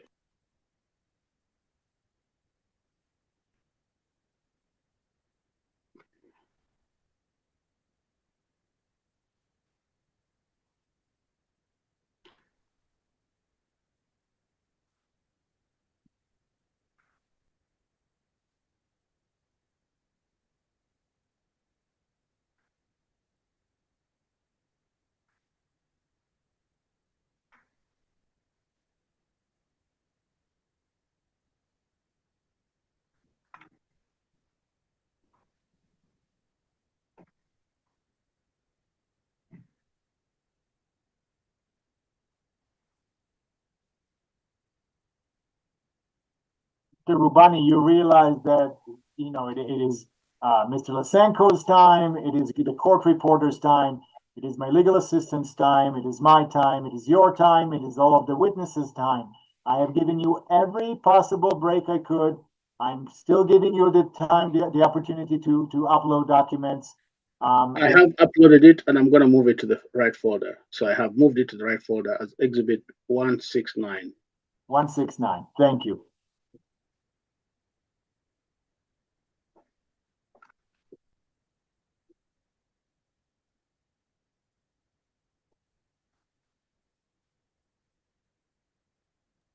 I'm just refreshing, trying to see if it's there yet. Thank you. All right, wait a moment. Okay.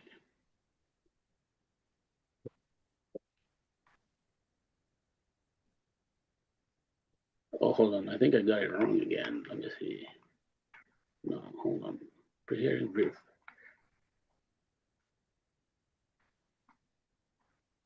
I have it. It's in the I think I got the wrong. My apologies. I uploaded the wrong document. I'll give this one 170 again. Sorry, that's the wrong document.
I don't see it. Are you still formatting your document? No, I'm uploading it now because I have too many screens open to begin with.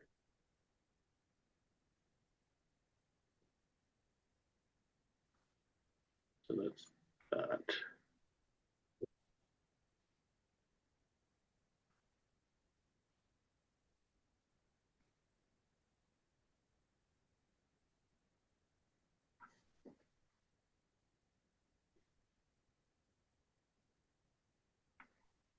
Mr. Rubani, have you uploaded it? I'm in the process of uploading it right now. What does that mean? I've uploaded it and then I'm going to transfer it into the commission's box. Okay, completed. Well, that's what uploading means, putting it in the appropriate box folder. It says it's just been uploaded, but let's see. I don't see it. Is it 170? Yeah, 170. 117? No, let's see. 117 or 169. Okay, here it goes.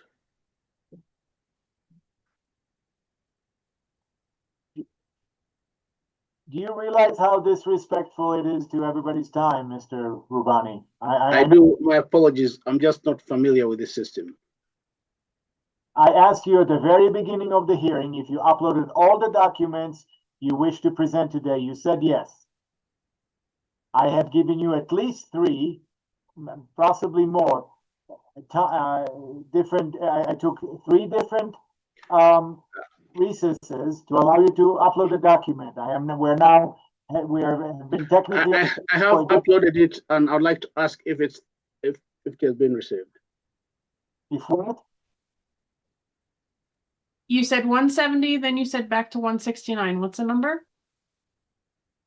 I believe it's 169. Let me confirm again. No. I think it's.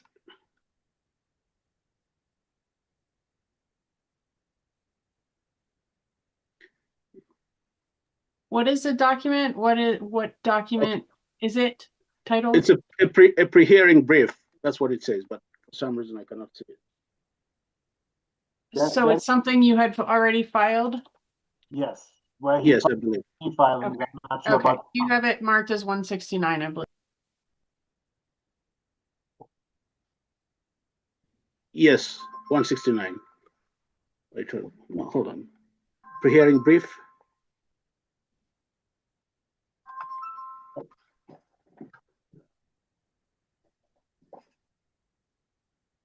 Mr. Rubani, I do read every single filing made in this case.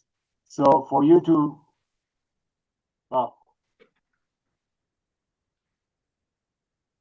Mr. Rubani, is what's displayed on the hearing brief 169, which we will call, I guess, hearing exhibit 169. It says pre-hearing brief. I'm unable to see the screen. No, Mr. Rubani, please be quiet. What's being titled hearing brief 169 is what you would like to introduce as hearing exhibit 169. Is that correct? Your Honor, I'm unable to see the screen, so I'm trying to get that together. You see the screen.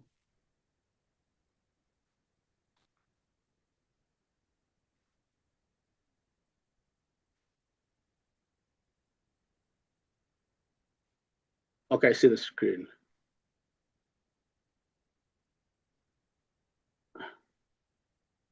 That's the only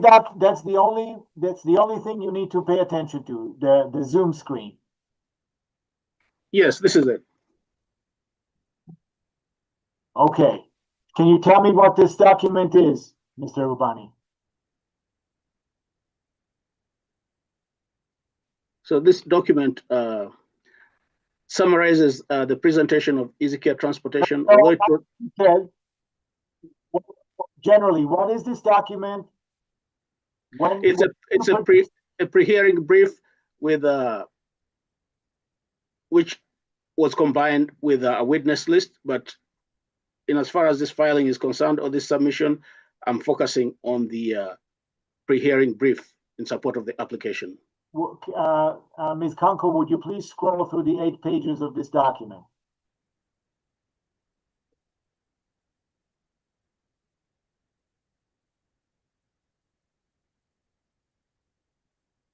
And Mr. Rubani, you filed this document through the e-filing system. Is that correct? To the best of my knowledge, I believe so. Why are you not certain? Because I have filed several documents and I cannot totally recall. Some I've tried, but I'm certain I did file this. Okay.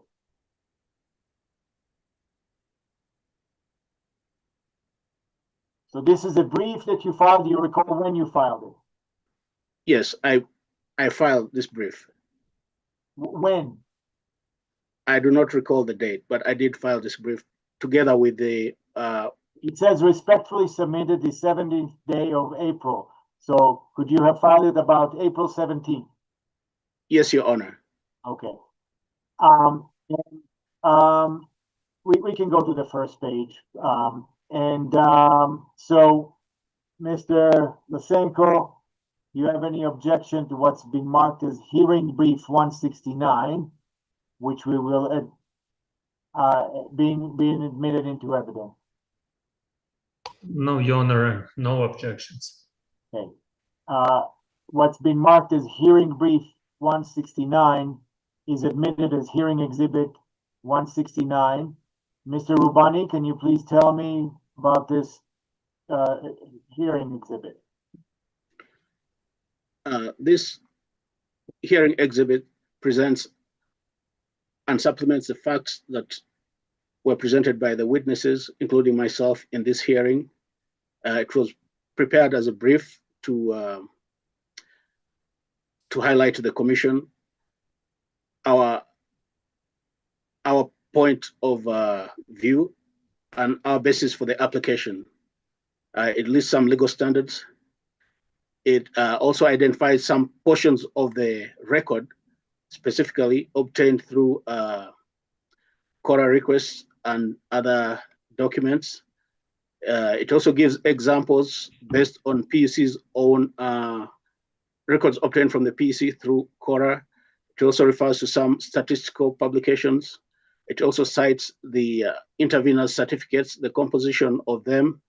It, among other things, analyzes the advantages of our service and describes in detail how our service is superior as compared to existing services, specifically superior to the intervener's own service.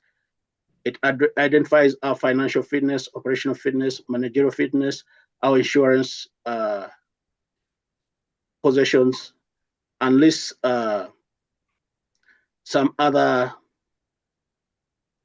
aspects that will be outlined in the examination of the interveners. Above all, was submitted as a motion too, but would like it to be included as part of the evidentiary hearing.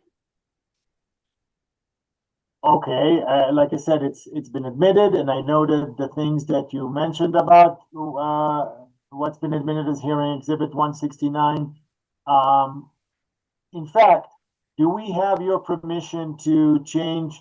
We may not do it at this moment, but to change the heading or the top right portion of the exhibit from hearing brief 169 to hearing exhibit 169? Yes, Your Honor. So we have your permission to do that, correct? Yes, Your Honor. Very good. Any other documents you wish to present as evidence today, Mr. Rubani? At this point, that's all I have to present. Okay.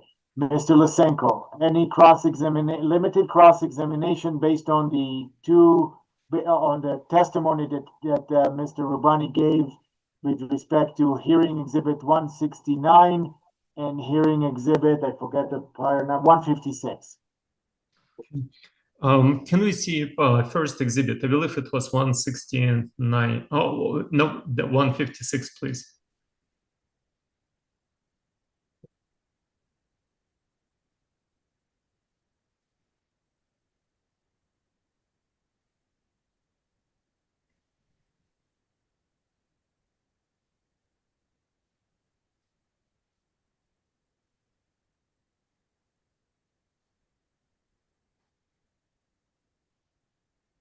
And Mr. Rubani, who prepared this exhibit? It's me. I prepared this exhibit. How did you get these facts? Where did you get it from? When I get the what? Where did you get these facts, numbers, and everything which is in this exhibit? Most of the numbers are available through public records. Others were from CORA requests we made to the PUC, of which they provided us about 136 pages, which have been submitted as an exhibit in this hearing. Did you just retype those numbers here manually by yourself? Absolutely. Got it. I wrote a draft just like I draft everything and then edited it and continue editing it. Got it. Can you just see right by the number 1, by the introduction, it says movant name. And right above it, it says filed by the party name. looks like a template. Yes, I do use templates available from different libraries, including the Denver Public Library. These templates are available there. So this template you got from the Denver Public Library? Yes, there are plenty of templates in Denver Public Library and online for all legal documents drafting. Got it. Can we scroll down, please?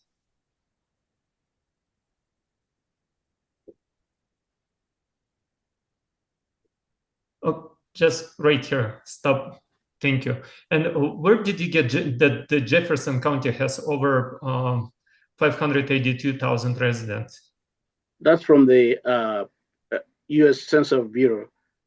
That's from the census report. It's available publicly.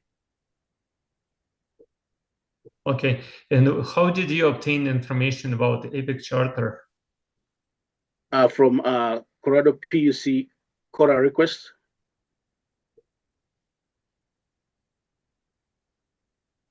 And why it says right there that the EPIC charter bus service are not permitted at DAA currently?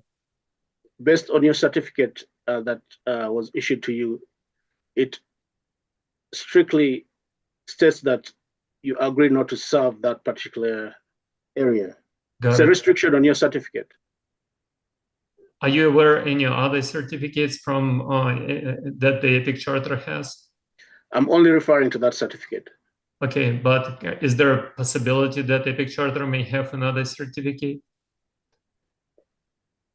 I'm sure you do, but I'm only referencing to that restriction. Okay. Let's scroll down, please, to the last page.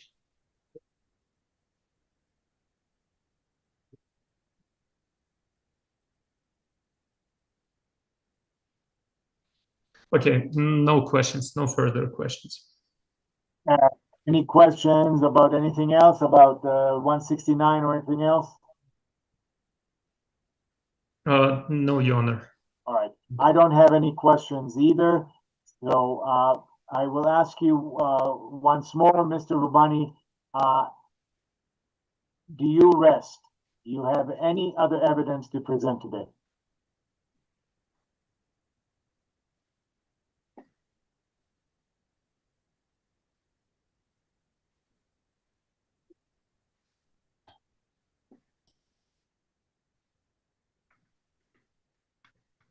Yes, at this point, I believe I've submitted all the evidence. Okay, so you rest, is that correct? Yes. Thank you. Now let's turn to Mr. Lysenko. Mr. Lysenko, would you please raise your right hand? You swear or affirm that the testimony you're about to give will be the truth, the whole truth, and nothing but the truth? I do, Your Honor. Thank you. You may call your first witness, which I believe you stated is yourself. You do not need to ask yourself questions. Just proceed with your testimony when you're ready. Okay, thank you, Your Honor. My name is Roman Lysenko. I can spell my last name Lysenko for the record. And I'm the hands-on owner and operator at EPIC Charter LLC, doing business as Fred Drug Shuttle. So we have been operating for around 3 or 4 years, working transporting passengers, and we've got several different authorities. So there are shuttle bus service. Shuttle service. There is a charter scenic bus permit that we operate under. There is another scheduled service and the shuttle service that we operate under.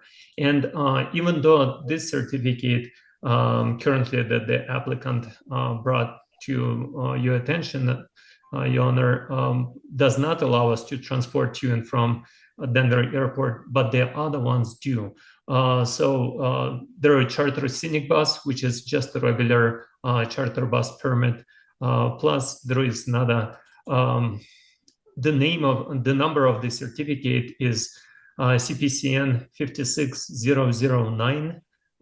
This is the certificate which allows transportation to and from Denver Airport, and plus the charter scenic bus, which is CSB 00254. That's the certificates we've been operating under, transporting to and from Denver Airport. So we have a professionally built website, even couple websites. We've got the software to actually manage all the bookings. We have professional GPS trackers. We check on the vehicles. We can see the status of the vehicle as far as the codes, fault codes, check engine lights, or whatever we can get, and the dispatch gets notification from the vehicles. So we have a pretty large fleet. So with that being said, we've got motor coaches, 56-passenger motor coaches. We've got shuttle buses, like 28-passenger shuttle buses. We've got transit and sprinter vans. We have Suburbans, which transport smaller groups as well, available. So we've got pretty large fleet. We're not operating at the limit of our capacity. So we've got way to grow. And if we need to, at some point, if we reach that capacity, we can, again, lease vehicles, we can buy vehicles. We have enough funds on our account just to purchase vehicles. We can get out a loan as well. All those available to us. We've been in business, me personally, I've been working with PUC since 2011 with the different companies under different brands. And I previously had, like, and currently there is few companies that I'm working for. So that's the luxury limousine companies, charter scenic bus company, shuttle service. I've got lots of experience with the sightseeing service as well. So we have drivers, we have vehicles. As far as I know, on my personal knowledge, none of the witnesses contacted Epic Charter. None. None of the witnesses been rejected by Epic Charter. None. So they're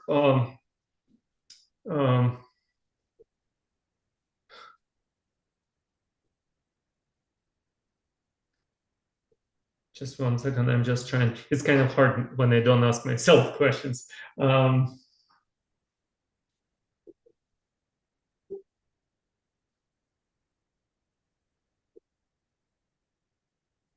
So we do provide service to Red Rocks from Denver County and the origin hotel to Red Rocks and back to those places. We do provide service as a shuttle and scheduled service from Denver Airport to Eagle County and the Pitkin County as well. And this is the place which is the applicant trying to serve as well. And the applicant also testified that it's the places they trying to go and provide service if their application is granted. So the overlapping exists. So in the service, in the geographic locations, we've been providing service, and within our certificates, there is no unmet demand. There is no deficiency in our operation. So there is, as far as I know, there is no grounds to issue another license. Your Honor, I would like to offer Exhibit 200. Can we please pull up Exhibit 200?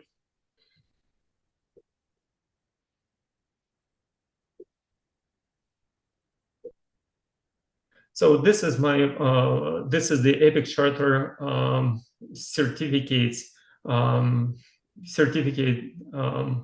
to provide shuttle service. And can we scroll down? Is it only one page or two-page document? Two-page document. So that's the two certificates. If you can see, there is on the second certificate, there is no restriction about going to Denver International Airport. So, and plus another thing is the Denver International Airport. It's Oh, actually, I'm sorry. So in any event, let's just hold off on the testimony about hearing exhibit 202. These are the letters of authority you received from the Colorado Public Utilities Commission. Is that correct? Oh, Yes. the charter received from the Colorado Public Utilities Commission. Is that correct? yes, you're correct, Your Honor, and they are in a good standing and they active. This exhibit's been prepared by me, Roman Lysenko, and they never been altered. And I offer those exhibits into the evidence. Thank you. Mr. Rubani, you're muted, but as soon as you're ready, do you have an objection to what's been marked as hearing exhibit 200 being admitted into evidence?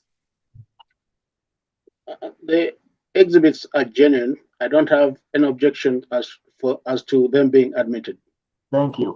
Hearing exhibit 200 is admitted. Mr. Lysenko, I'm sorry to I cut you off before. You were explaining your authority, I believe, or not your, but Epic Charter's authority under the certificate number ending with 009. Yes. Thank you, Your Honor. So the main point of my testimony that we actively serving the public. There is no deficiency in our service, and we are ready, able, and willing to provide public. And if we need to, we will expand. We will purchase more vehicles. We will hire more drivers. We've got lots of experience. I have lots of experience in transportation, and we not even reach the limits on our capacity, how many passengers we can transport. We've got probably maybe loading like 15-20% of our fleet right now at this time. But we definitely would enjoy transporting more passengers, and we would love to transport more passengers. But so far, we just transport everybody who wants to go to and from Red Rocks. And on the low days, it can be even as small groups as like a couple going there. We never decline on people. We'll always transport, even if it's only single couple goes to Red Rocks, we would still transport them.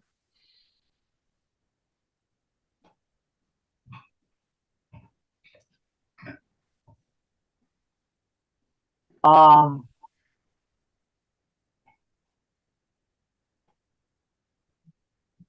me just ask you. Oh, actually, Mr. Lysenko, does that conclude your testimony? Yes, Your Honor. Yep. Okay. Mr. Rubani, do you have cross-examination questions for Mr. Lysenko, which means, do you have any questions based on Mr. Lysenko's testimony? Yes, Your Honor, I do have a few questions. Proceed when you're ready.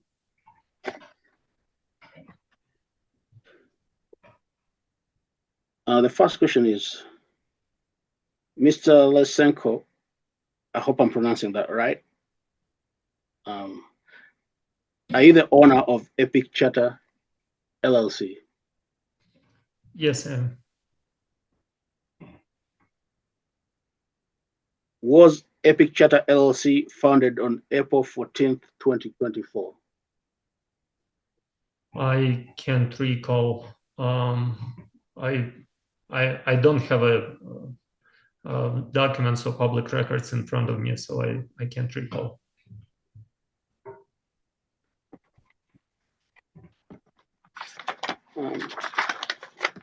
Is that about the time it was founded? Could you give a guess? Because you should know when your company was founded. Yeah, it is about time. Yes, you're correct. Okay, we'll go with that. Yes.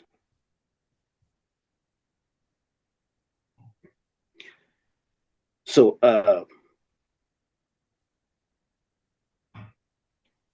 you signed both the transferor and transferor lines of the partial transfer of the application filed on November 21st, 2024.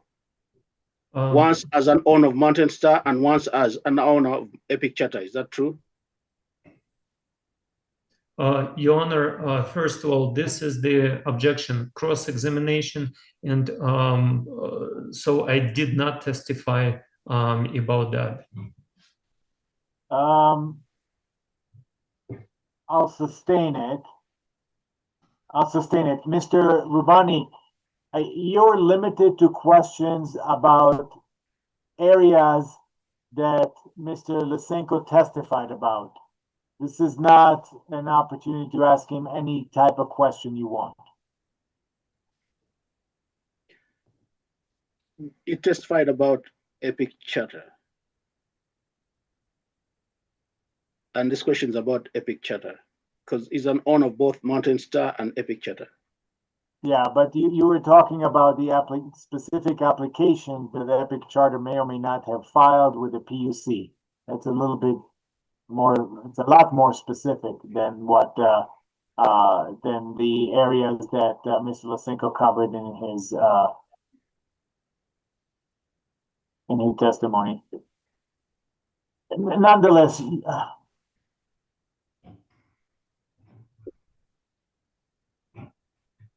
can you tell me, Mr. Rubani, what is the purpose of this question? The purpose of this question is to bring out that he owns both companies. Okay, and how does that help your application? Or how does that satisfy any part of your application? And would you just ask him that question if you wish to get an answer to that question? I didn't get that clearly, but if that's the case, because I have several questions to ask, we could move on to the next question. Well, let's assume that I'm not saying he will. Let's assume he admits he is the owner of both companies. Then what? Then how is that helpful to your case, Mr. Rubani? Then there would be intermingling of authorities somewhere. Okay, and assuming that, I'm not saying there is, but let's assume there is intermingling of authorities. How is that helpful to your case?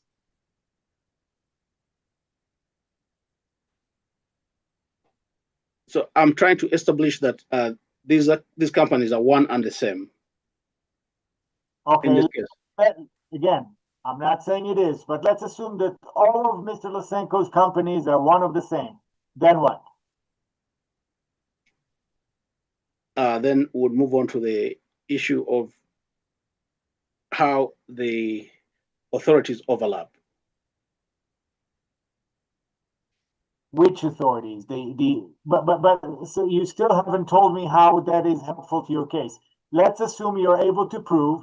I'm not saying you'll be able to. I'm not saying Mr. Lysenko will admit to any of that. But let's assume you're able to prove, based on the evidence that you would, or your questions that you're going to, or the responses to your question you're going to elicit from Mr. Lysenko, that he is the owner of whatever, however many companies, and they're all intermingled. I'm not saying they are, but let's assume you can prove that. How is that helpful to the application? I'm interested in proving whether this is sole proprietorship or it's actually a company with the means and ability to provide the service. How is that helpful to your application? Or in any way? To the best of my knowledge, I developed this so that I could show those facts. However, there are several other questions which could address the same issue. I'm not trying to prevent you from asking questions. I'm just trying to, if there's no relevance to the questions, then I guess there's no reason for you to ask them. But if there is relevance, I mean, I've given you a lot of leeway today, and I'm inclined to even continue to do so. But I need you to explain to me, how is that related to your ability to prove that I should be granting the application? Maybe there is a very legitimate reason. And if you can just tell me what it is, I might be inclined to allow this line of questioning. So it's to establish the foundation facts about Epic Charter, Mountain Star, and Explorer Tours that will create a better understanding of the operations. That's my basis. Your Honor, I believe it was going to the representation issue about which already been decided on that issue, which I already submitted the sworn statement about me being the sole owner. Right. Right. So to the extent, Mr. Rubani, that you're attempting, well, I'll just ask you, are you attempting to discredit or argue, are you attempting to argue that Mr. Lysenko could not or should not represent the intervener in this proceeding? No, that's not it. So then what I'm trying to identify that there's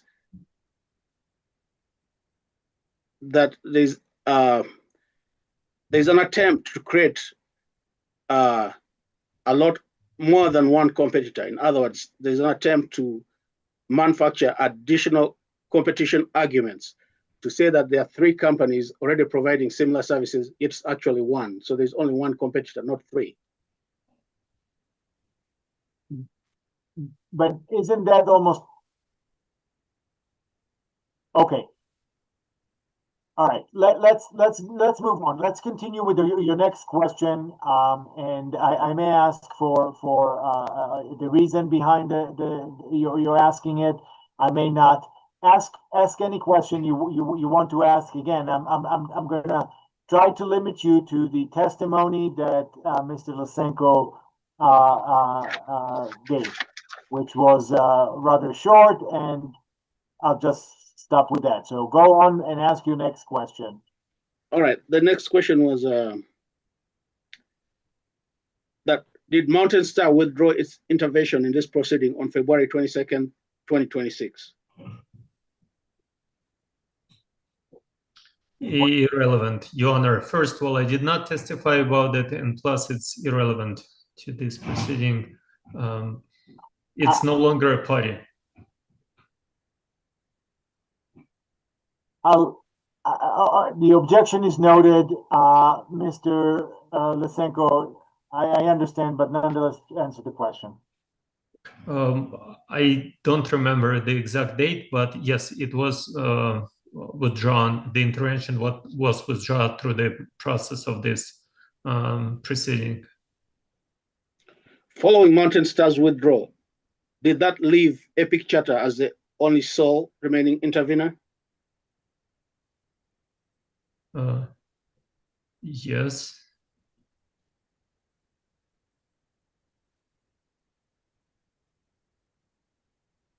Are you also associated with Explorer Tours LLC?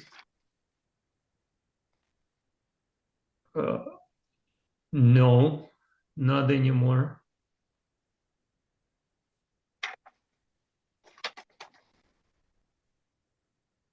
Oh, Explorer Tours LLC. I never been associated with Explorer Tours LLC. It was the DBA doing business as Mountain Star DBA Explorer Tours, but it's not the Explorer Tours LLC.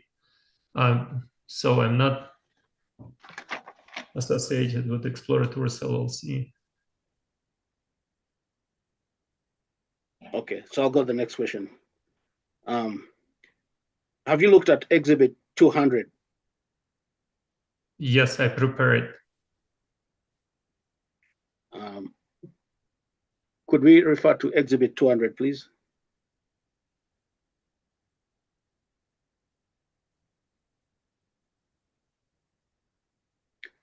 Do you recognize that document? Yes, I do.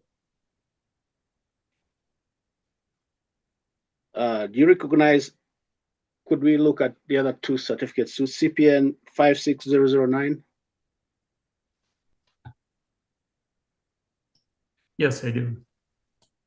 Does CPN 56009 cover shuttle services between Denver Eagle, Denver, Pitkin, and Eagle-Pitkin counties? Yes. Yep.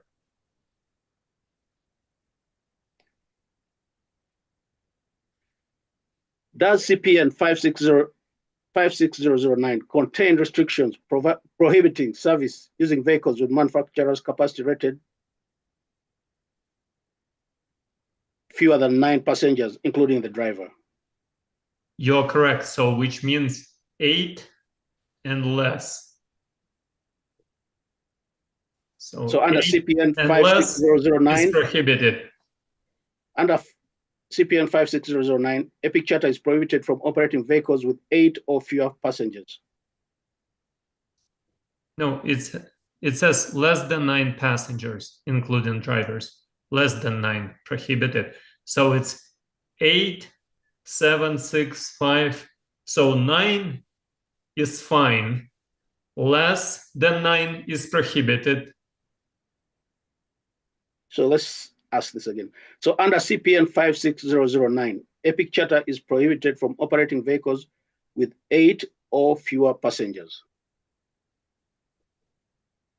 Well, if you rephrase whatever it says up there, yes, that's the meaning.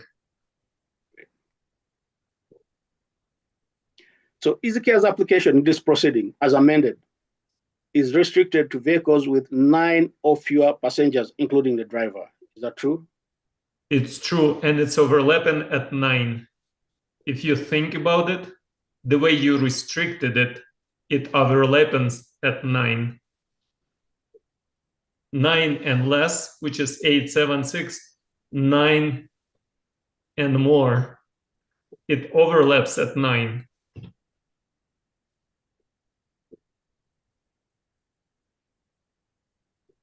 It says with 9 or fewer drivers, including the driver, fewer passengers, including the driver. So there are always 8 passengers.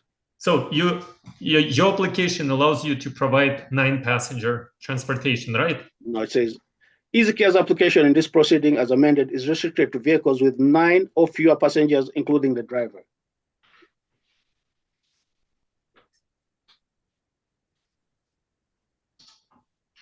Yes. I'm sorry, I'm not, I know where this question is going, but the way the applicant has phrased it, there is overlapping at 9. So that's the thing. I just want to let the applicant knows about it.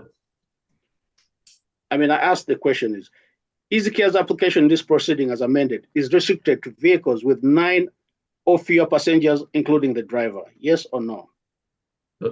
No, it's restricted to like more than 9. Can you please check the application?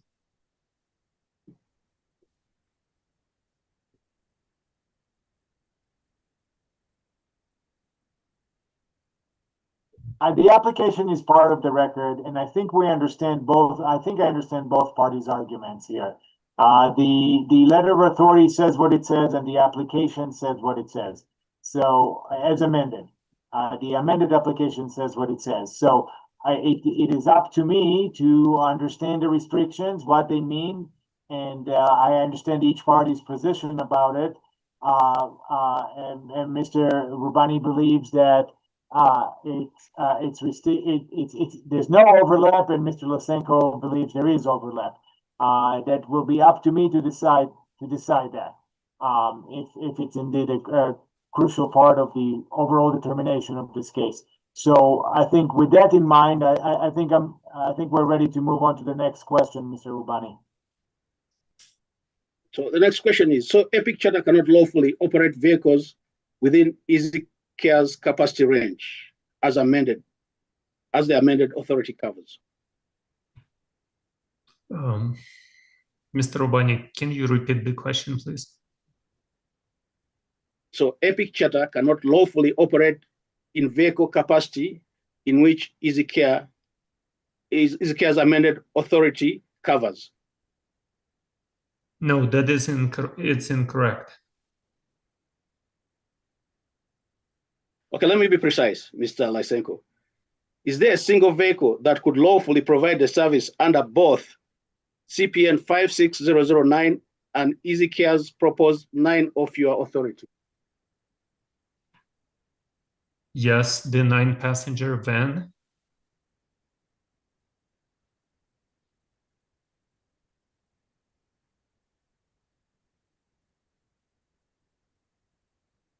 I'll ask that again. Is there a single vehicle that could lawfully provide service under both CPN 5009 and Ezekiel's proposed 9 or fewer authority? Yes, so Mr. Rubani, 9 or fewer, and we prohibited on less than 9, but we allow to provide service with 9 passengers. All right, I'll move on to the next question. 9-passenger van can provide service under your certificate and under my certificate. Okay, I'll move on to the next question. So let's continue looking at Exhibit 200. Let's look at CPN CN 56012.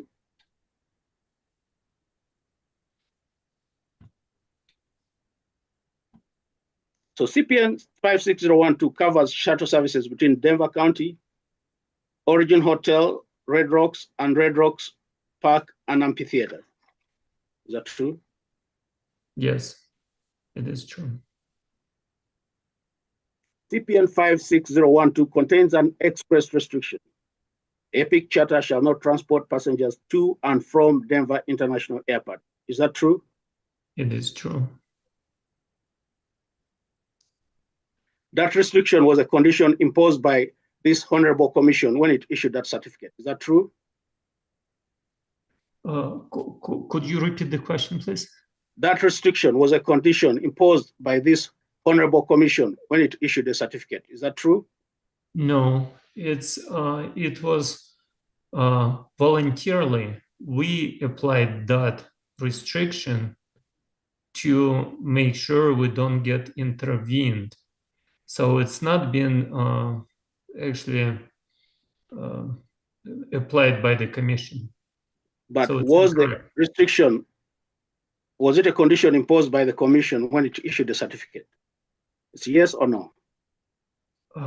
No, it wasn't the condition from the PUC.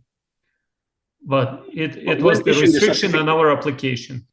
When I issuing the certificate? Thinking about terminology here, I understand what this certificate of authority for certificate number 560112 contains. I understand the language. I understand the restriction. I understand that the Epic Charter cannot operate outside of the authority, which includes the restriction.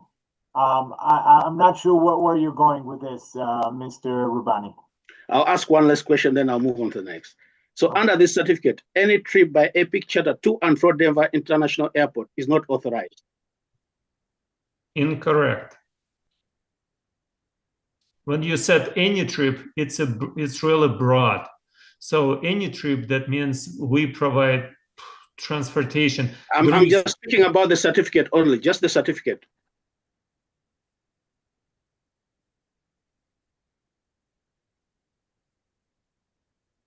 So under that certificate, would any trip to Denver International Airport be unauthorized?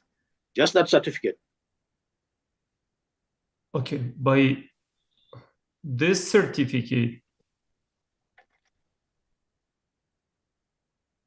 I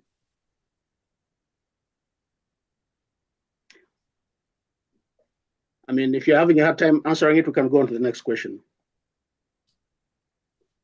I think it's clear what the restriction is. I mean, it's stated there and we've discussed it. So, I mean, okay, I can't tell either party what to ask or how to answer, but the restriction is clear. It's on the certificate. You're welcome to try one more time to ask the question, Mr. Rubani, or move on to the next. Well, there's no other way for me to ask that question except that way, but I'll ask it again. Under CPN 5012, any trip by Epic Charter to and from Denver Airport would be unauthorized. I'm sorry, I think you may have misstated the CPCN number. Okay, CPCN 56012. 0112. 00. Let me see. 1021, 560112. Is that what you're asking about? No, I'm saying, I think 56012. Well, if you're looking at hearing exhibit 200, you will see that it is 560112. That's not what I see here. I see 56012. What, are you looking at the Zoom screen? Yes. I apologize.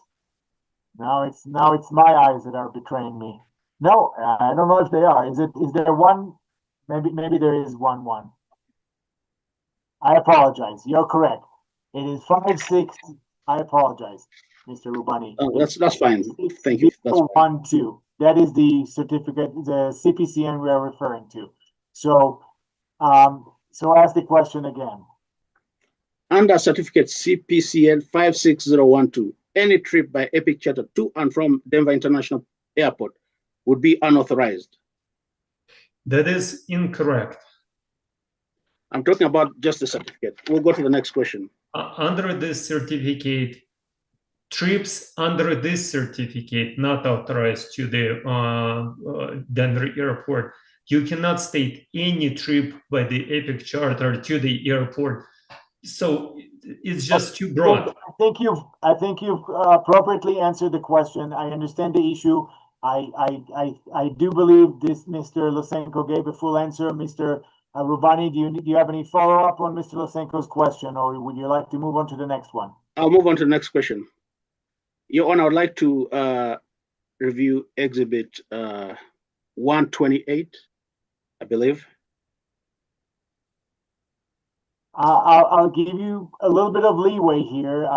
Again, to the extent it wasn't covered in Mr. Lysenko's testimony, I may not allow it, but let's go on and put 128 on, please.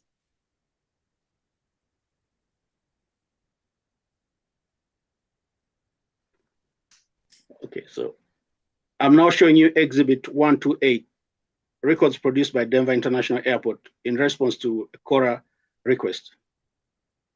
Specifically, I'm showing you the account and vehicles listed for Epic Charter LLC. Do you see that Epic Charter holds DIA ground transportation account ID GT 04084? Yes. The contact for this account is Roman Lysenko. Yes. The mailing address is PO Box 1970, Vail, Colorado 81658. Yes. Is that Epic Charter's address? Yes. This account lists 4 vehicles registered under Epic Charter's name at DIA. Yes. All 4 are classified as operator type CL3 bus. Is that true? What does the CL3 bus means? That's what the document says. Okay. Are we just reading the document? I mean, I'm stating what the document says. And all 4 vehicles are Volvo 9700 bus coaches. 3 of them are 2018, 1 is 2019. Is there a Yes. question? Mr. Rubani, you're welcome to ask questions, but make sure they're questions and not testimony. It's not testimony. Okay. Are all 4 vehicles identified as Volvo 9700 bus coaches? Yes, Your Honor, I did not testify about that. I'm not sure how did we get to this point. Mr. Rubani, can you tell me I asked you if you had any additional evidence. You told me you didn't. Now you're going on your cross-examination in a way that sounds a whole lot more like your direct case. So I've given you leeway throughout this entire hearing. Can you tell me at least what is your goal in eliciting this, in asking these last few questions of Mr. Lysenko? establish that EPIC Charter has a presence at DIA? Well, hearing exhibit 128 has been admitted. Mr. Lysenko said that the address is Epic Charter's address. So I'm not sure what else you're trying to show. And there may be something, but I'm trying to figure out what it might be.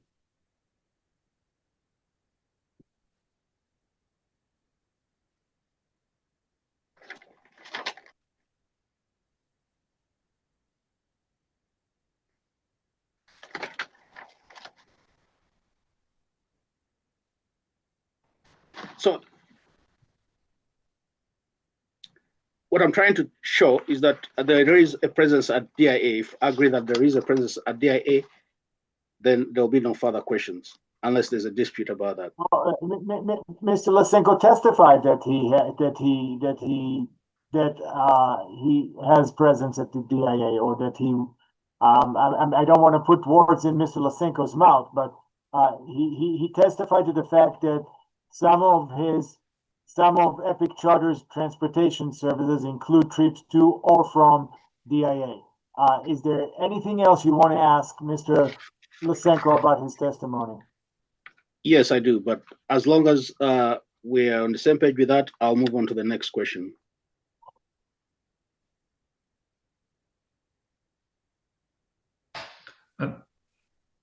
I'm sorry, Mr. Lysenko. Mm-hmm. Have you ever asked the commission to modify that certificate to remove the DIA restrictions? No, never.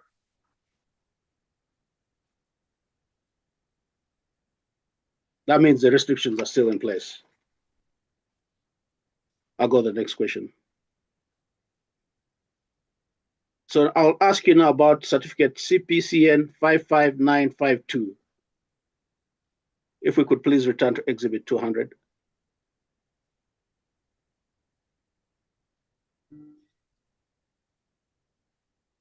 I don't see that number. Okay, that means it's not there. Let's see. So that was removed. It's the 56009. Okay, let's see. No, that's the 112. That's the second page of hearing exhibit 200 is the certificate issued to the CPCN number 56009. You see that on the screen, Mr. Rubani?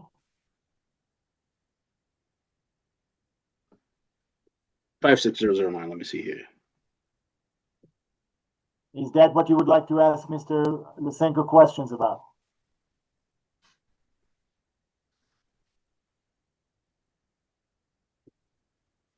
I believe that's the wrong certificate. Well, there are only two CPCNs included on hearing exhibit 200. Okay, so I'll withdraw that question because it refers to a certificate that's no longer there.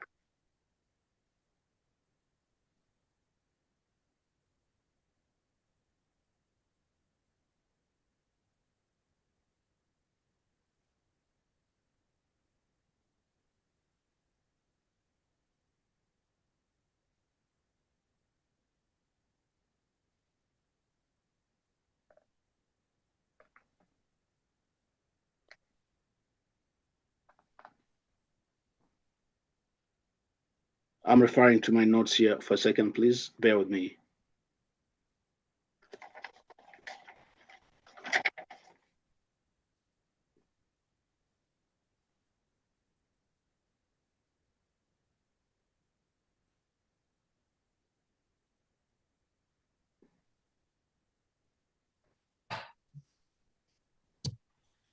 So I would like to refer to exhibit 114, please. Again, I'm not sure, Mr. Lysenko. I'll give you a little bit of leeway here, but I'm going to shut it down if it's not a part of Mr. Lysenko's testimony. 114. Ms. Konko, would you kindly put it up? And that's not one we previously admitted yet. Oh, it's not? All right, so let's disregard that since it's not admitted. We'll go to the next question. Sorry about that. Oh, I remember what 114 is, but it's not admitted.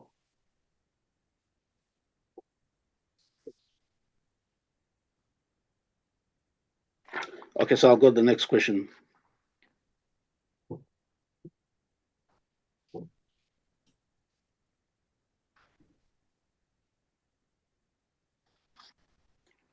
Okay, so again, in reference to exhibit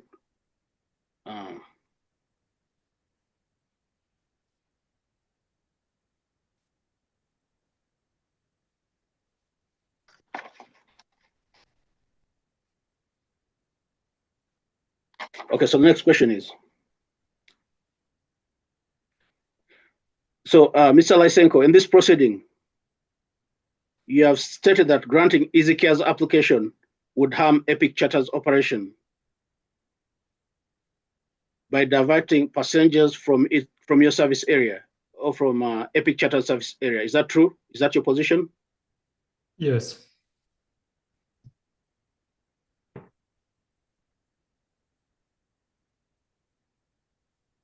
So based on Exhibit 128, between May 2025 and April 2026, Epic Charter had 36 trips generating $337.32 in DIF access charges. Is that true? No. That's okay. First of all, I did not testify about it. Secondary, Mr. Lysenko, do you have an objection to that question? yes, objection. Object, Your Honor. What is the objection? Foundation. And scope as well, right? Lack of foundation. Again, Mr. I'm trying to give you every possible leeway I can, Mr. Rubani, but what are you trying to get at? I'm trying to show that they barely did any trips. They only did 36 trips over a period from May 2025 to April 2026. 36. That's a year. They only did 36 trips. And what are you relying on? I'm relying on Exhibit 128. Well, then you should have discussed it when it was your time to discuss it. Cross-examination is not an opportunity to ask Mr. Lysenko any kind of question you want.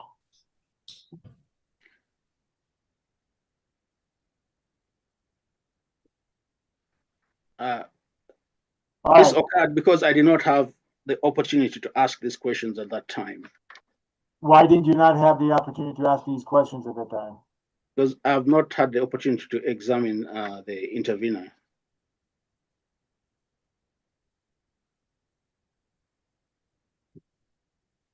I asked you if you were done with your main case.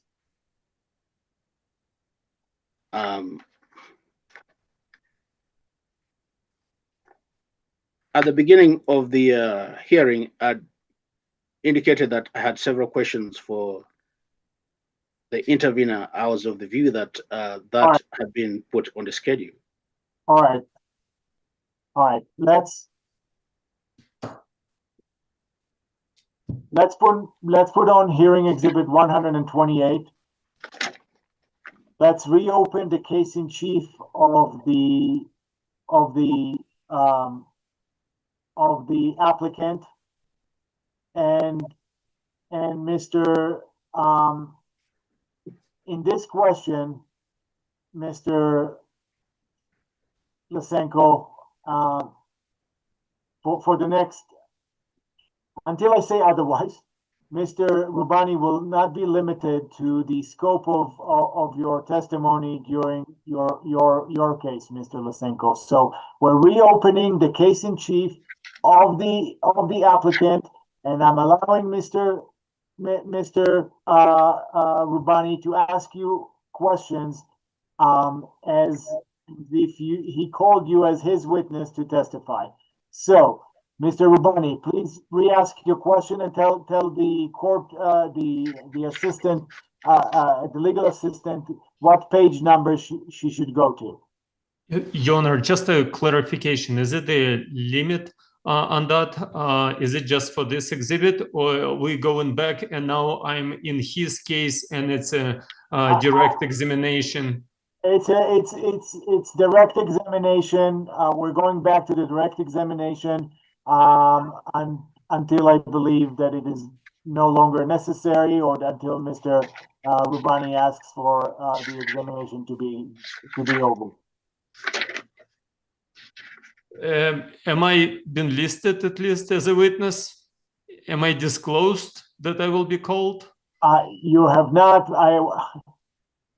We did the other way we can do it is call one of the prior witnesses.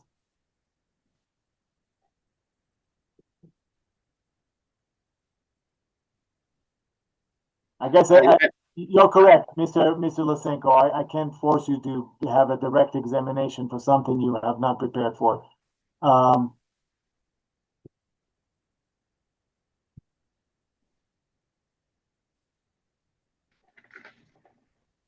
right, let's do this. Mr. Lysenko, you do not have to provide responses in response to direct examination. However, Mr. Rubani, in short, I have reopened your case in chief, meaning you are able to provide additional evidence. So, would you please testify, or if you want, about what you want me to know about hearing exhibit 128? All right, so I'll go through this step by step,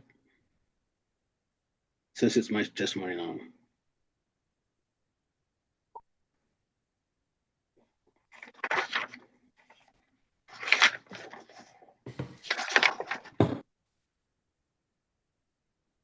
So exhibit 128 includes multiple trips by multiple vehicles. That. Mr. Rubani, I ask that you get to your point as quickly and efficiently as possible. We've established that the Epic Charter is on the list. We've established that there are 4 coach buses listed on page 1 of 128 of 136 on hearing exhibit 128. What else would you like me to note about hearing exhibit 128 or anything else? 1 second while I review the records here. I'm not going to allow you. I'm going to allow you very little time. I've given you so much leeway here today, Mr. Rubani. So as soon as you're ready, which should be in the next 10 seconds, go ahead. So Epic Charter has indicated that they're willing and able to serve additional passengers in the proposed corridors. Right.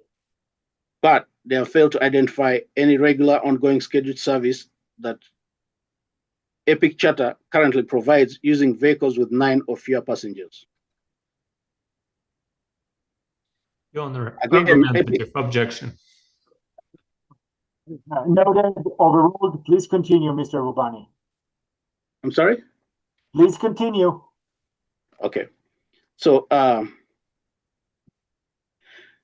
in proceeding 25F-0270CP, you swore under oath that Red Rocks market is so underserved that unlicensed competitors have proliferated and have been caught twice.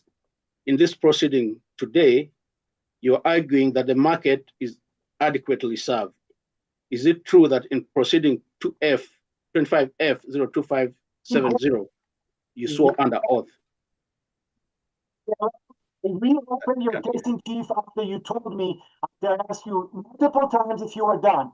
So I allowed you another opportunity to open your case. Now I'm only allowing you to testify. You cannot ask Mr. Lysenko any questions that other than cross-examination, which we will finish after your testimony. You can testify. That's the only thing you can do. And Mr. Lysenko can still make objections based on your testimony. I understand that, Your Honor. Sorry about that. Okay. So in that proceeding, Mr. Lysenko swore that Red Rock's market was so underserved and that unlicensed competitors were profilating the market and had been caught twice. And that fact is listed under oath in proceeding 25A-0498CP. Therefore, the Red Rock's market is not underserved. Okay, anything else you would like to testify about? I noted your testimony, the continuation of your testimony and its content. Do you wish to testify about anything else, Mr. Rubani? Yes, Your Honor. So also in proceeding 25F027CP, Mr. Lysenko filed a formal complaint before this commission in that proceeding, in which Mr. Lysenko filed a complaint against On Location Events LLC, doing business as Red Rock Shuttle. That proceeding was filed under his own name, Roman Lysenko. And in that complaint, he alleged that Online Location Events LLC was selling individual shuttle seats to members of the public for $55 per seat to Red Rock's amphitheater. He also alleged on several occasions that On Location's operations were diverting revenue away from authorized carriers, including Mountain Star and Red Rocks, because those carriers were not able to serve the demand. The indication here is that the Red Rocks corridor is underserved based on sworn testimony.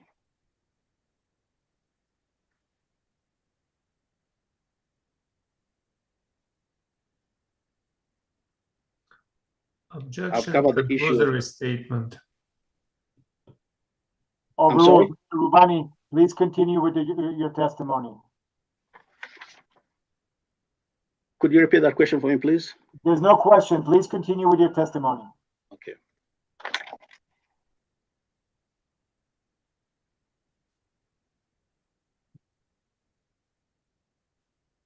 So in a second event, okay.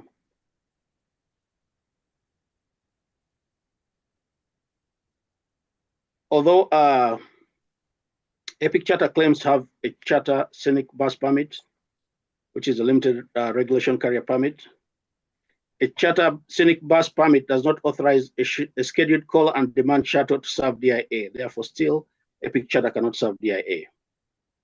A charter permit requires a pre-existing contract arrangement with a specific group before the trip. It can therefore not pick up members of the general public on demand. Based on the Exhibit 128, for trips from October 26 to on October 26, DIA trips had DIA had 8 entries between 7:10 a.m. and 12:53 p.m.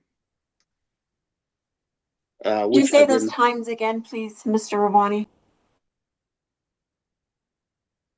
Okay, so the times.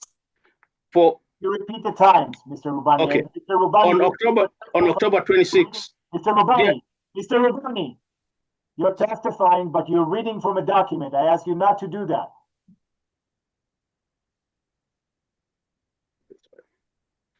I'm trying to increase my volume because the volume is low.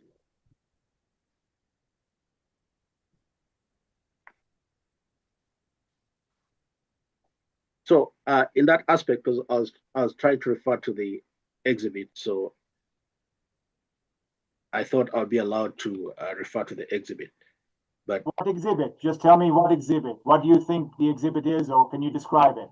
okay, I'm referring to exhibit 128. Okay, what about exhibit 128? it shows that multiple unauthorized trips were performed by the interveners. Okay, but the exhibit says what it says. You've already pointed to the names and the buses and the identity and the address. What else about hearing exhibit 128 you want me to know, or anything else about this case? That's all about exhibit 28 that was available for me to refer So to. what else not about exhibit 128 would you like me to know? That's all I had to say about exhibit 128. What about not exhibit 28? Do you have anything to say about anything else? Do you have any other additional testimony? Any other additional testimony, I'll reserve for the closing arguments if they are permitted. Testimony is different than arguments. I'm not sure I will be granting a closing argument. Okay, so now so do you rest? At this point, since I've admitted those facts, I rest my case. Thank you very much. Do you have any additional cross-examination questions for Mr. Lysenko? Again, cross-examination should be based only on the testimony that Mr. Lysenko provided. Did you listen to Mr. Lysenko's testimony, Mr. Rubani? Yes, I did. The testimony was limited to right. Certificate. And he's entitled to a limited testimony. My question to you, Mr. Rubani, is whether you have questions for Mr. Lysenko based on his testimony.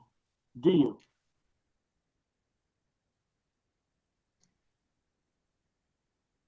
I believe I've covered all the questions in as far as the conflicts of the licenses are concerned.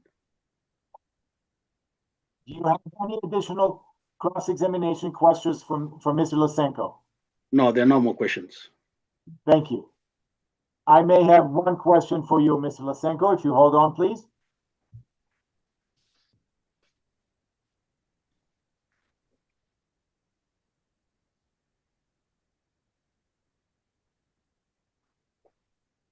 Mr. Lysenko, I'll ask you one question.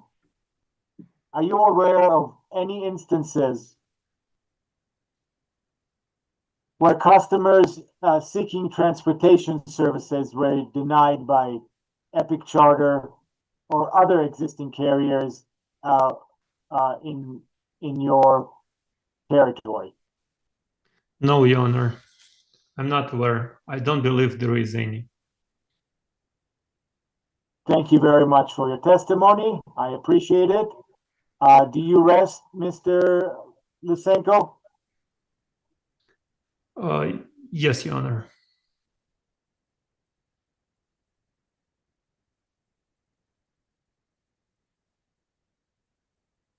Okay, so we're done with the evidentiary portion. I will allow each party 10 minutes, no more than 10 minutes. I don't think you would need the whole 10, but I will allow each party 10 minutes to make a closing argument. Mr. Rubani, are you prepared to make your closing argument?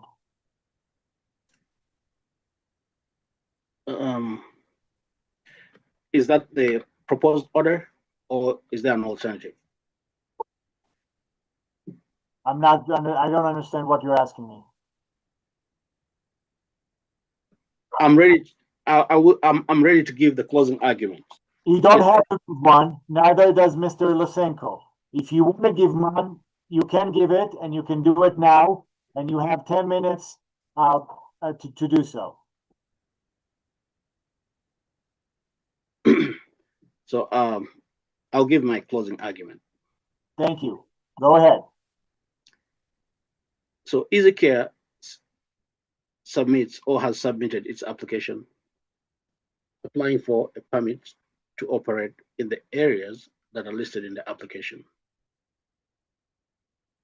EasyCare has the means to provide those services based on an existing track record of over 11 years.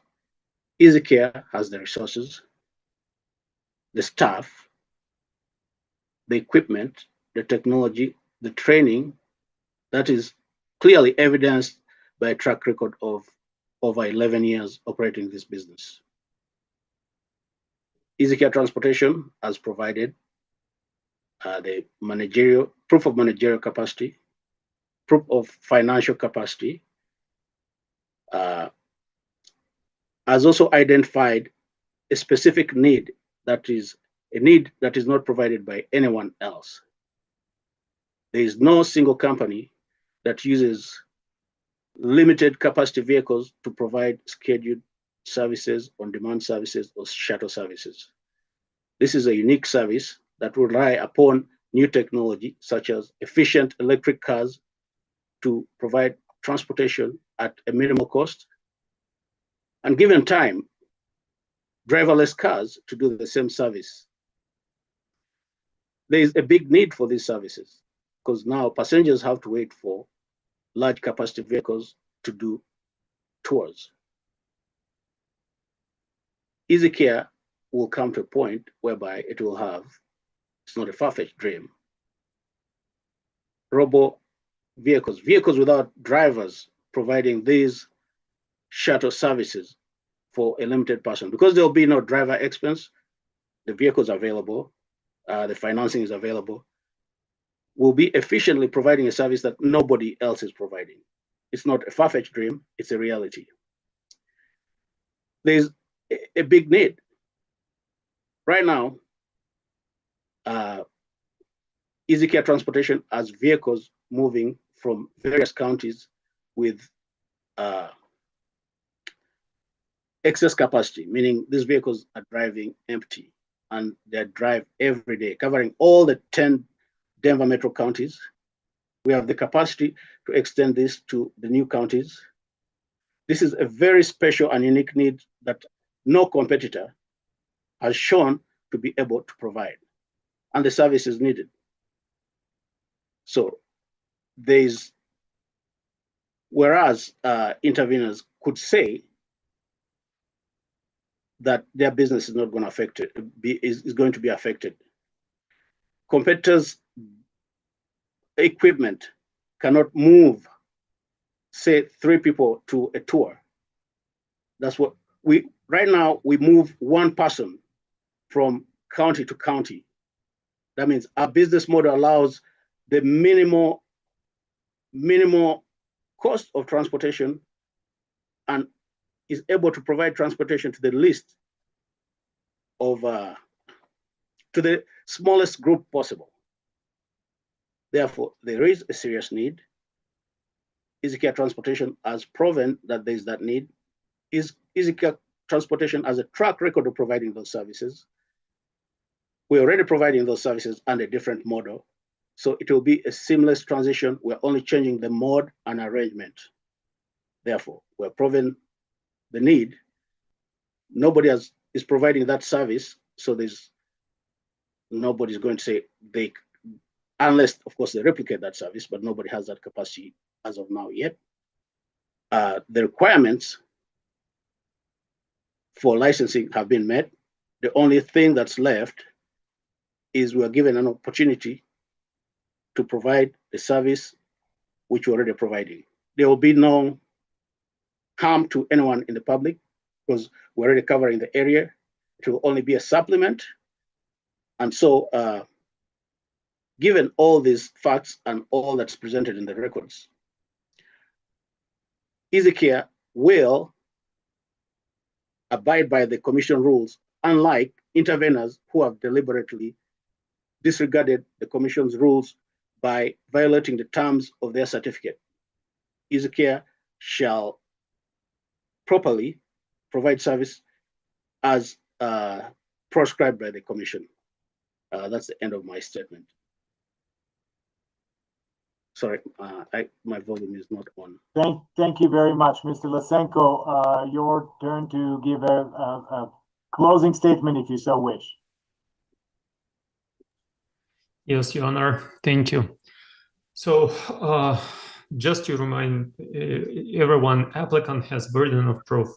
By the Colorado rule 723-1-1500, the applicant must prove managerial, financial, operational fitness, plus public need and that need must be unmet by the existing service providers.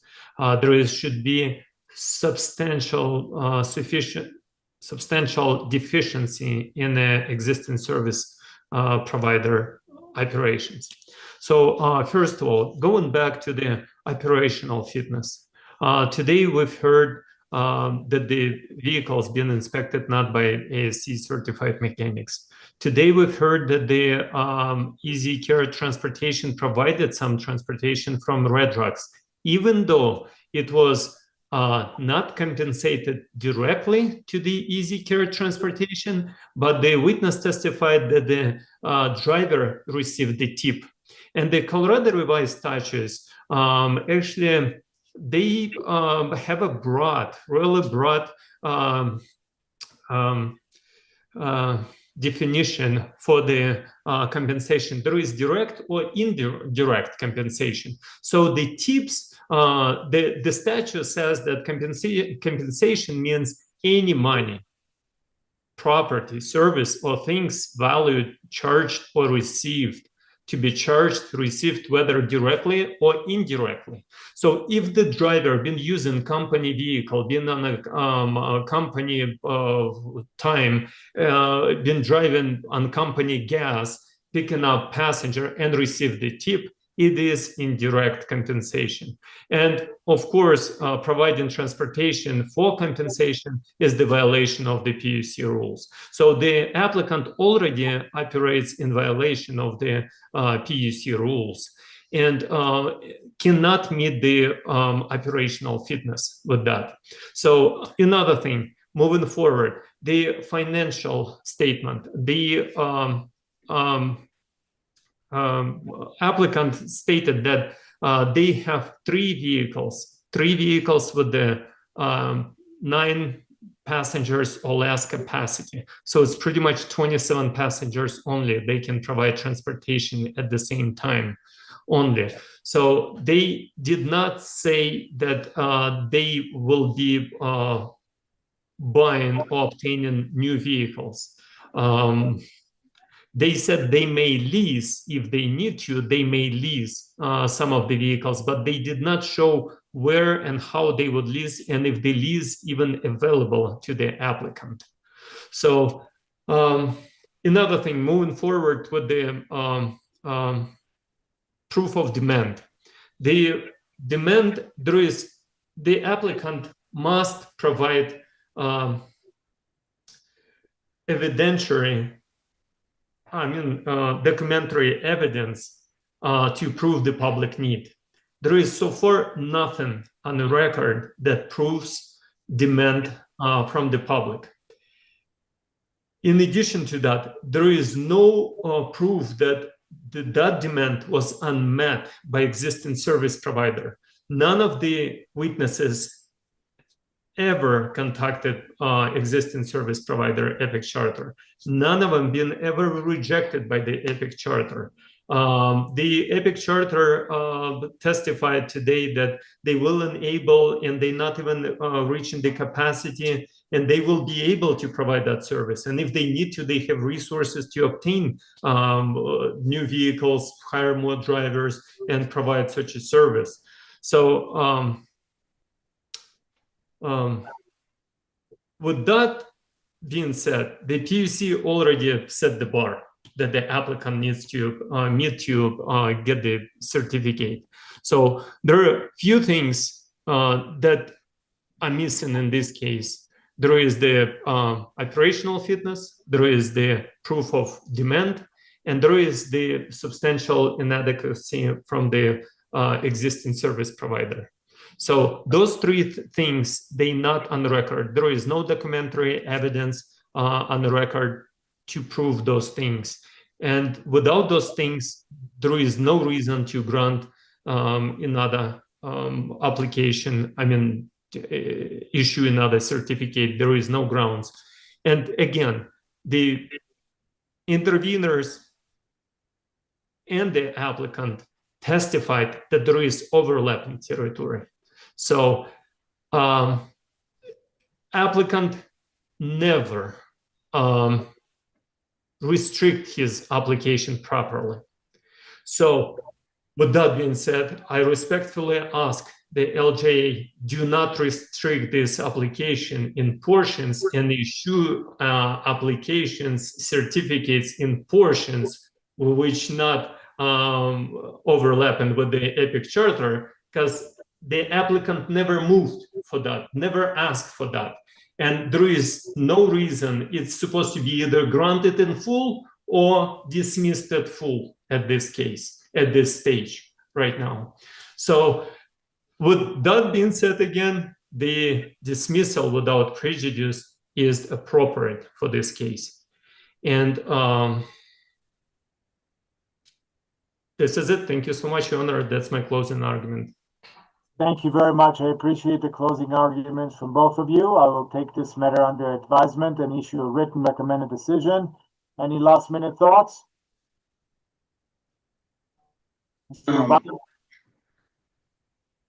Does that mean I could present my position? Is that what thoughts are meant? You mean by thoughts? No, it means if you have any last minute question, I've given you 10 minutes to present your closing argument. I think I followed you throughout. I don't think. I know I did. I did the same with Mr. Lasenko. And so if you have any last minute procedural or other kind of questions I might be able to answer, I'd be happy to. Otherwise, we will adjourn shortly. In regard to some of the motion, the last motion that I filed, was any ruling issued? Because I came in late for the hearing. I did not make any rulings that you did not hear. All right, that's all the questions I had, and thank you so much for bearing with the obligations of the hearing, and wishing you a wonderful day, and everybody else. Thank you very much. Thank you both. We're adjourned. Thank you. Thank you.